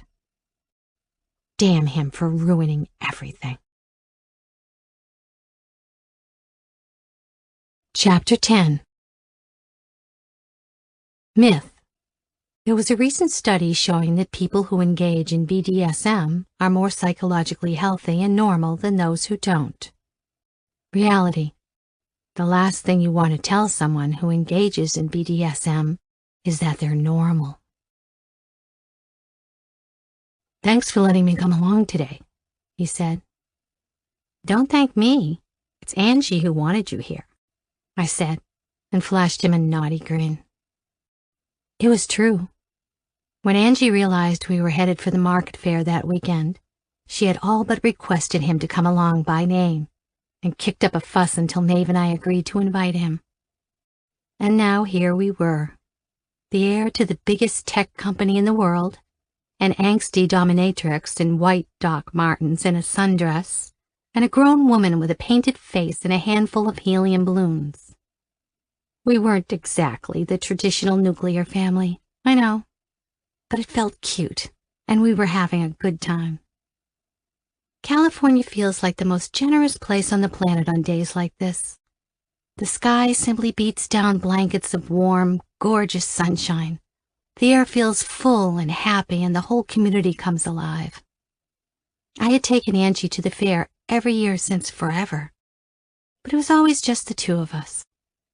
Now as we weaved our way through the stalls, through the crowds of excited children, and dogs wearing neckerchiefs, and dancers and street magicians, I wondered if the fair was happier this year somehow, or if it was just me. Angie was on her best behavior, making eyes at Dean and insisting she order the same flavor smoothie he did at the smoothie truck. For the first time I saw Dean wearing something other than an expensive couture suit, but he still seemed to be made of different stuff from everyone else. He still towered above us all, confident, calm, so that you almost felt the suit on him. With some amusement, I realized he hadn't replaced the watch I'd smashed to smithereens. "Well, what do you say?" he said. I looked to see Angie yanking him off towards a stall with a few bullseyes and an arc of enormous stuffed animals hanging overhead. "Absolutely not," I said. "Come on, I bet you're a good shot," he said, laughing, as Angie dragged him off to go and play. I followed, not quite believing we were about to do something so cheesy. I exchanged glances with Dean as Angie hurriedly paid the man a few dollars, and he dutifully handed over 2 guns. I shook my head, and so Dean took one of the rifles. It looked so tiny in his hands, and shot a mischievous look at Angie. She squealed in delight. "Play nicely, guys. I don't feel like a trip to the ER today. Thank you," I said. They both barely heard me. We never did stuff like this, Angie and I. They seemed to be having so much fun, I didn't have the heart to stop them. It wasn't long before Angie had popped off a few rounds in all directions, missing the target but having so much fun that a small crowd gathered to watch and cheer her on. When she finished her round, the crowd gave a good-natured clap, and Angie beamed from ear to ear. "Your turn, Buster," I said, as the target fell backwards and lifted back up again. He made a big show of wiping the sweat from his brow and frowning, then gave Angie a wink. "Oh, I don't know. My friend over there is a pretty tough act to follow," he said, and lifted the shotgun to peer through the sight. I couldn't help but giggle at the ridiculousness of the situation. I had never seen Angie so captivated. Hell, even I was captivated. Dean proceeded to pop off 5 shots, one briskly after the other, with the speed and precision of a sniper. The crowd fell silent as his fingers worked skillfully over the trigger, firing pellets into the dead center of the bullseye. The crude toy gun in his hands transformed into a real rifle, and Dean, his green-gray eyes riveted on the target, looked like nothing other than a highly trained professional marksman. It was eerie how swift and accurate he had been. He flicked his wrist to bring the rifle down, pretended to blow smoke off the barrel, and then tilted his imaginary hat in my direction. "Want to try?" he said, a naughty expression on his face. I was speechless, but I couldn't help but smile and grab the rifle from him. "Show off," I laughed, and grabbed some money from my purse to pay for my own round. "You're not the only one who can hit a target, you know," I said, and tried to take aim. Angie squealed and laughed and clapped her hands together. The noise of the fair disappeared from my focus, and I tried to line up the crosshairs with the black dot on the bullseye. I exhaled, steadied my hand, and tried not to pay any attention to the fuzzy feeling I had all through me. He was so fucking charming. It was all so cheesy, and yet I couldn't help grinning. Couldn't stop those schoolgirl flutters in my belly. I squeezed the trigger, and a hole pinged in the center of the target. The crowd stirred. I took aim again and popped another shot, this one a little off-center, but still squarely in the black. I followed with another one. Perhaps I had a secret talent after all. Perhaps this is what I was meant to do with my life. Run off into the sunset to be a sexy assassin with Dean. I had soon fired off 4 shots into the bullseye and was aiming for the last. The thrill of this little competition had my cheeks warm and the smile still glued to my face. I took a deep breath. "You'll never make it," he whispered into my ear. "Stop trying to psych me out," I said, and wobbled on my aim. "You've missed it already. You can't compete with a pro like me, you know," he said, doing his best evil villain voice. I giggled but maintained my aim. Just as I squeezed the trigger, his hand went quickly to my waist. I gasped and pulled the barrel to the left, releasing the last pellet into a helium balloon to the side, which rapidly deflated before my eyes. "Dean!" I gasped, shooting him a dirty look. Angie was roaring with laughter. I looked down at the place he had touched me, just below my navel. "You cheated," I said, placing the gun down as the crowd around us began to chatter again and wander off. "Cheat? Me? Never. Right at the moment I pulled the trigger, you distracted me. I think you distracted me by wearing that sexy little sundress," he said, without skipping a beat. I laughed and punched his arm. "I can't believe you," I said, and I couldn't. "I should report you to the fairground police, actually, for foul play," he said. We 3 walked off, laughing and goofing around. "This is so nice," I said eventually, when Angie went off to pet a dog. "She's really having such a good time." What I meant was that I was having a good time. This is what people did, I guess, when they were living an ordinary life.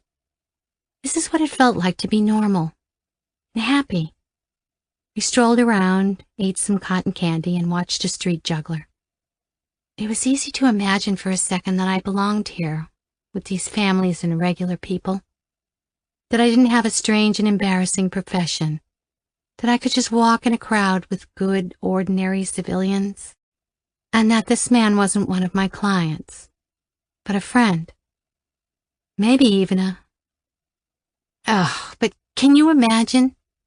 Me? Miss Susie Homemaker out on the weekend at a fair being all good and proper? Laughable. That ship had sailed. I was a freak. And even if I wanted to quit my job forever, it's not like I had a transferable skill set. Angie tugged on my sleeve and pointed to the long line for the roundup ride. No, baby, that'll make you sick, I said. Please? I looked over at the garish pink and yellow metal whizzing high above our heads. The last thing I needed was for her to puke all over everyone. Are you sure, baby? Don't you want to try another ride?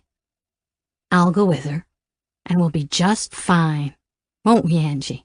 Dean said with a twinkle in his eye. I looked over at him and didn't know whether to throttle him or kiss him. Fine, but don't come crying when you both feel sick later. Go and hold a place for us, Angie. We'll be there soon, he said to her, and she ran off happily to join the line. What are you... Before I knew it, he had taken my hand and was pulling me through the crowd till we were both standing between two brightly painted trailers. He had a giddy smile on his face as we both hid away from the flow of the people, tucked off into the tiny alley made between the trailer walls. And just what are you doing? I said, giggling and trying to catch my breath. You're crazy, I began to say. But in an instant he had pressed his own smiling lips to mine, and we tumbled into a long, juicy kiss that surprised us both. Soon he had pressed the full weight of his chest into me and pinned my body against the cool corrugated iron of the trailer wall, where it buckled a little under me. I yielded instantly, my legs buckling and butterflies in my stomach bursting all the way through me. His hands went everywhere, again to the curve of my waist, to the warm crook of my neck where he tilted and anchored my chin to bend me deeper into a kiss. His tongue was soft and sweet and moved urgently over mine in a caress so passionate it felt like he had been waiting all day for it. Fuck, you're all I think about. You know that? He growled into my ear as he traced his kiss greedily over my cheek and down my neck. I could still hear the sounds of the fair, but they were happening somewhere far, far away now, somewhere away from this little hideaway he had pulled me into. His words were molten, and just hearing them burnt holes right through me. I loved the desperate edge to his voice, loved from how deep in his throat that sound seemed to come. I could do nothing but whimper and kiss back, turning to jelly in his arms, a shock of pleasure zapping all through me and collecting in one gooey, tight spot right between my thighs. All I can think of is what I want to do to this perfect little body of yours, he said to my collarbone. His breath was hot against my skin. Far away, some kids screamed with glee as a ride spun them around and over. Dean, I haven't been able to take my eyes off you all day, he continued, and his broad hands were instantly squeezing the top of my thigh. It felt so good that a moan escaped my lips before I could stop it. I could feel all of him pressed firm against me, and then he started to kiss me again. I pushed him away. Dean, what are we doing? I gasped. He blinked at me. What are we doing? I was kissing you and trying to get you to make that sound again, and you were enjoying it, he said, with a little sideways smile so naughty it should have been illegal. Dean, I'm serious. So am I. My head spun. Are we...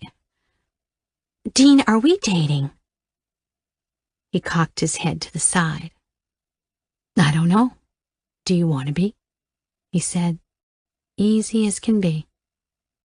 I couldn't believe how calmly he was speaking. Like he hadn't just had his delicious tongue all over me. Like he hadn't been turning my world upside down for 2 weeks now. But where do you see any of this going? What happens now?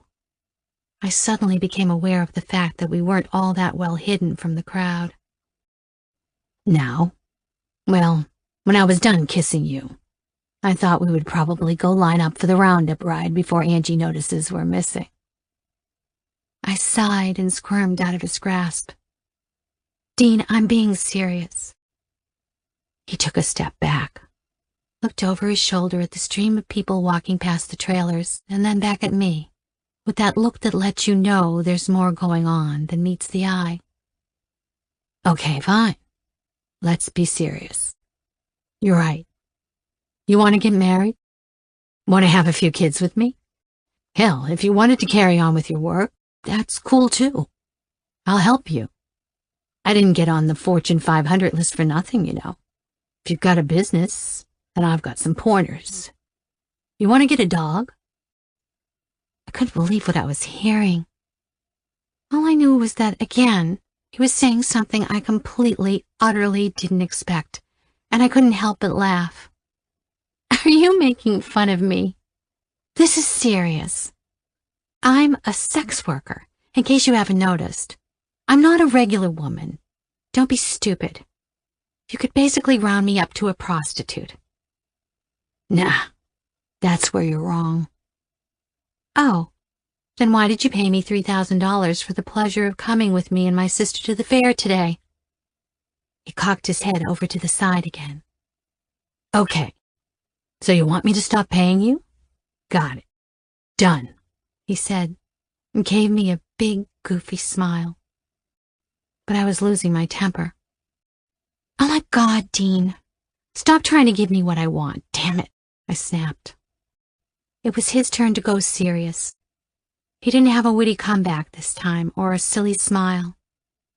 Dean, I just think at some point we're going to have to be realistic and stop seeing each other like this. So you don't want to see me anymore, he said quietly. I think so. My skin felt cold now in the place where he had been touching me only moments before. He was staring at the ground. I could tell he was thinking intently. What do you need? What can I do to change your mind? Tell me. Anything. I already told you, Dean, this is so weird. But hear me out, he said, and took my shoulders in his hands. My job is to keep paying you. And your job is to keep giving me orders. Any orders. That's it. No pressure. What happens here is purely up to you and you alone. Whatever you want. Let's say if you tell me to do something and I truly can't do it. Then I'll say goodbye and you'll never hear from me again. Deal? If not, I get to keep seeing you. Call it a game, he said quickly. His voice hushed and urgent. But Dean, maybe I'm tired of games. Maybe I don't even want to do this line of work anyway. Then don't. Cancel all your clients tomorrow. You don't have to see another one ever again. Oh yeah? And how am I supposed to pay my bills? I'll pay them for you. Done. All you have to do is tell me to do it. And I will, right? His hands were still wrapped firmly on my shoulders, his gray-green gaze staring straight through me. He was relentless. No matter what I said, he seemed to always know exactly the response that would disarm me. That's crazy. In any case, don't be dumb. You can't possibly do everything I want. Of course I can. What if I make you do really crazy things, huh? What if... Try me. The cool air between us seemed electrified. His hands against my skin felt cool and a little dangerous. Why the fuck was he doing any of this? What on earth could be in it for him? But I could still taste him on my lips, still felt that magnetic pull between my tongue and his, and had to fight that dizzying temptation back in towards another kiss. Wasn't this my actual job? Why was I so petrified about agreeing to do what seemed like a setup so perfectly in my favor? I had nothing to lose, so why did I feel like I was about to embark on the most dangerous game I'd ever played with a client? Anything I want? If you really want it, then yes. And if you can't do it, then we call everything off. No questions asked. Fine, I whispered. I'll play along for now, but you're crazy and you're going to see what a stupid idea this is. He smiled softly and leaned in a little closer to me, wrapping all of his tall, imposing figure around mine, reaching down to take my chin in his hand and trace a faint line with his thumb against my lower lip. I wasn't expecting that, by the way, he said. Expecting what? For you to be such a good kisser. Just like every other day this week that I had spent semi-flirting with him, I was already so completely, desperately wet it was almost distracting.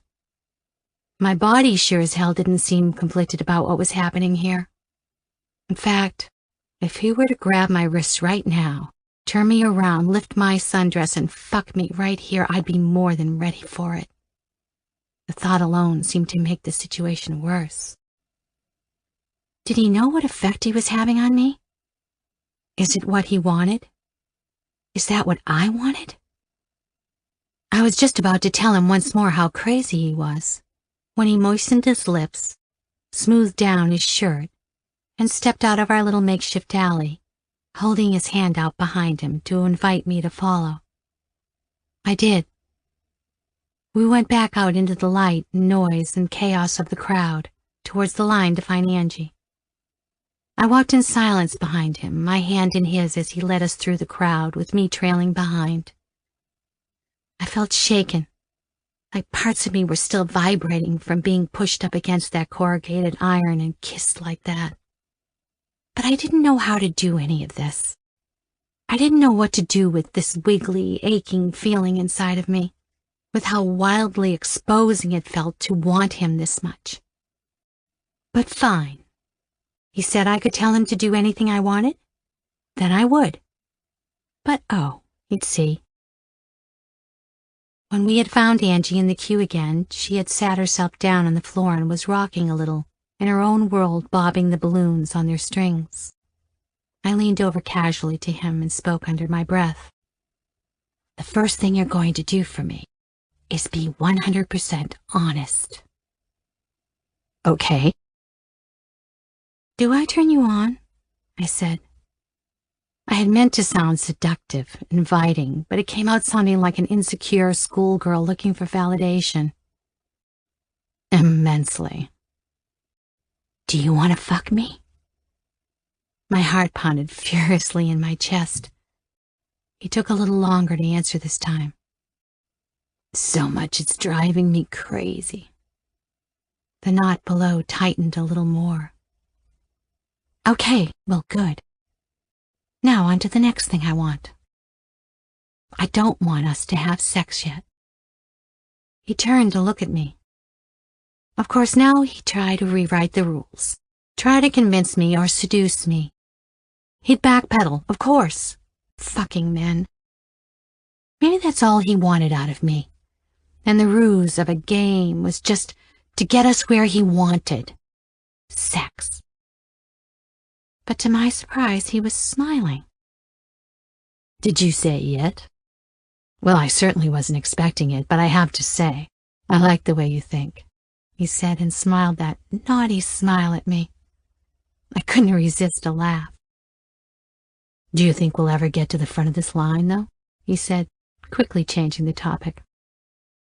You have somewhere to be? Well, I had an important meeting this afternoon at around 4, he said, gazing out over the endless queue snaking to the front of the ride. Cancel it, I said. He looked at me again. Cancel it? Yeah. Call them to cancel and come home with me and Angie. I'll drop her off and then we'll spend the night together at your place. I said the words quickly before I lost my nerve. Home with you, To not have sex. Exactly. We cannot have sex all night long. Deal? Deal, he said quickly. I eyed him over to see what else he would say, to see how he'd wriggle out of it so I could catch him breaking the rules of our game already and get to say I told him so. But he just stood there, smiling. You're nuts, I said, and reached down to grab his hand in mine. He took it and held it tight and let me lean against him as we waited quietly in the line. I like the color white because it's clean, because it's empty and pure and easy. White is like opting out of color. It's safe and sane, and yes, a little cold. My life was crisp and clean and neat at the edges. I had become an expert at bleaching everything out so that only the bare minimum remained. I had known Dean for only 2 weeks, and already he was like a bright, multicolored stain spreading right across the neutral, safe white of my life. Dean was like electric hot pink, and neon green, and bright acid yellow blaring all over my tasteful minimalism.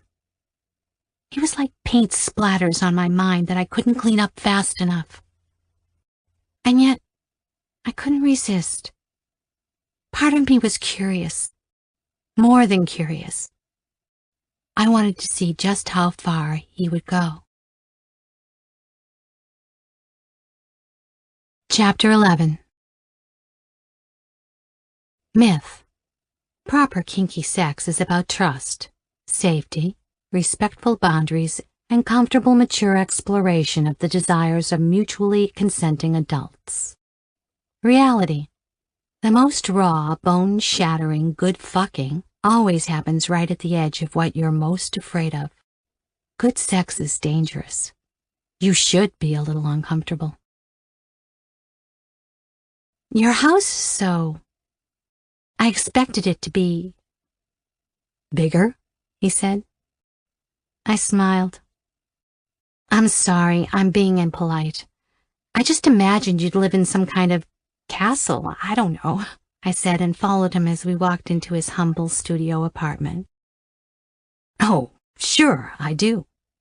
I just like to keep all my castles in Europe, he laughed and gestured for me to sit down. There was no denying it now. What little scrap of professional relationship we ever had was well and truly demolished. I was at his house. We'd kissed. And now, I had told him in no uncertain terms that I wouldn't sleep with him, which of course meant it was all I could think of.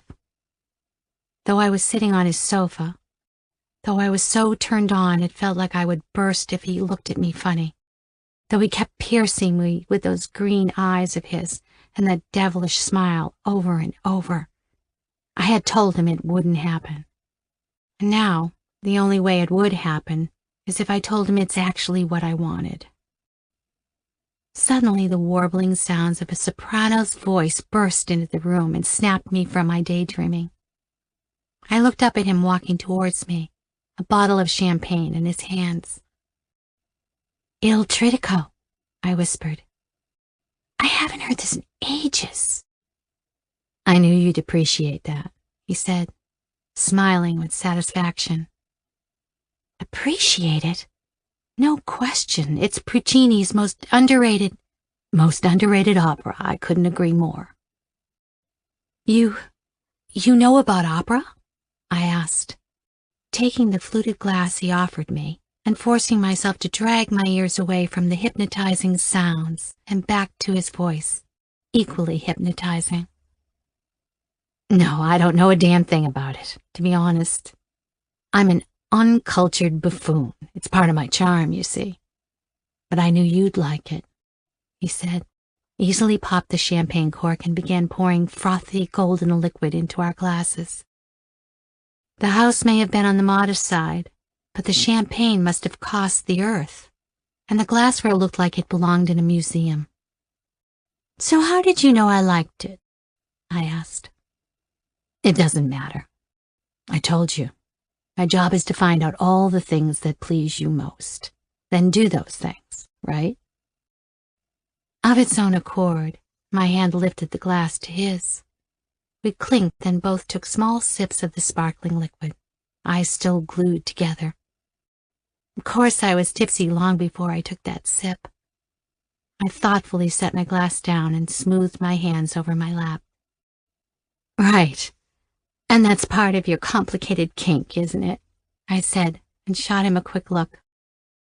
His smile was as effervescent as the bubbles fading on my tongue. "Well, yes, we'll get to that later," he said quietly. One part of me wanted to run away and never have him look so deeply into my eyes again, and another part wanted to push him back onto this sofa and make him finish what he started earlier at the fair today. I ping-ponged back and forth between these two so fast I felt I was going crazy.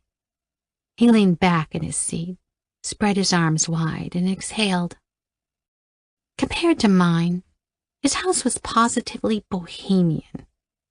Everything was in a muted shade of dark blue or leather or black, and everything seemed designed exclusively to be lounged against.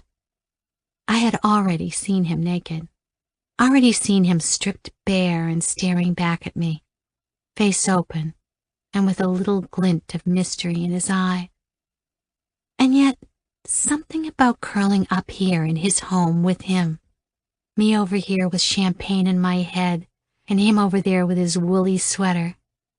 It all seemed 4 billion times more erotic than anything I had ever thought about before. I took another sip, leaned back and exhaled like him, feeling the bubbles smoothing over the ragged edges of my breath. "You're my strangest client, you know that?" I said at last. "Really? I don't believe you. I bet you've met millions of more interesting men than me." "Oh, interesting, yes. But you're strange," I said, and he laughed. "Tell me about them," he said.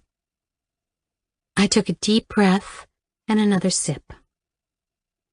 "Well, you wouldn't believe the naughty things I've done," I said, in a seductive voice I hadn't quite decided yet was real or just pretend.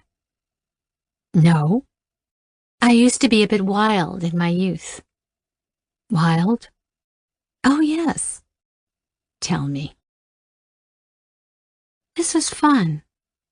Despite everything, despite how dangerously close he was coming to see just how fucked up I was actually enjoying myself. "Well, since you like games so much, here's a game. I tell you 2 stories, and you have to guess which one is a lie." This had his attention. I loved the way he was looking at me. His face never stayed still for long. There was always something going on with it, under the surface, shifting subtly with every little change in expression. It excited me. "Story 1, I said, and took a deep breath, realizing how close he was sitting. "I once fucked a pilot in the cockpit of a jet plane flying to Spain. I sat in his lap, and he fucked me really hard, and the co-pilot watched us both and jerked off a little. We landed an hour later, and I could still feel it." His eyes were wide, and he had stopped smiling. "Story number 2. I was once at a fancy charity dinner, at a table with a really hot couple.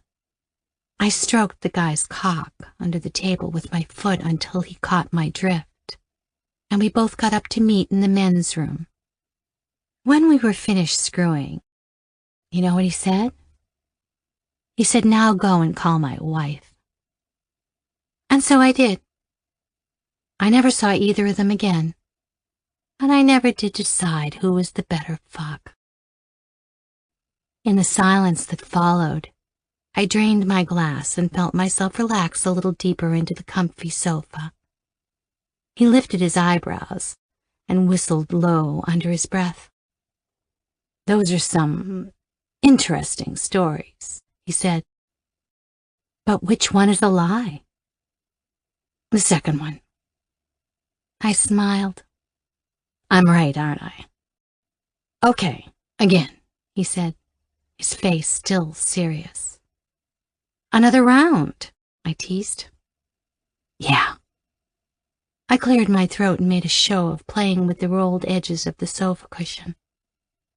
Story number 1 is that I was at a very exclusive, very fancy celebrity party once. Things got out of hand. Somebody dared me to strip, so I did. Before I knew it, they were all getting naked too. I don't remember how many men were there, but I fucked each of them, many times each. "They did things to me," I said, trailing off for dramatic effect. Story number 2 is that once this very wealthy English gentleman took me on a horse ride on his estate in Dorset. But when we were far out in the woods, we dismounted. He tore my clothes off, put me against a tree, and fucked me so hard my feet came off the ground. I had bark burns all along my back, so that night he had his maids rub me down with ointment. I think he liked that it burnt a little. I think he liked to watch my face as I winced. That's hot," he whispered. "Hot? So you're not jealous?" I teased. "Nope." "Ah, I see. So you're one of those who gets off on his girlfriend sleeping with other men." Silence. "No, not at all. I just know that none of your stories are true. But I am enjoying the idea that you thought of them at all, and that you think of yourself as my girlfriend." My cheeks burst into flame, and I sorely wished I had more champagne to guzzle. "Well, yes, fine. I made it all up," I said, and couldn't help giggling. It was hard to feel embarrassed around him. How could I, when he kept giving me that warm, easy smile of his? Actually, the truth is, I'm a bit of a prude. I pulled my legs up onto the sofa. It didn't escape my attention that our legs were touching. He didn't pull away. "Now that I don't believe," he said. "It's true." "Can't be." "It is. You want to know a secret? I've only had one proper relationship before." "Really?" "Yep." Again his face shifted and flickered as a new expression went over his face. And to make matters worse, he was a total asshole. Seriously, just the worst guy, I said, laughing. But he was serious again. "Well, that's just not right." "Ah, it's okay. We broke up a long time ago. In fact, when I was still in college." He looked at me hard. Shit, I was saying too much. "So you haven't been with anyone since college?" I knew what he was asking. What's more embarrassing than having a bit of a slutty past? Being a sad loser who hasn't had sex for years, that's what. My mouth suddenly went dry. "I'm sorry, this is all a bit too much information, isn't it? I'll shut up now," I blurted, and pulled my knee away from his. But he immediately shot his hand out and touched me, on my thigh, as though to say, "Stay here." I looked at him. "Is this what you really want, Nora? To be apologetic and shy and unsure? We can do that if you want, but I have a feeling we could spend our time some other way." He lifted his hand and placed it gently to my cheek, stroking my jawline with his fingertips. Every cell in my body jolted awake at his touch. What did I want? More of that. "You're right, I'm just nervous," I breathed. Of what? There's nothing to be afraid of. I already told you. The only things that happen here, with me now, is whatever you want to happen. But could I really ask him for what I wanted? Could I let go and trust this beguiling man? This stranger who was promising me something that just didn't seem possible? Where was the catch? I had set up my entire life so that I could always be in control. And yet... So what if I told you that I wanted to have sex after all? Then that's what we'd do. I gulped and let that settle in. It was an unbelievable rush, knowing that I was just a word away from all that. From him. From that beautiful body I had seen not long ago and knew was waiting for me under his clothes right now. He stroked my cheek again and pulled me a little closer, and I kissed him. There was no effort in it, no intention. In fact, it was only release, only giving up the tension, surrendering to what my body clearly wanted so badly. I collapsed into him and got carried away in the kiss, till I didn't know if I was letting him kiss me or he was letting me kiss him. I just knew that the longer my lips and tongue stayed caressing his, the further that delicious warmth spread over me, and the easier it was to press myself against the firmness resting just underneath that soft sweater.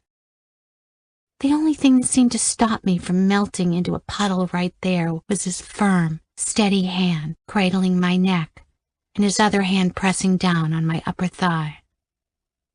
Dean, I tried to speak between kisses, my voice coming in gasps. Dean, I want...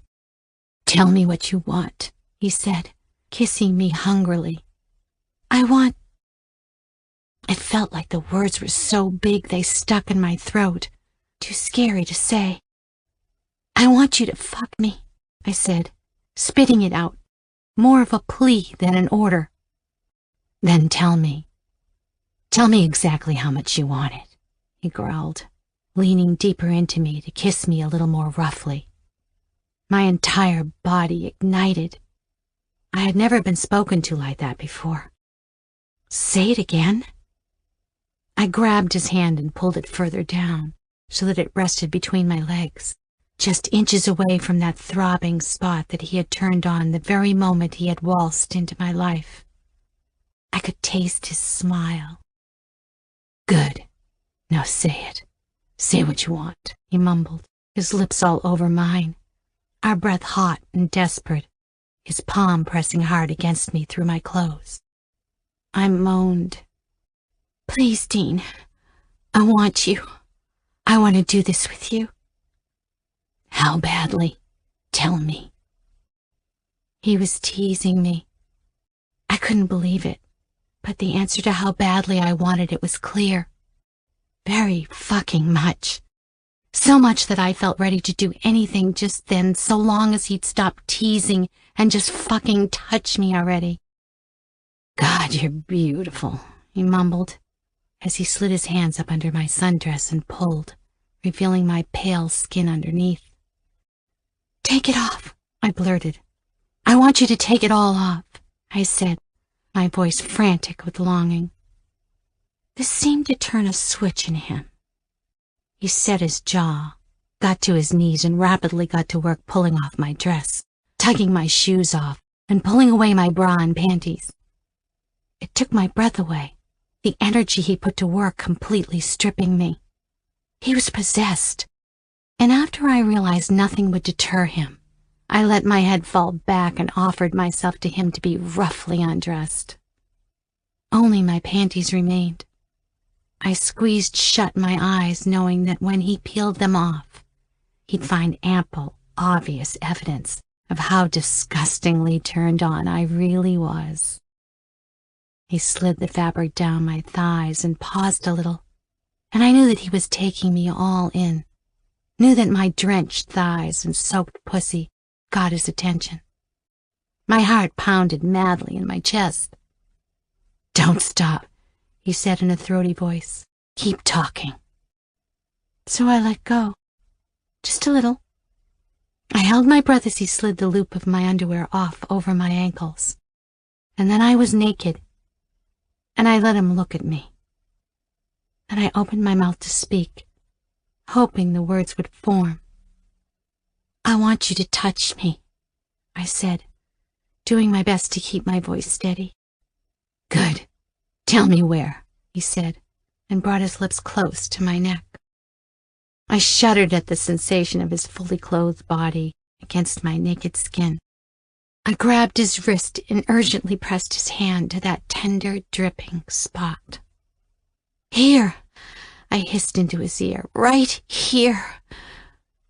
He felt heavy against me, pinned me down with his broad chest. When a single finger dipped low into that aching slit, I thought I would scream. He carried on, tracing a sinewy line down over that thumping knot of pleasure, and further down into that secret pool. Oh, I said, don't stop talking, he ordered, and watched my face intently. That's good, I whimpered, and sweet fuck, it was good. He seemed to know exactly where to stroke me, exactly how to touch me, exactly when to drag his fingertips away and tease me. Suddenly, what he had been telling me took on another, more exciting color. Maybe I should tell him exactly what I wanted. Maybe I could speak out loud all the dirtiest thoughts I'd been holding inside my whole life and dare him to make good on his word and please me, if that's what he wanted so bad. Images and ideas bubbled up irresistibly in my mind. Inside, I breathed and clawed at his back to anchor myself against the torturing bliss of having him stroke my clit like that. Inside? He said with mischief in his voice. But before I could respond, he had sunk his finger into that quivering pool, dipping into a whole world of pleasure stirring just an inch inside. He held me down as I wriggled against every inch he pressed in. His eyes were wild as he watched me. Another one, I said. It was all I could manage. I was intoxicated, a bewitched mess, unable to speak properly anymore. You want another one? He said, and teased another finger at that tingling entrance. Yes, I said, but the sound didn't make its way fully out of my throat. I rolled and gyrated against his hand, twisting and snaking against him for more.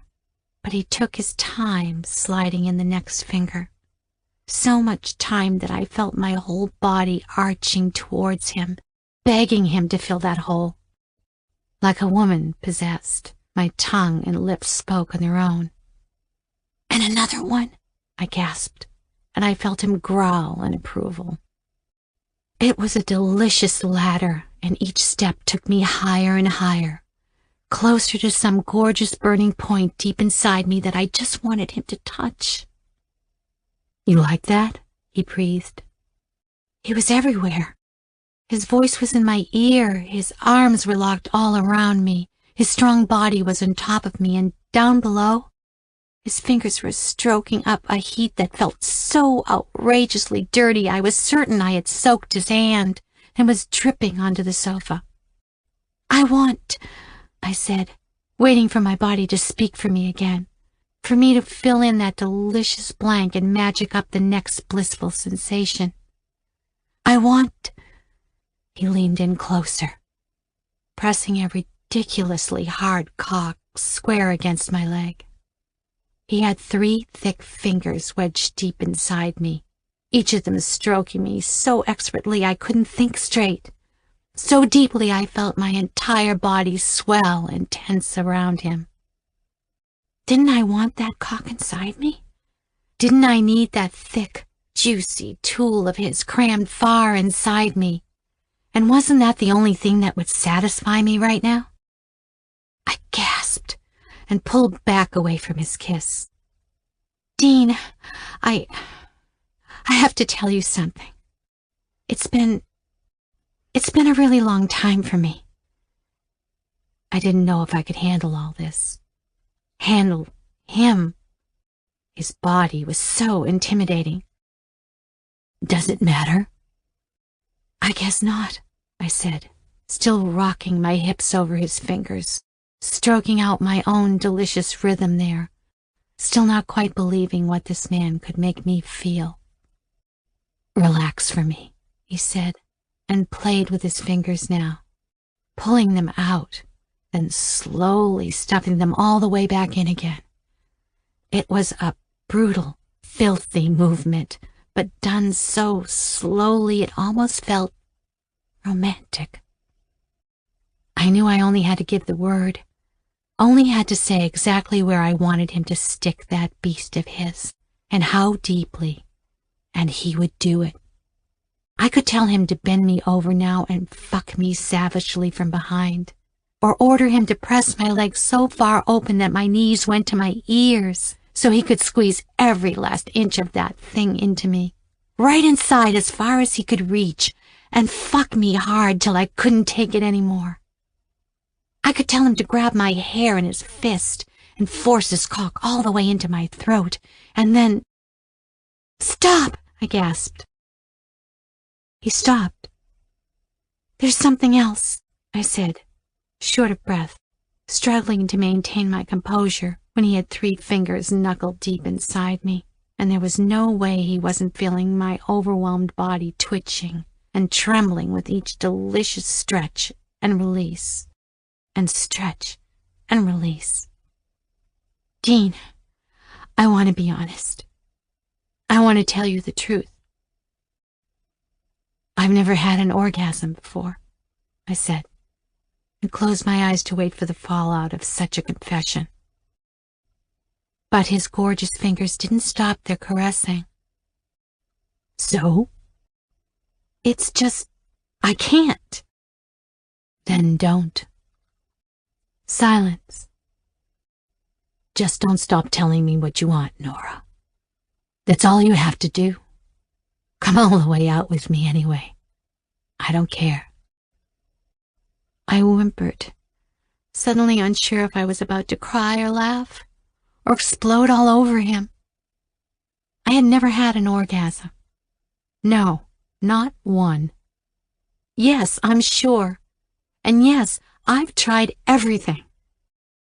What did I want?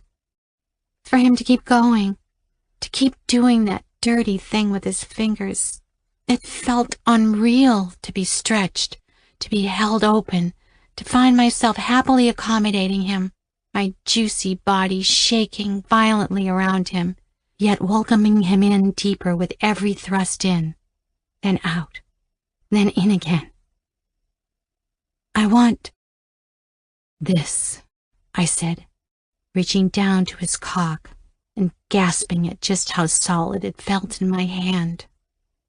He pulled away briefly to remove his clothes, but kept his hazy eyes nailed to mine.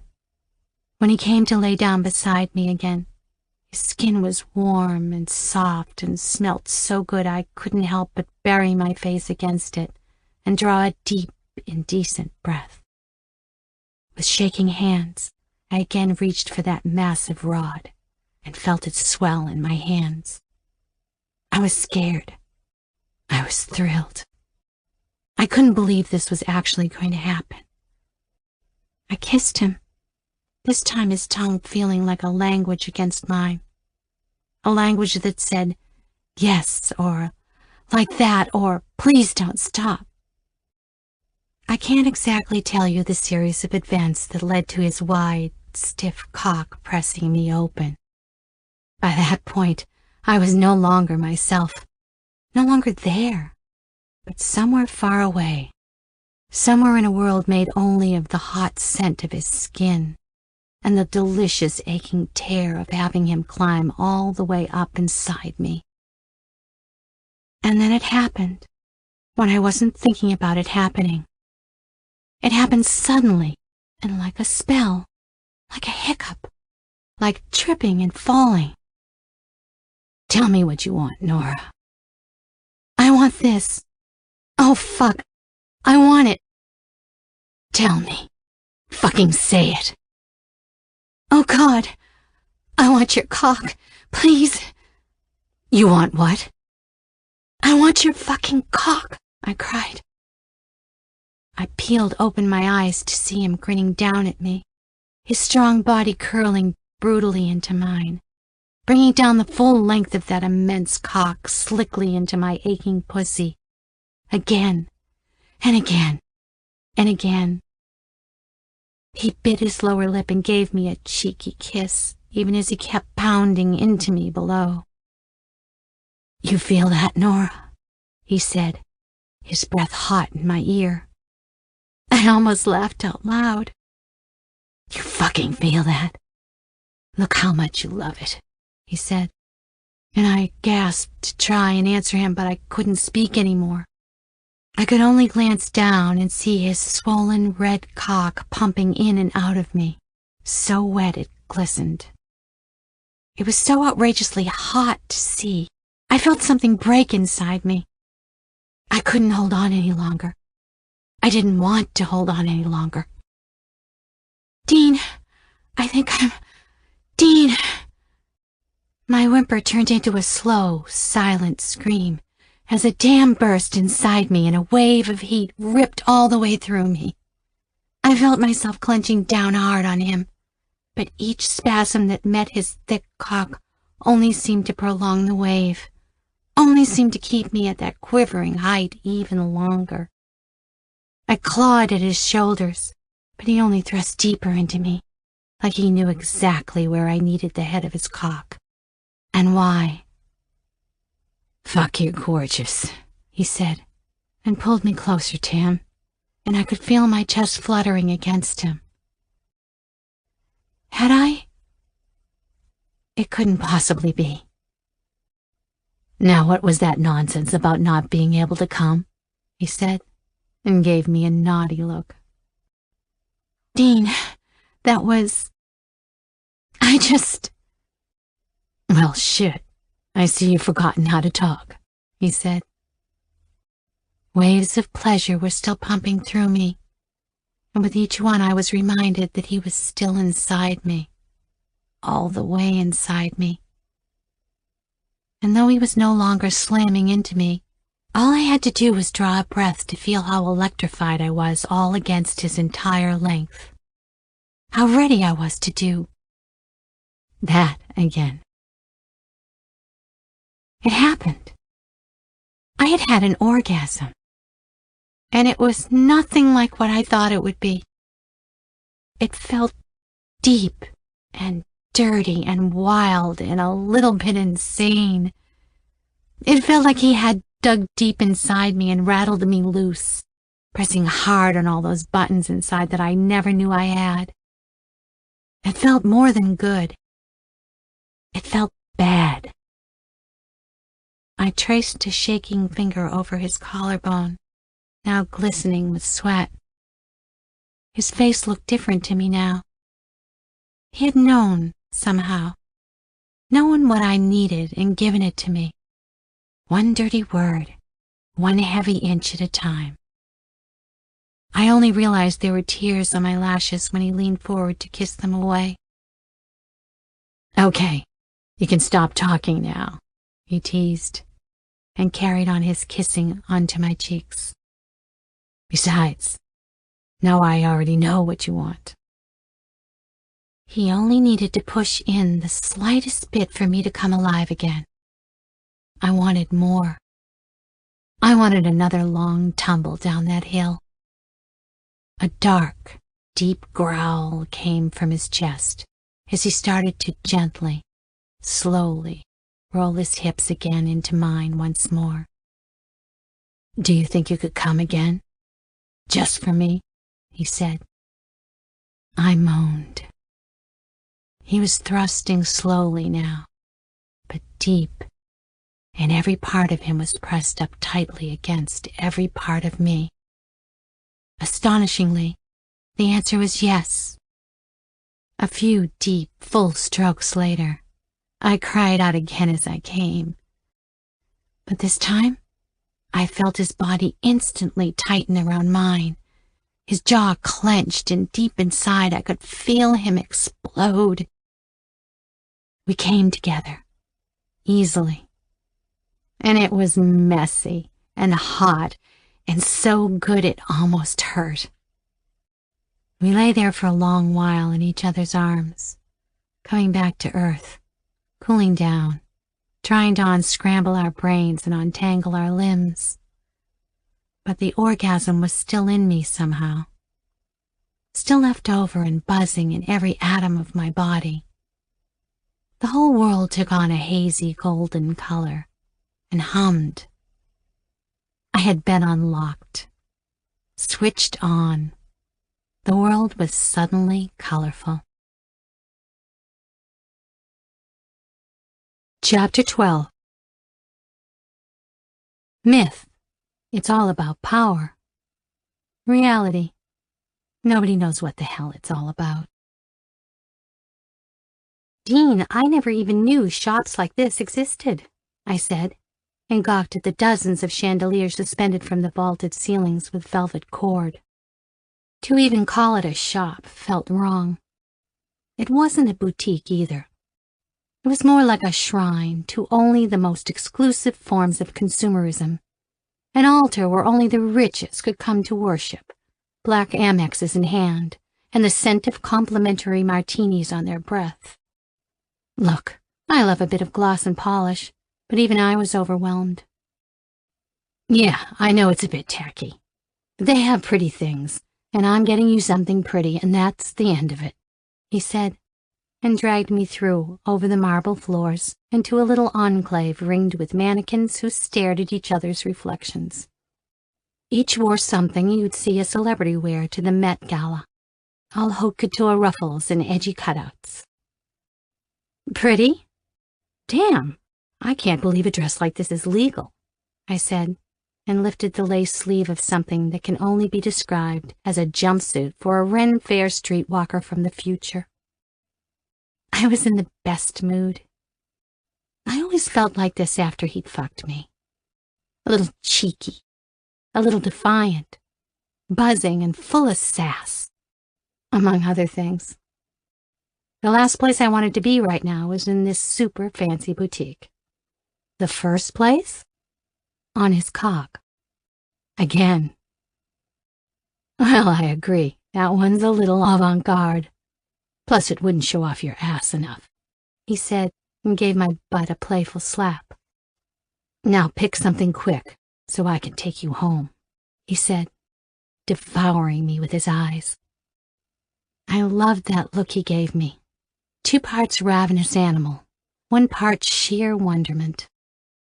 I once saw a clip of the great Sergiu Celibidache conducting Mozart's Requiem, and at the swell, the part where the chorus bursts into that painful final few bars of the Lacrimosa, he had this look on his face. Eyebrows tilted, mouth slightly open, like he had just been blessed with a vision of angels. Well, Dean looked like that. Except on top of everything, the angels he saw were hot. But everything's so damn colorful, I said, weaving my way through the displays. Besides, have you ever even shopped with a woman before? I need at least a few hours in here to pick something. Are you in some kind of rush? I flashed him a goofy grin and rifled through a rack of gaudy sequined numbers. Rush? No rush. I told you.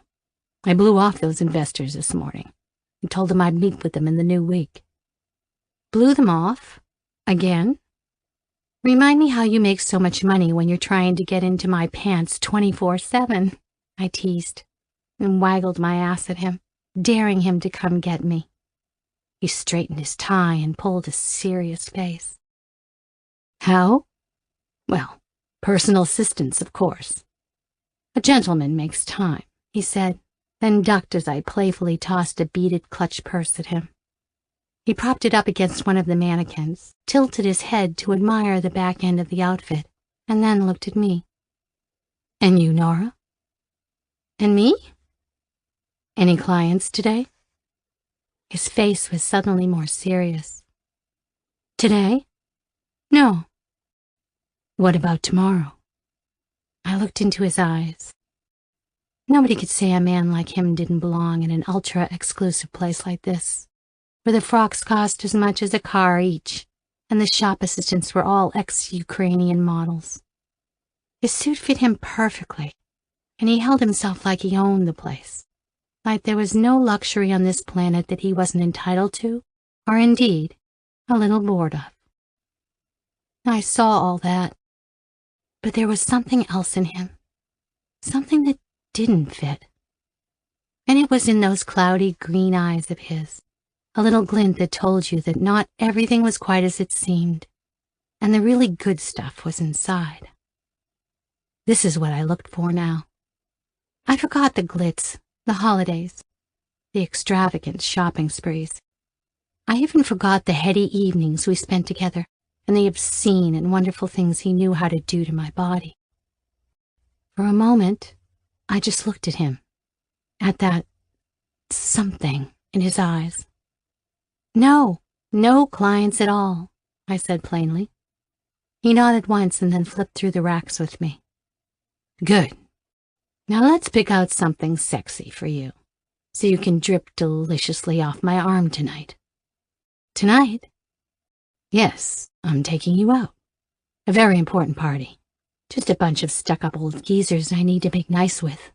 But it is terribly important that everyone sees how drop-dead gorgeous you are, he said, raising a teasing eyebrow at me.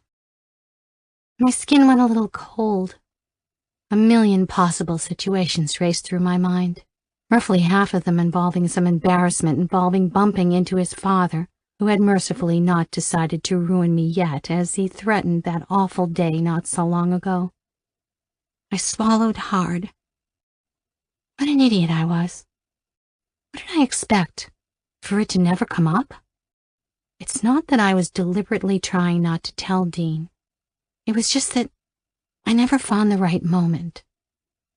I smiled and kept looking at the rows of gowns and cocktail dresses, but my good mood was suddenly feeling a little thin. These are all nice, you know, but they have nothing in white. He came up behind me and gave me a flirtatious nibble on my neck while wrapping his strong arms around my waist. So help me, Nora. If you don't pick something out, then I will. One of us has to be pretty tonight, and if you're not up to the task. I turned around to see that he had donned a massive bonnet, complete with exotic feathers, and a piece of black netting hanging down into his eyes.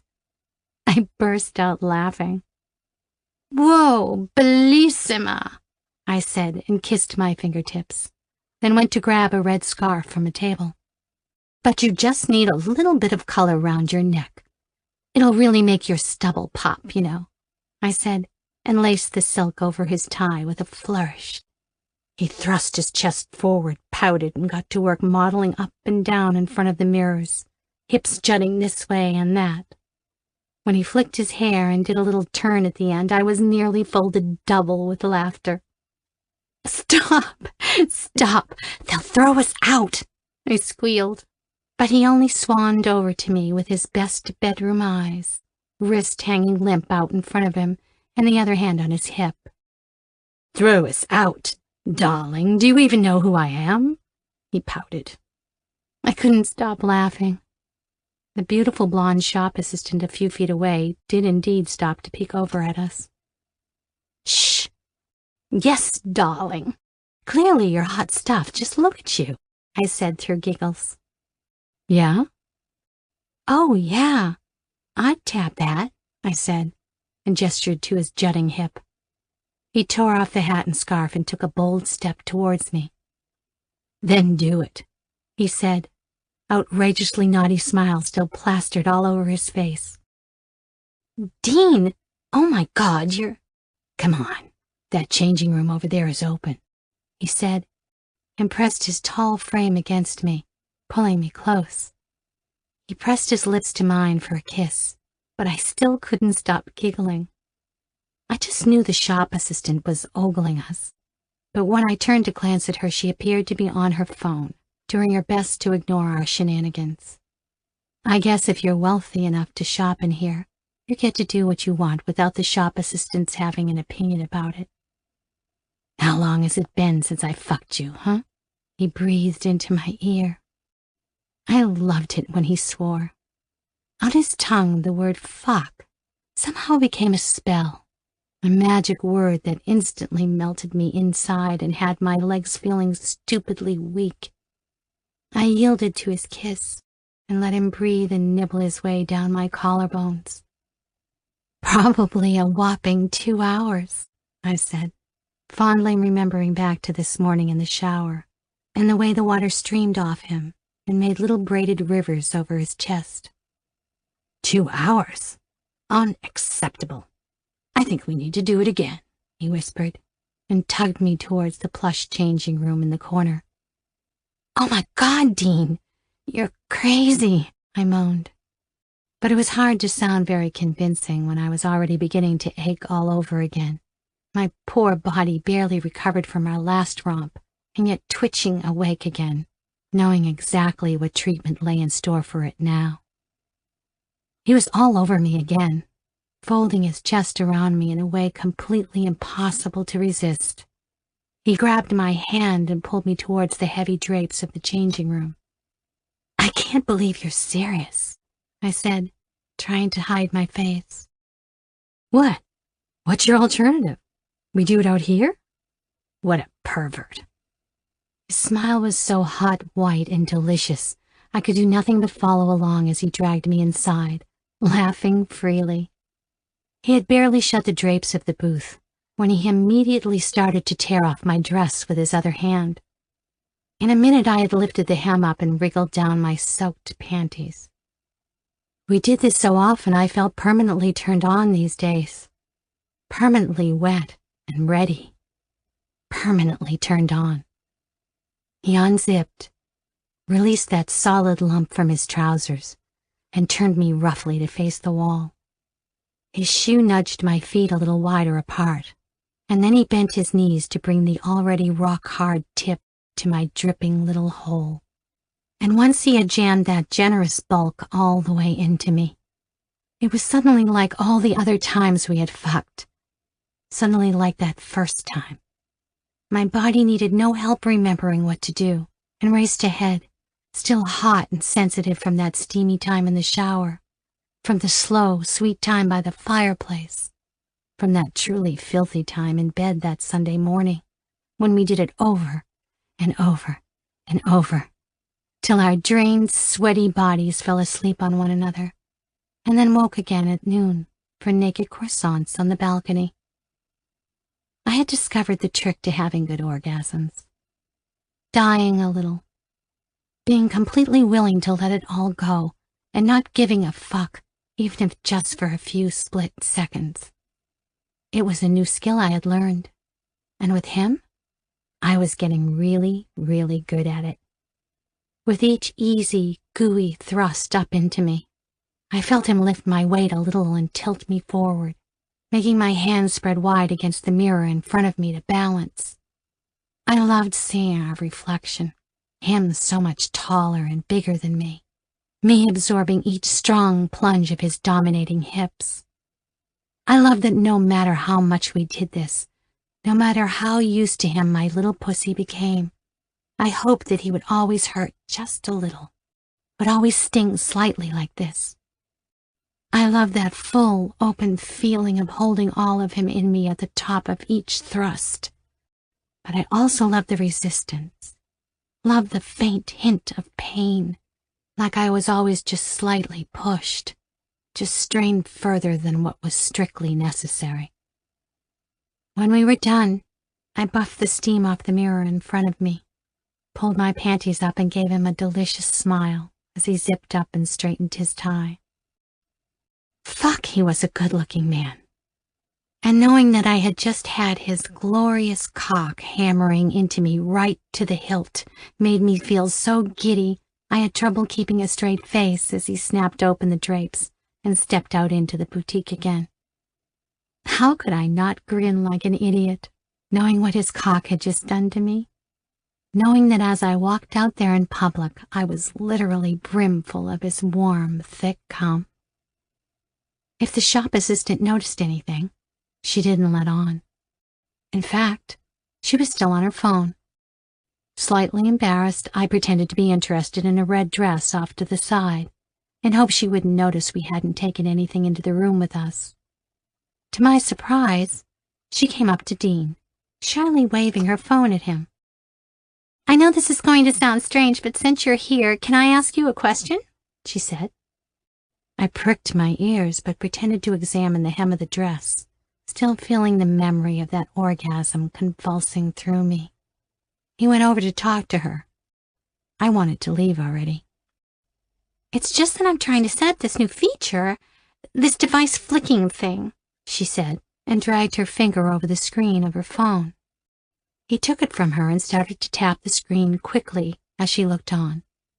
"Yeah, what's intuitive to the designers is not always intuitive to regular people like us," he said warmly. He handed her the phone back, took her finger and dragged it over the screen, aiming the phone at a TV screen above one of the changing rooms. Instantly, the woman's phone screen shot up on the TV screen. He flicked her finger down again and the TV went dark again. This new feature had lots of fans excited. "Thanks," she said. "You make it look so easy." "Don't worry. It's nothing." "Well, thank you. I would never have figured it out on my own," she said, and walked off again. He walked over to me again and looked down at the dress in my hands. "Is that the one you want?" he said casually. "It's nice." "It must be weird, right? Having the portal creator as your father," I said, and threw the dress over my arm. I didn't want to try it on. We walked to the payment counter, and he sighed. "No, not weird at all. It's just nothing. He doesn't feature in my life at all." "At all? He's like a household name. Literally everyone has a portal phone. He's a billionaire. Come on, I'm sure he features a little." "He doesn't," he snapped, and guided me to the shop assistant who began to ring up the dress. It was red. I never wore red. It was something Jessica Rabbit would wear. It looked slinky up top and tight down below, and had a long red carpet-style train that the assistant had to wrap carefully in silk tissue and place in a big paper bag. The register showed the price, $7,500. I'd have to tell him eventually. It would be the most awkward conversation of my life. But I couldn't wait any longer. I would die if I had to meet his father now, wearing this dress at the side of his son. Literally, I wouldn't survive the shame. I watched him pay and decided to myself that I would tell him soon. Tonight even, before this got even more out of control than it already was. I wasn't imagining things, though. It seemed like just the mention of Jeff Kane's name had spoiled Dean's mood, too, and I was dreading having to bring the topic up again. He handed me the bag and smiled. "Let's get out of here, beautiful." "Thank you," I said, taking the bag. It wasn't gratitude for the dress. It was gratitude for him, for the fact that he had, in his own over-the-top way, quietly turned my life right around. A month ago, I had been a dark, sad woman bent on petty revenge. And today, I was giggly and goofy and, gasp, about to wear something that wasn't white. I want to defend myself and tell you, don't jump to conclusions. I wasn't falling for him. It was just a crush, just a bit of fun.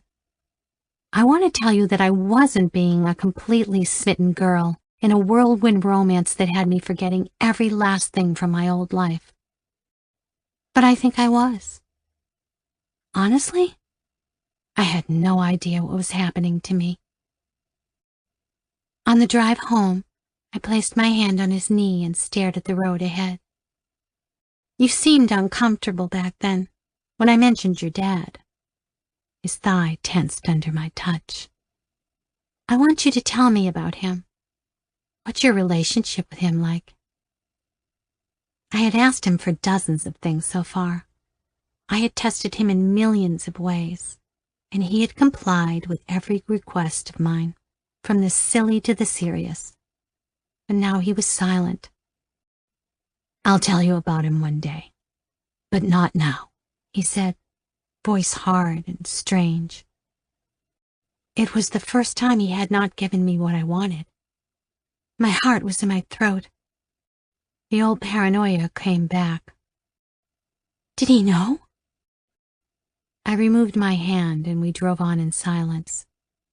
I knew right then that something was wrong, but even I couldn't have guessed at just how complicated his kink really was. A few sequins peeked out from the bag and cast tiny metallic shimmers on the roof of the car. Chapter 13. Myth. Men are naturally dominant. Women are naturally submissive. Reality. Humans are naturally depraved. Do the details even matter? Before you ask, no, I didn't tell him. And yes, I know I'm a complete and utter idiot. But you have to understand, I just couldn't. He was sweet that night as we relaxed in his library, and later started to get ready for the evening.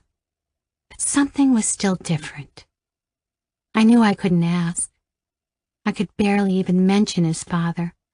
How was I going to confess that I knew him? And not only that, I had kept this information to myself for so long. My little dream with him would be smashed and over before it started. I had no idea what the protocol was. The rule was not to tell a soul about who I saw and why.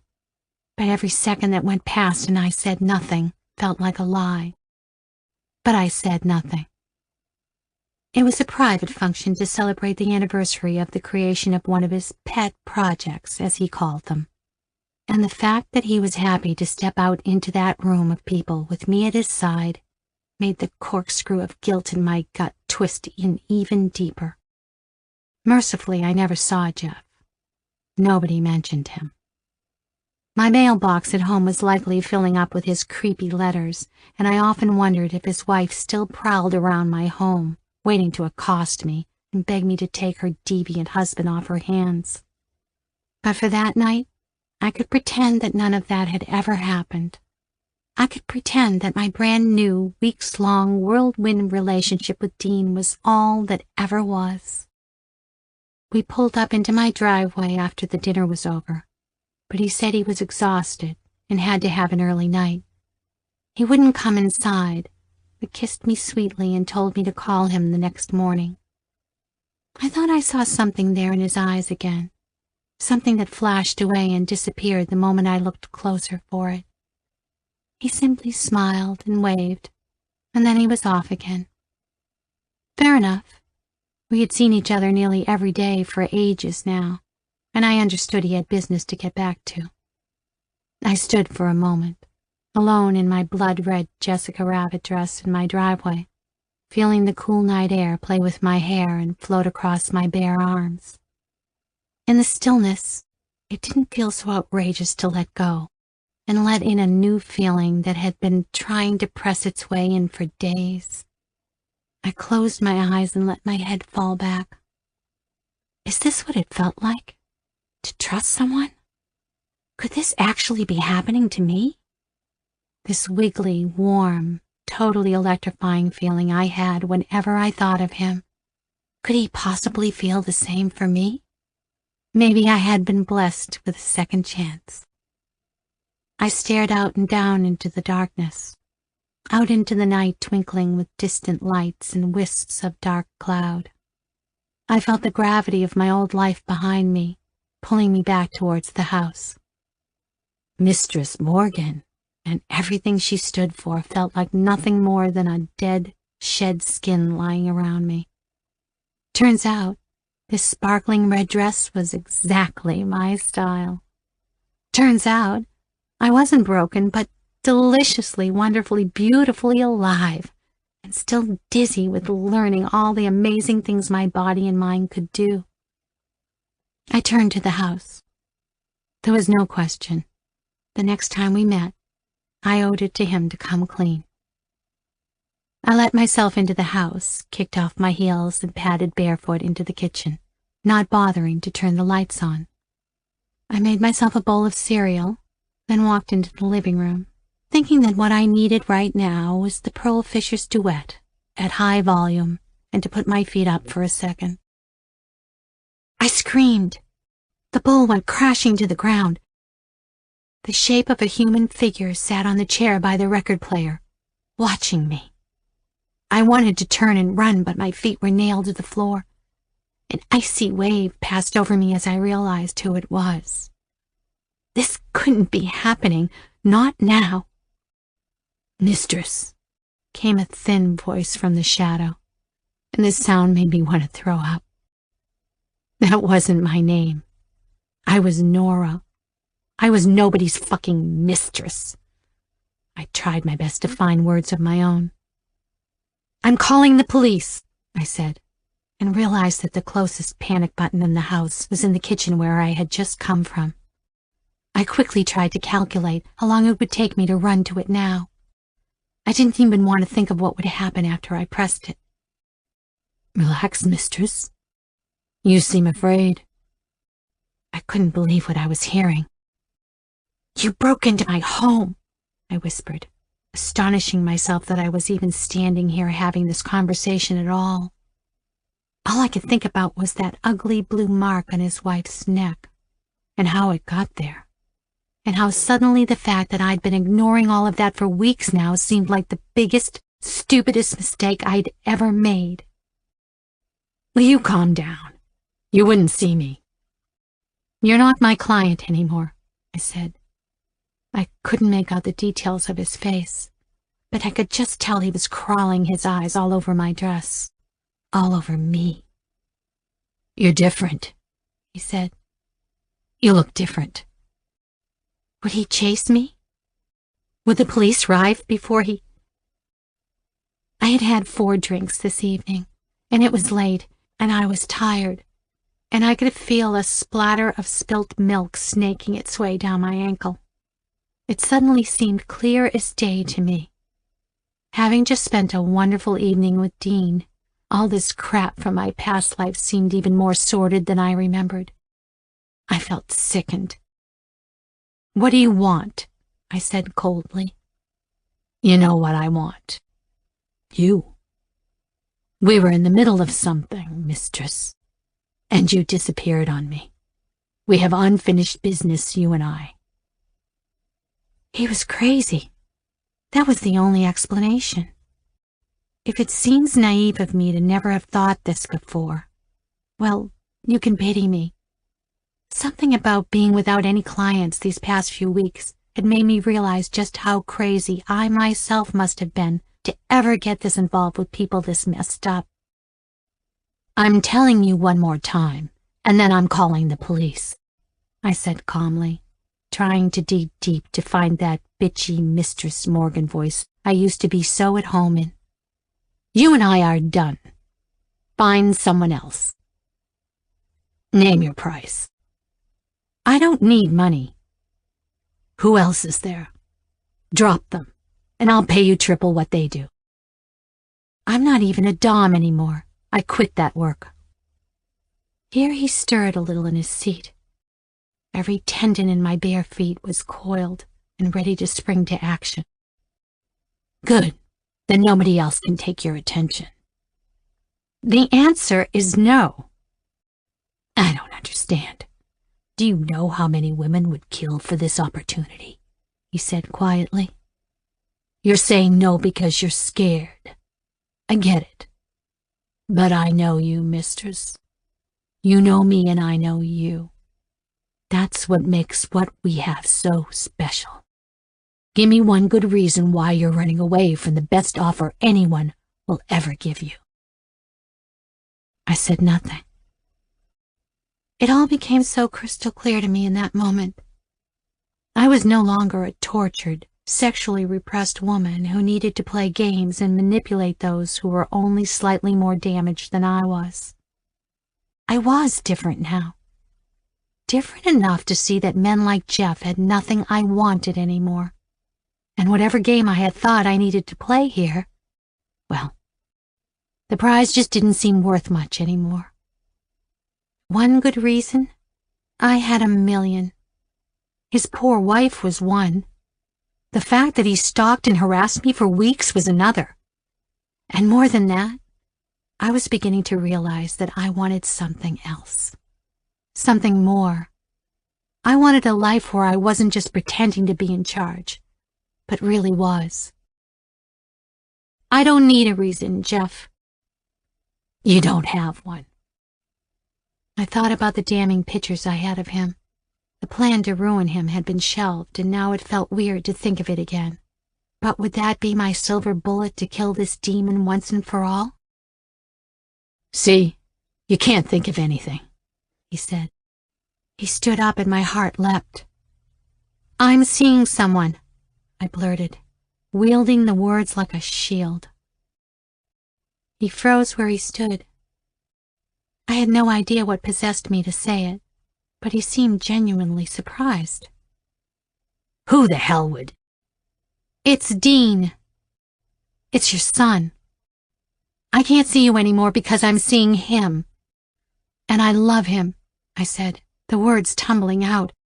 And once they were said, I was as shocked as he was to hear them. Love him? Sure, why not? Isn't that the word for the feeling I felt, wrapped in his arms and listening to his breath? Isn't that what people call that feeling of wanting to burst at the thought of spending an afternoon with someone? Yes, damn it. It was love. Why couldn't I be in love with Dean? I could. I was. The silence around us felt treacherous. I still couldn't make out his facial expression, but I didn't need to know that I had said something truly unexpected. I could feel him thinking. Would he come for me? Apologize and leave? What he did was laugh.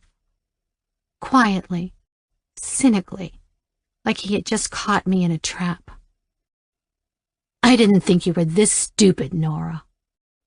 I hated the way he switched between names whenever it suited him. I don't know what you... Are you kidding me? Dean. That is fucking priceless, he said, still chuckling. I should have told you, but I'm telling you now. I'm sorry, but it's serious, and I'm done now with all this. He took a few slow, menacing steps from out of the shadows and brought his sneering face into the light. It was no more human than it had been a moment ago, draped in darkness. Since you can't figure it out, Nora, I'll explain it to you. Like everyone else in this dump of a town, Dean is trying his damnedest to get a slice of my pie. What do you think a guy like that wants with someone like you, huh? Didn't you think that was a bit suspicious? I wanted him to stop talking, to go away. You're just trying to. Think about it. What's more likely, that he loves you, or that he specifically went after you to get at me? But how would... Tell me, what do you even know about the guy, huh? He rubbed his hand over his face and shook his head. Fucking priceless. I should have known. He'll stoop to any level, truly. He's... Dean. Dean is even sicker than I am, you dumb slut. Ever since he was a kid, he's been trying to one-up me. Everything is a competition for him. You're just the newest challenge. Dean cares about me. He doesn't even know you were a client. He's not even a client. He has nothing to do with... Wait, so he's not even paying you? He said, and slapped his knee. Wow, he really pulled a number on you, didn't he? Get out, I snapped. He stuck his hand in his pockets, stared at my bare feet for a moment, and then made for the door. Happily. The silence after the click of the door closing behind him was deafening. My dress suddenly felt too tight, too stupidly red. Could it actually be true? I looked down to see a few milky drops clinging to the elaborate train. What did I know about Dean, really? That I had fallen in love with him like an idiot after knowing him for a little over a month?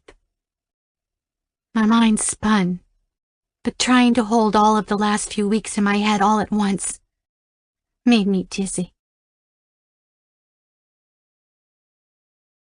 Chapter 14. Myth. Some strange people like to be restrained with chains and cuffs. They like to be hung up on hooks or spread helpless over crosses or metal beams and strapped in with buckles. Reality. Most people's restraints are invisible.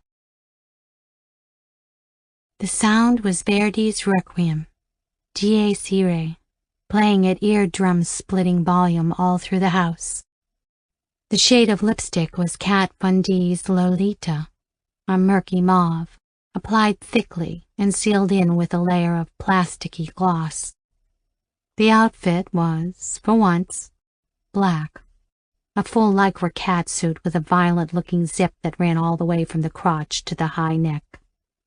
The mission was simple: get control over my circus of a life and make sure that Dean knew just how stupid he had been to underestimate me. When the doorbell rang, I went to answer it as Mistress Morgan, ready to stab him immediately with a look so vicious I used to charge men for the thrill of getting to be on the other end of it. One glance at me and he was taken aback. "Nora, whoa, look at you," he said, and smiled to come in. I said nothing, but when I stepped aside and slammed the door behind him, he stopped smiling. "Is everything—" "Come to the sitting room," I said, with a voice that made icicles seem warm and soft. He frowned but followed me, and we sat down. I drew out that moment as long as I could. He sat opposite me and waited for me to speak, but I wanted him to sweat it. Wanted him to really feel that hideous tension before I cleared my throat and said, "We need to talk." I had never seen Dean nervous before, but the way his Adam's apple bobbed in his throat let me know that, yes, it was possible to put such a man on the back foot.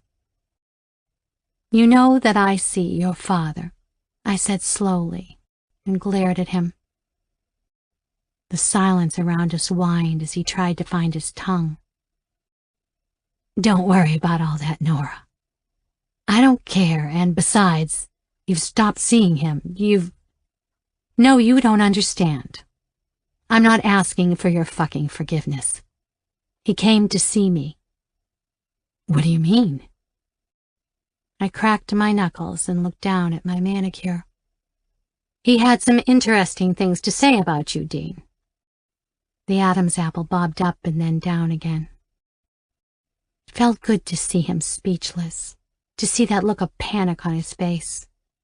But he didn't rush to defend himself. In fact, the longer he sat there mute, the angrier I got. "So, it's all true then? That's your complicated kink? You have some sick fantasy of seducing your father's mistress?" I blurted. The catsuit was tight and constricting, but I still felt like I was about to boil over with rage. "Please, Nora. Yes or no? Just answer me. Were you just using me to get a rise out of your father?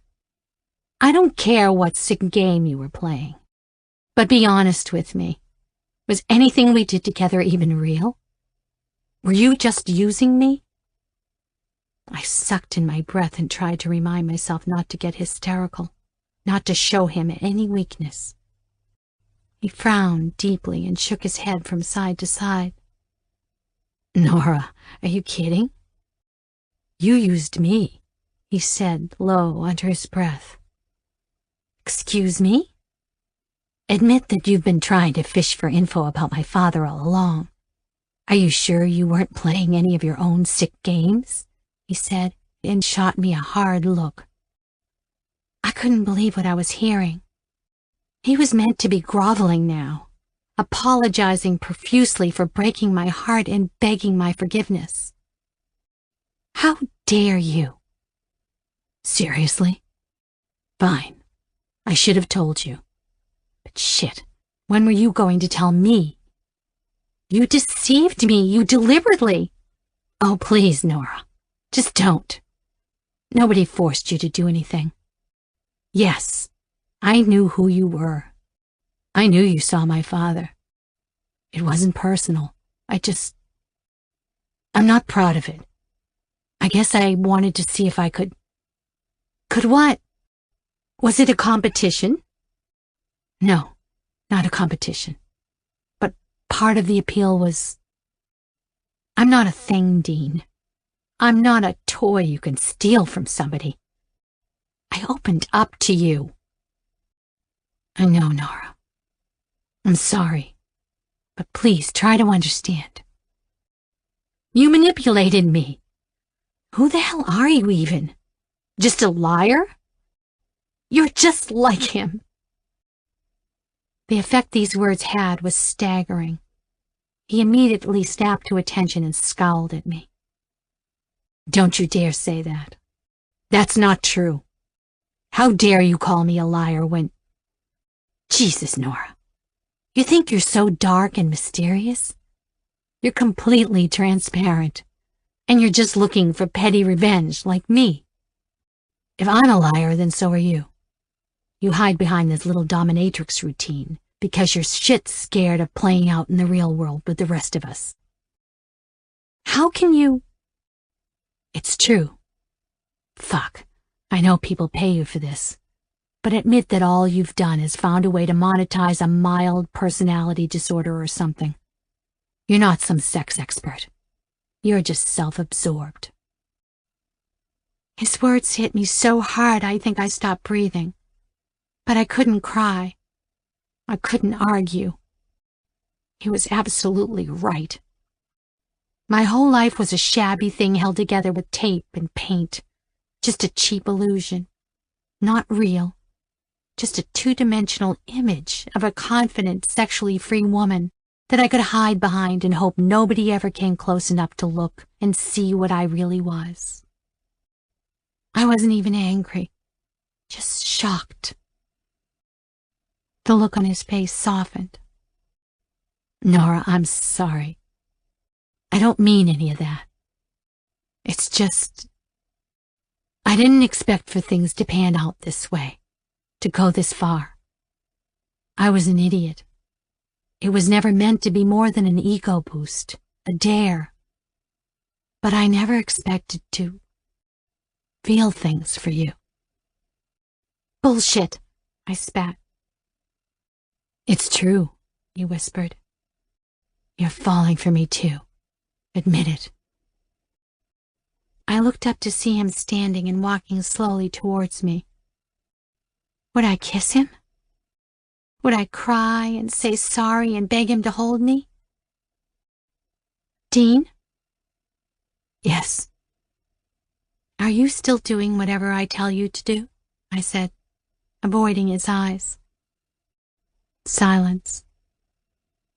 Of course. We had an agreement, didn't we? He said, his voice kind again.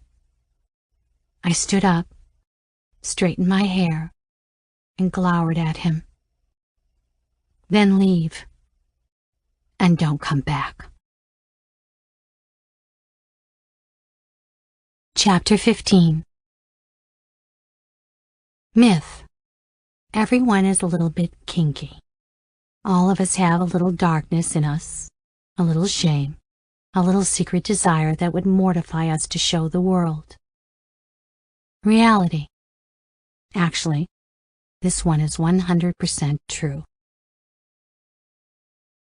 Kitchen scissors are probably not the best implement to use when cutting a designer sequined couture frock into tiny pieces, but it would have to do the trick. On my hands and knees, I worked with big hulking chomps of the scissors and butchered that slinky number into smaller and smaller pieces. First I chopped the train off, then cut the whole thing into strips, and then, still not satisfied, cut those strips even further into smaller scraps. I briefly tried to calculate how much each scrap was worth, but got bored and kept cutting until it no longer resembled anything but a pile of sparkly red innards. I tossed the scissors aside, gathered the bundle in my arms, and tossed it in the trash. I daubed on some fresh face powder, cracked my neck, and got to work on the next task for the day. The landline phone flashed to indicate a message, but I ignored it.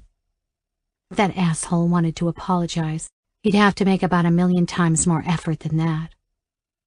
I sat down and used the other line to work through my client contact list. I began with Ralph, who nearly went into raptures to learn that his dog cage was once again vacant, and moved my way down the list till I had booked up a full schedule for the next 2 weeks. Provided there were no cancellations, it was easily almost $60,000 of income. I didn't usually work that hard, but I was raring to get back into things and forget about my recent little foray into trying to be a normal person. 2 hours had passed by the time I was finished. Finally, it was time for the last and most important task of the day. I opened my bottom drawer and pulled out a plain manila envelope and stuffed it into my handbag. The time had come to finish what I started. I no longer cared how much that rat reporter offered me this time. I no longer cared about whether my reputation came into it. Maybe Jeff was right, and I was nothing but a whore. Maybe Dean was right, and I was nothing but a big, bluffing baby. Whatever the case, I still had my trump card, and this time when I played it, I would be getting 2 servings of revenge for the price of 1. I forgave myself for making the error of dropping my guard, but I didn't forgive them for having seen me so vulnerable. I slipped on my heels, got into the car, and headed into town. On the way, I pulled over at a gas station, filled up, and then went inside to pay. It was one of those delightfully cheesy old California diners, with everything done in mid-century turquoise and a little Cadillac in the logo.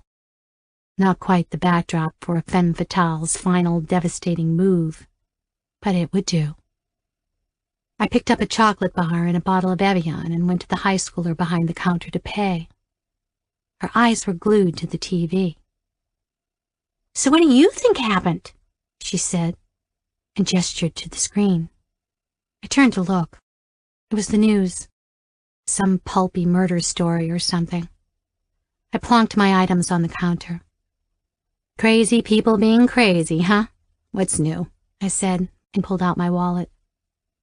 "Yeah, I don't know. This one seems like a pretty big deal. They say Portal's stock price has already halved in just 2 hours, she said, and turned the volume up. Portal?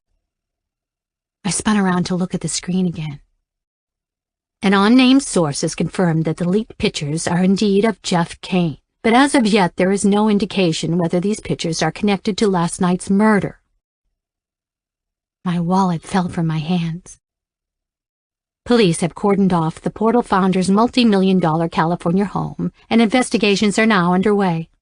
Kane has declined to comment on what is proving to be a case that's more bizarre by the hour. Details on this breaking story are still unclear, but Chief of Police Barry O'Neill has stated that the shocking homicide of Elizabeth Kane is a top priority for their department. ABC 7's Jenna Watson reports. Could this be real? The image on the screen was unbelievable. On one side, a censored, candid shot of a plush bedroom splattered with blood, and beside it, a humiliating picture of Jeff Kane, same as the one I held in my handbag at that very moment. I swallowed hard. This city is fucked, let me tell you. All kinds of stuff going on behind the scenes, you know? Just goes to show. You want to know my theory? I think they were both, like, kinky swinger types, wife-swapping and that kind of thing, and someone gets jealous, things get out of hand, then boom! Some jilted lover kills his wife and leaks the pics for revenge on the husband, the girl behind the counter said, then gave me a knowing wink and waited to see what I thought of her sleuthing skills. I felt the blood drain from my face. I quickly paid and stumbled out of the diner, the sounds of the news story still in my head. A murder. He had killed her. Her twisted, begging face was burned into my mind, and all I could think about was the fact that she had come to me for help. And now he had actually killed her. Fuck. Oh, fuck. Dizzy, I collapsed into my car seat and tried to think. Who the fuck had leaked those photos? Who else even had them? I hadn't given anything to the reporter. Not only was my little revenge plot rapidly crumbling before my eyes, something more sinister was taking shape in its place. This was bigger than I knew. Somebody else had wanted to hurt Jeff Kane. And worse, somebody had killed his wife. I wanted to throw up. I raced back home, locked the door, and holed myself up in the library. I needed to think, and fast. On a whim, I noticed the flashing red light on the landline phone and pressed the button. Though I was still angry as hell with him, the thought of hearing Dean's voice now was a strange comfort. Nora Smith, this is Detective Brady of the California PD.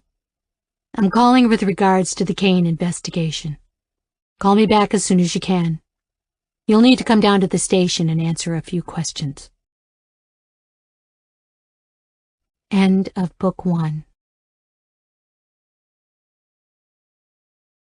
This has been Mindf, a bad boy romance with a twist. Written by Gabby Moore. Narrated by Nikki Hampstead. Copyright 2017 by Gabby Moore. Production copyright 2017 by Gabby Moore.